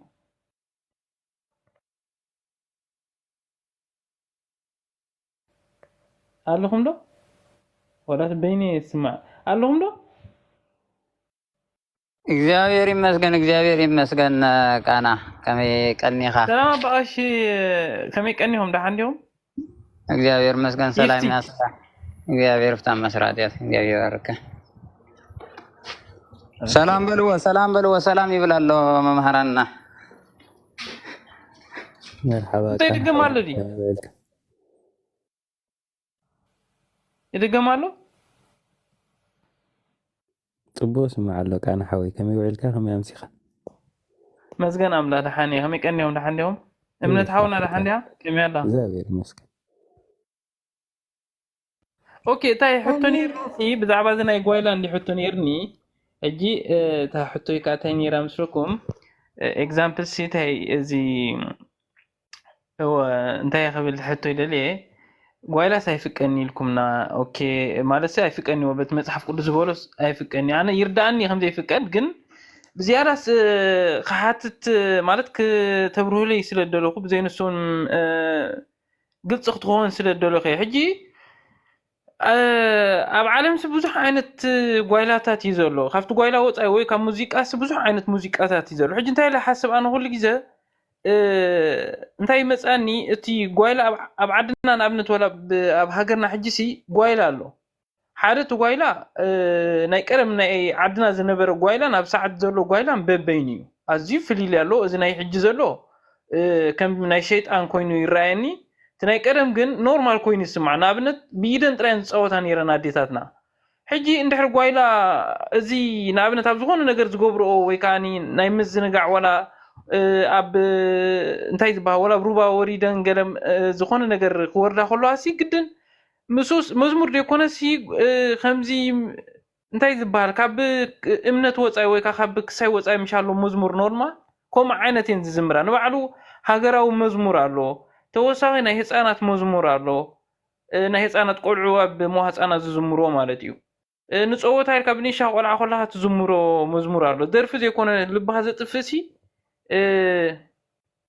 نو هم ማለት ይኮንኩ ኣነ ክሳይ ክበርሃለ ይደል ዘሎ ሕጂ በትናትኩም የኸይሽዕ ምስማሃርኩምና ማለት እዩ ቆልዑ ዝዝምሮ መዝሙር ኣሎ ሃገራዊ መዝሙር ኣሎ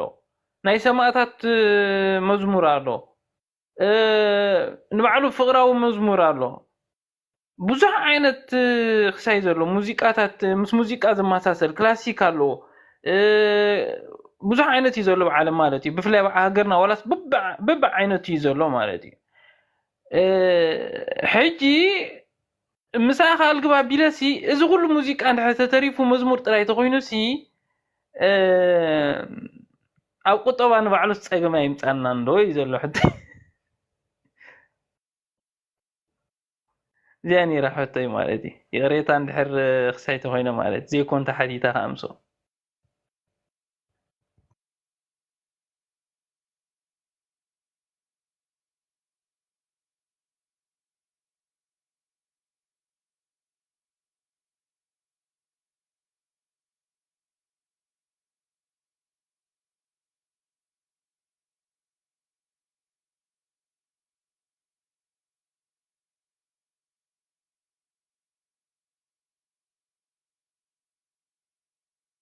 اللهم دم مهرنا تيدا تيدا سويلكم لا أبونا ملسلو لا برين اسكازيا سبريني كسلو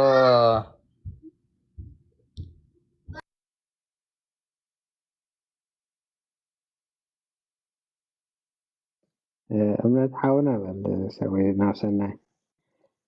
ወይ እግዚኣብሔር ምትካታ ዘላ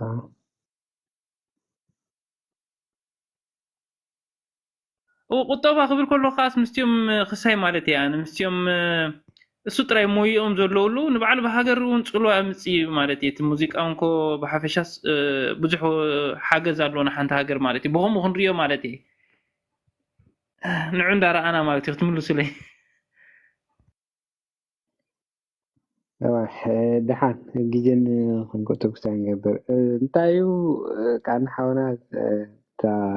ኣብ ታሕቲ እንፅፈካ ነረ ኦሮብቲ ናይ ቀደም ድሓን ነይሩ ኢልካ ሕጂ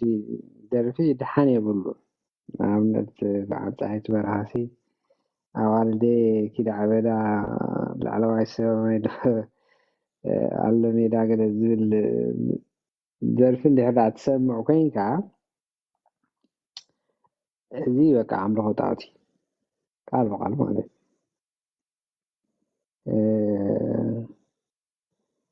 ካልኣይ ናይ መላእክቲ ስም ዘናእስ ናይ ሓደ ሓደ ግዜ ነባዥ ጎይልካ ሳይ ዝግበሩና ኣሎ ሕጂ እንታይ እዩ በቲ ባህሊ ክንከዶ ኢልና እንዲና መፅሓፍ ቅዱስ ተኸድና ጎይላ ሓጢኣት እዩ ምክንያቱ እንታይ ካብ ክብሪ እግዚኣብሄር ካብ ምስጋና እግዚኣብሄር ዘውፃእካ ስለ ዝኾነ ማለት እዩ ዕላማ ፍጥረትና ንሕና መጀመርታ እግዚኣብሄር ክፈጥረና ከሎሲ ብመልክዕን ብምስሉን ይፈጢርና ሓከ ንዕኡ ንክንመስል ይፈጢርና ሕጂ ንሕና ክንፍጠር እንከለና ንዓና ክንፍጠር ዝገበረትና ኣባና ዘላቶ ፍቅሪ እግዚኣብሄር ኣባና ብዘለዎ ፍቅሪ ይፈጢርና ሕጂ ንሕና ንእግዚኣብሄር ፍቅርና ንገልፀሉ ከዓ ንዕኡ ብምምሳል ንዕኡ ብምእዛዝ ንዕኡ ብምምስጋን ንዕኡ ብምምላኽ እዩ ስለዚ ካብቲ ኣምልኾ ካብቲ ምስጋና ናይ እግዚኣብሄር ዘውፀና ዘበለ ኩሉ ንዓና ኩሉ ኣምልኾ ጣዖት እዩ ስለዚ ሰባት ዝተፈላለዩ ምክንያታት ኩሎም ክእሉ ናብቲ ጓይላ ግን እቲ ጓይላ ካብ እግዚኣብሄር ዝፈልዮም ዝሕዳ ኮይኑ ንዕኦም ኣምልኾ ጣዖት እዩ ስለዚ እታ ሳኻ ክትገብራ ትኽእል እታ መዝሙር እያ ስለዚ ኣብቲ መዝሙር ምናልባሽ ብዙሕ ዘካትዕ ኣርስታት ኩሉ ክእል እዩ ንሕና ብትውፊት ኣብ ሃገርና ንጥቀመሉ ዓይነት መሳርሕታት መዝሙር ኣሎ እቲ ዜማ እውን ኣሎ ዋላ እኳ እቲ ኣማፃፅኡ ማዕባብልኡ ርእሱ ዝካኣለ ታሪክ ተለዎ ብዙሕ ከካትዑ ዝኽእል ትኾነ ግን እታ ቤተክርስትያን ሒዛቶ ተቐቢላቶ ትኸይድ ስርዓት ኣለዋ ስለዚ በቲ ናይ ቤተክርስትያን ዘውፅቱ ስርዓት ቀይድካ ንምስጋና ናይ እግዚኣብሄር ዝኾነ መዛሙር ክትጥቀም ጥራይ እዩ በቃ ሂወት ዝበካ ማለት እዩ እንጂ ኣይትገብርን ማለት ኣይኮነን ሰብ ድላዩ ክላሲካል ክሰምዕ ይኽእል ደርፊ ክሰምዕ ይኽእል ግን ሂወት ይህቦ ድዩ ዘሎ ትሕቶ ስለዚ ኩሉ ሻዕ ከዓ እታ ናይ ክርስትና መገዲ እታ ናይ ክርስትና ኣፍ ደገ ፀባብ ስለዝኾነት ኣማራፁን የብላን ከምዚ ተመኻኒየላ ኣይኮነን ከምዚ ተኾነስ ከምዚ ከምዚ ኮይኑ ኢልካ ትገብራ ነገር ኣይኮነን እታ ፀባብ መገዲ እያ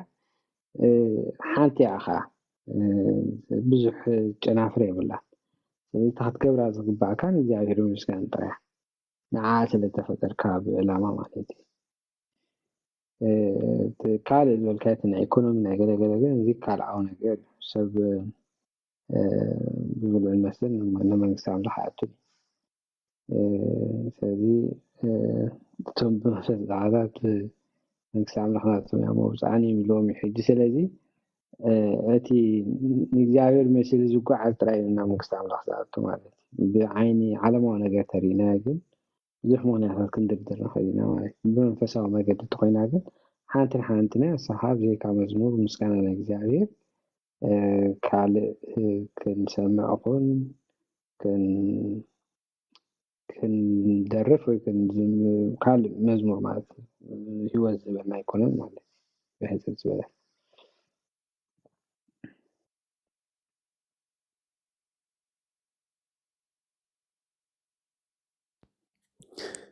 ቃል ህይወት ይስማዕልና ዲያቆን ሓወይ ምናልባት ኣብ ብቕሺ ምእንቲ ፅቡቅ ገይሮም ድሓር ክእርሙና ኢለ ተኸቲለ ኣትየ ሓደ መንፈሳዊ ሰብ ካብ ካልእ ሰብ ዝፈልዮ ነገር መንፈሳዊ ሚዛኑ እዩ እቲ ካልእ ሰብ ወይ እቲ ዘይ መንፈሳዊ ሰብ ምዃኑ ኣይተረፎን ግና ሰብ ካብ ሰብ ክፍለ መታን ጥበበኛው ሰሎሙን ሰብ ኩን ተባሂሉ ነይሩ ሰብ ናይ ምዃን ትርጉም ብህይወት ኣርኢና ማለት እዩ ሕጂ ሓደ ሰብ መንፈሳዊ እዩ ክበሃል መንፈሳዊ ሚዛን ክህልዎ ኣለዎ ስለዚ ሐዋርያው ቅዱስ ጳውሎስ መንፈሳዊ ሰብ ይምርምር እምበር ኣይምርመርን ኢሉ ዘሎ በቲ ዘይምርመር መንፈስ ኣምላኽ ናይ ምምርማር ጸጋ ይቕበል እሞ እዚ ንህይወት ይጠቅም እዚ ድማ ንህይወት ኣይጠቅምን ኢሉ መዚኑ ኣልዒሉ ክኸይድ ምሉእ ስልጣን ሃብተ መንፈስ ቅዱስ ተዋሂብዎ ዶ ንሓደ መንፈሳዊ ሰብ ደጊሙ ብርሃን ዓለም ቅዱስ ጳውሎስ ንኹሉ ተዓዘብዎ ነቲ ሰናይ ሰዓብዎ ኢሉሎ ቅዱስ ጴጥሮስ እውን ነዚ ዝመስል ቃል ተዛሪቡ ኣሎ ሕዚ እንታይ ኢና ንብል ዘለና ኣቐዲምና እንታይ ንብል ነርና ባህሊ ዝወለዶ ሃይማኖት ኢልና ነርና እዚ ኩሉ ጣዖት እዩ ላዕላይ ሰማይ ዘለዎ ሜዳ እዩ ትዕሪልናሲ ገና ኣብ ሰማይ ኬርካ 72 ክዳለዋልካ ትፅበለካ ማለት እዩ ተዛዋሪ መንገዲ ሕጂ ጓይላ ክበሃል ከሎ ከመይ ዝበለ እዩ እንተልና ንመለስ ንድሕሪት ዘህሉቅ ንመለስ ከመይ ዝበለ ጓይላ እዩ ኣጥፊእዎም ቤተ ክርስቲያን ቅዱስ ጳውሎስ ጓይላ ኢሉ ቅዱስ ጴጥሮስ ጓይላ ኢሎም ጠቂሶም ካብ መንግስቲ ኣምላኽ ዝፈል ምዃኑ እንተነጊሮምና ቤተ ክርስቲያን ንጓይላ ብኸመይ ኣተርጊማቶ ብኸመይ ተረዲኣቶ ተረድእ ዘላ ኢልና እንተመፂና ካብ እግዚኣብሔር ዝፈሊ እግዚኣብሔር ዘከብረሉ እግዚኣብሔር ባህ ዘይብሎ እግዚኣብሔር ብዘይኣዘዞ ቤተ ክርስቲያን ብዘይ ትብሎ ኣግባብ ዘሎ ኩሉ ካብ ኣምላኽ ዝፈለየና ካብ ኮነ ካብኣቶም ሓደ ድማ ጓይላ ተባሂሉ ተነጊሩና እዩ ብዓውታ ማለት እዩ ቤተክርስቲያን ሙሉእ ዕድሚኣ ካብ ጓይላ ሓደጉ ካብ ጓይላ ግደፉ ጓይላ ቋርፁ ክትብል ያ ዘመና ሕሊፋቶ ዝሰምዓ ግን ኣይረኸበትን ዝሰምዓ ዘይረኸበትሉ ቀንዲ ምስጢሩ ድማ ዓንተወይ እጁን ክስልሶ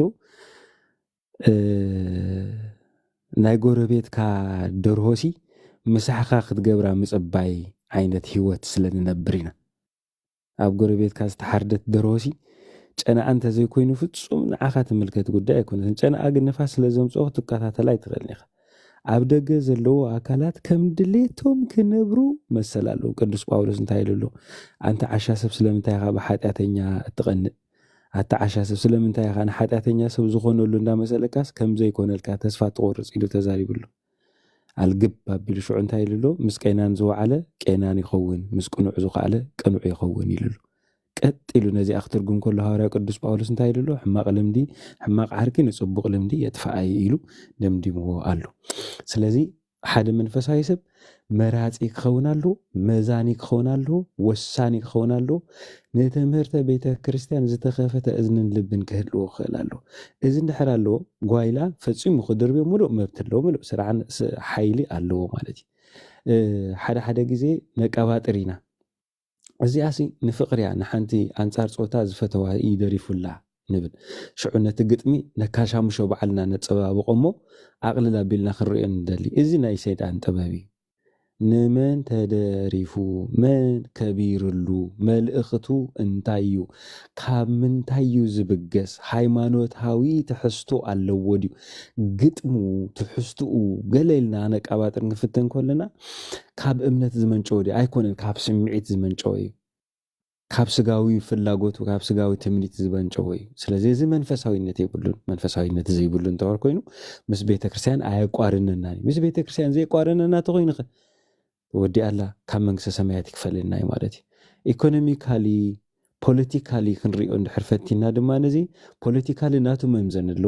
ኢኮኖሚካሊ ድማ በደርፍ ደሪፍካ ክትነብር ክትፍትም ክትበልዕ ጥራሕ አይኮነን ዘለካ መንገዲ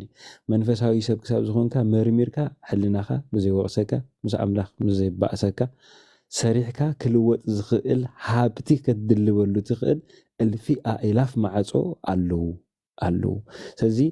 ንጓይላ ቅቡል ንምግባር ዝመፁ ምክንያት ኩላቶም ባህሊ ዝወለዶም ሃይማኖት እዮም ጓይላ ግን ብፍጹም ሚዛኑ ልክዑ መልክዑ ንቤተክርስቲያን ዝቀርብ ምስ ቤተክርስቲያን ዝጸጋ አይኮነን ኩሉ ግዜ ድማ ነዚ ከነቃለሶ ከነርሕቆ ክንክእል ኣለና ይቀኒለይ ቃልየት ይስማዓልና መምህር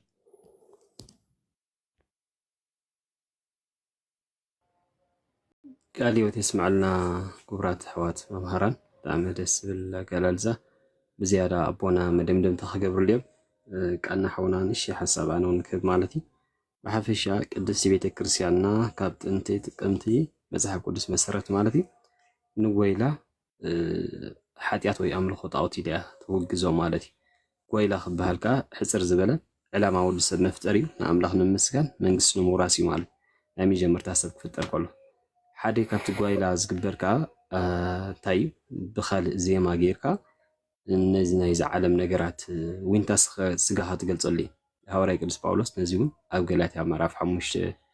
ዘሎ ካብ ፍቕዲ 22 ግብሪ ስጋ ጉህድ እዩ ምንዝርና ርክሰት ጓይላ ኣምልኾ ጣዖት እንዳበለ ገሊፅዎ ኣሎ ብፍላይ ኣቦና ቅዱስ ዮሃንስ ብናብራ እዩ ካብቶም መንግስቲ ኣምላኽ ዘይወርሱ ኢሉ ኣምልኾ ጣዖት ጓይላ ዘግለብሉ እንዳበለ ገሊፅዎም ኣሎ ማለት እዩ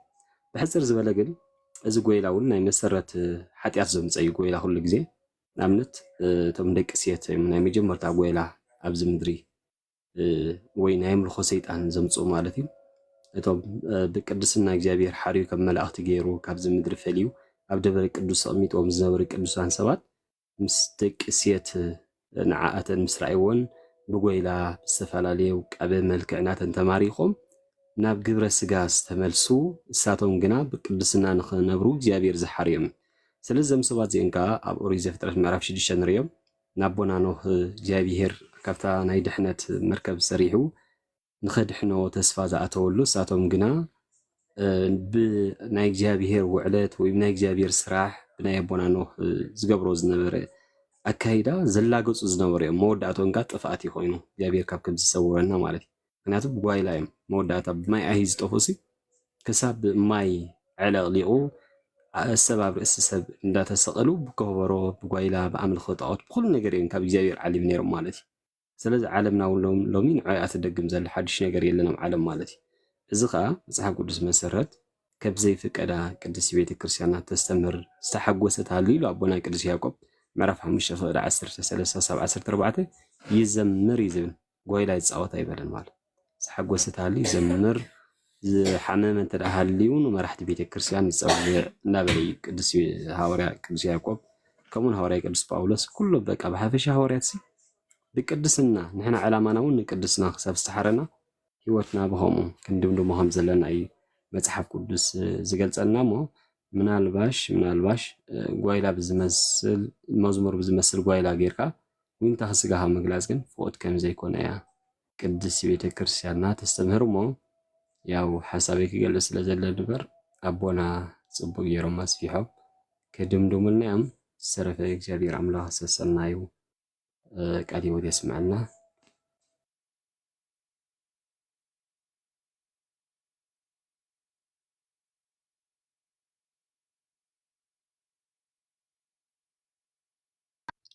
እቲ ሓሳብ እኹል ይንቐና ተረዲእዎ ዶ ይኸውን ኣይተረድኦ እንተ ሓሳብ ቃና ኣለኻ ዶ ወፂኡ ግዴታ ኣይተረዳእን ናይዳ ተረዳእኒ ነው ኣይተረዳእን ማለት እቲ ጓይላ እኮ ሰማማዕ ኣለይ ኣነ ብሓፈሻ እቲ ጓይላ ብነፍሰይ እውን ኣነ ይፈትን እየ ሓቂ ዘረባ ጓይላ ገለመለ ወይ ደርፊ ገለ ብዙሕ ሰማዕ ይኮንኩን ኣነ ግን ሕቶይ ዘሎ ንኣብነት ቤተክርስትያን ኣብ ከም ሰማዕኮ ሰብ ከም ዝነገረኒ መዝሙር ናይ ሃገራዊ መዝሙር ኣፍቂደ ሰሚዐ ሕጂ ጓይላ ክበሃል ከሎ ዓይነታት ኣሎ ወይ ከዓ እቲ ግጥምታት ሪኣ ቤተክርስትያን ወይ ከዓ ነቲ ዘየድሊ መሳርሒ ሙዚቃ ሪኣ ድያ ጓይላ ዝፍቁድ ኣይኮነን ትብል ወላስ ንኩሉ ዓይነት መዝሙር ዘሎ ሙዚቃ ዘሎ ኩሉ ነገራት ክኩንኖ እዩ ዘሎ ሕቶይና እምበር ጓይላ ኣነ ብነፍሰይ ወላ ተተረፈስ ጉዳይ ኣይኮነና ትርጉም የብሉ ምሳይ እውን ሕጂ እቲ መሰረት እንታይ ድዩ ንዓይ ኮይኑ ዝስማዓኒ ኣንተ እውን ገሊፅናይ ነርና ዋላ ሕጂ እምነት ሃውና እውን ክገልፃ ፀኒሖባ ልምዲ ብጣዕሚ እዩ ከቢድ ንክትገድፎ ንኣብነት ክትብሎ ፀናሕካ ባህላዊ ደርፍታት ዳርጋ ኮይኑ ኣይስምዓካን ንኻ ትብል ሕጂ ኮይኑ ኣይስምዓካን ንምንታይ ካ ሕጂ ኣይስምዓካን ንብሎ ዘለና ምሒር ዝለመድካዮ ነገር እኮ መሰረት ኩሉ ነገር እውን ሓጢኣት ኮይኑ ይስምዓካን ወላ እቲ ሓጢኣት ዝበሃል ምሒር እንተለሚድካዮ ሓጢኣት ኮይኑ ይስምዓካን ከምዚ ኖርማል ምንም ዘይኮነ ነገር ኮይኑ ይስምዓካ ማለት ሕጂ ነቲ ጓይላ ማዕረ ክንደይ ሰሪፅናዮ ከም ዘለና እዩ ዘርእየካ ማዕረ ክንደይ ተዋሃሂድና ኣለና ምስቲ ጓይላ ምክንያቱ ብልክዕ እውን ምስ ጓይላ ኣና ክንዋሃድ ንኽእል ምክንያቱስ ናይ መዝሙር ግዜ ድዩ ዋላ መዝሙር ዝበሃል እኮ ሕጂ ከም ማሕበረሰብስ ሕጂ ዝመፀና ዘሎ ብዝውሕድ ዓመታት ማለት እዩ ከም ማሕበረሰብ እንተሪእናዮ ግን እቲ ጓይላ ዝበሃል ንነዊሕ እዋናት ዝተዋሃደ እዩ ኣብቲ ማሕበረሰብ በቃ ቀጥታ ብድል ኢሉ ሰብስ ክዝምር ወይ ከመስግና እየኽእል ንኣብነት ብናትና እንተሪእናዮ ዝኾነ ዓይነት ምሕሸ የውፃለይ እንተልካዮ ግን ከውፃልካ ይኽእል እዩ ፀገም ዝበሃል ይብሉ እዚ እንታይ ዘርእየካ ሕጂ ንሕና ብግብሪ ስጋ እንዲ ዝብሎም ቅዱስ ጳውሎስ ብግልፂ ግብሪ ስጋ እዩ ዝብሎም ንጓይላ ንባዕሉ ሕጂ በቲ እቶት እንተዳ ሓሲብና ንኣብነት ኣመንዝራ እውን ኣላ ኣመንዝራ ሕጂ ገንዘብ ንክተእቱ ትምንዝር ኢልና ክንወስዶ ንኽእልና ሕጂ እዚኣስ ቆጠባኣ እያ ገለገለ ኢልና ካልእ ክሰርሕ ስለዘይከኣለት እያ ስራሕ ስለዝሰኣነት እያ መንዝራ ኮይና እሞ እዚስ ድሓን ይኸውን ክንብሎ ይንኽእልን ሕጂ ጓይላ ማለት ከዓ ልክዕ ምስኦም እዩ ተሰሪዑ ዘሎ ምስቶም ፅልኢ ቂም ባእሲ ቁጥዐ ምፍልላይ ስኽራን ዕብዳን ገለ ዝበሃሉ ምስኣቶም እዩ ሕጂ ንኣብነት ስኽራን እውን ከምዚ እንተዳ ለሚድካዮ ሕጂ ኖርማል በቃ ዘይንእስነት እዩ ገለመለ ገሌልካ ክትሓልፎ ትኽእላ ቀሊል ነገር እዩ ብዙሕ ከቢድ ነገር ኮይኑስ ኣይስምዓካን ዝለመድካዮ ሓጢኣት ብኣጠቓላሊ ቀሊል ሕጂ ምሳሌ ኣነ እንታይ ክበኩም ከም ኣሕዋተይ ኣይሁዳውያን ነቲ ናቶም ዝኾነ ባህሊ ምሒር ለሚዶሞ ስለ ዝነበሩስ ነቲ ትእዛዝ እግዚኣብሔርን ነቲ ናቶም ባህሊ ዝበሃል ነገርንስ እንታይ ሽም ይገብርዎ ነይሮም ንኣብነት ትእዛዝ እግዚኣብሔር የስተኻኽልዎ ከመይ የስተኻኽልዎ ንኣብነት ኣብ ማቴዎስ 15 ዘላ ጥቕስ ክንሪኣ ንኽእልና ስርዓተ ቦታትኩም ክትሕልው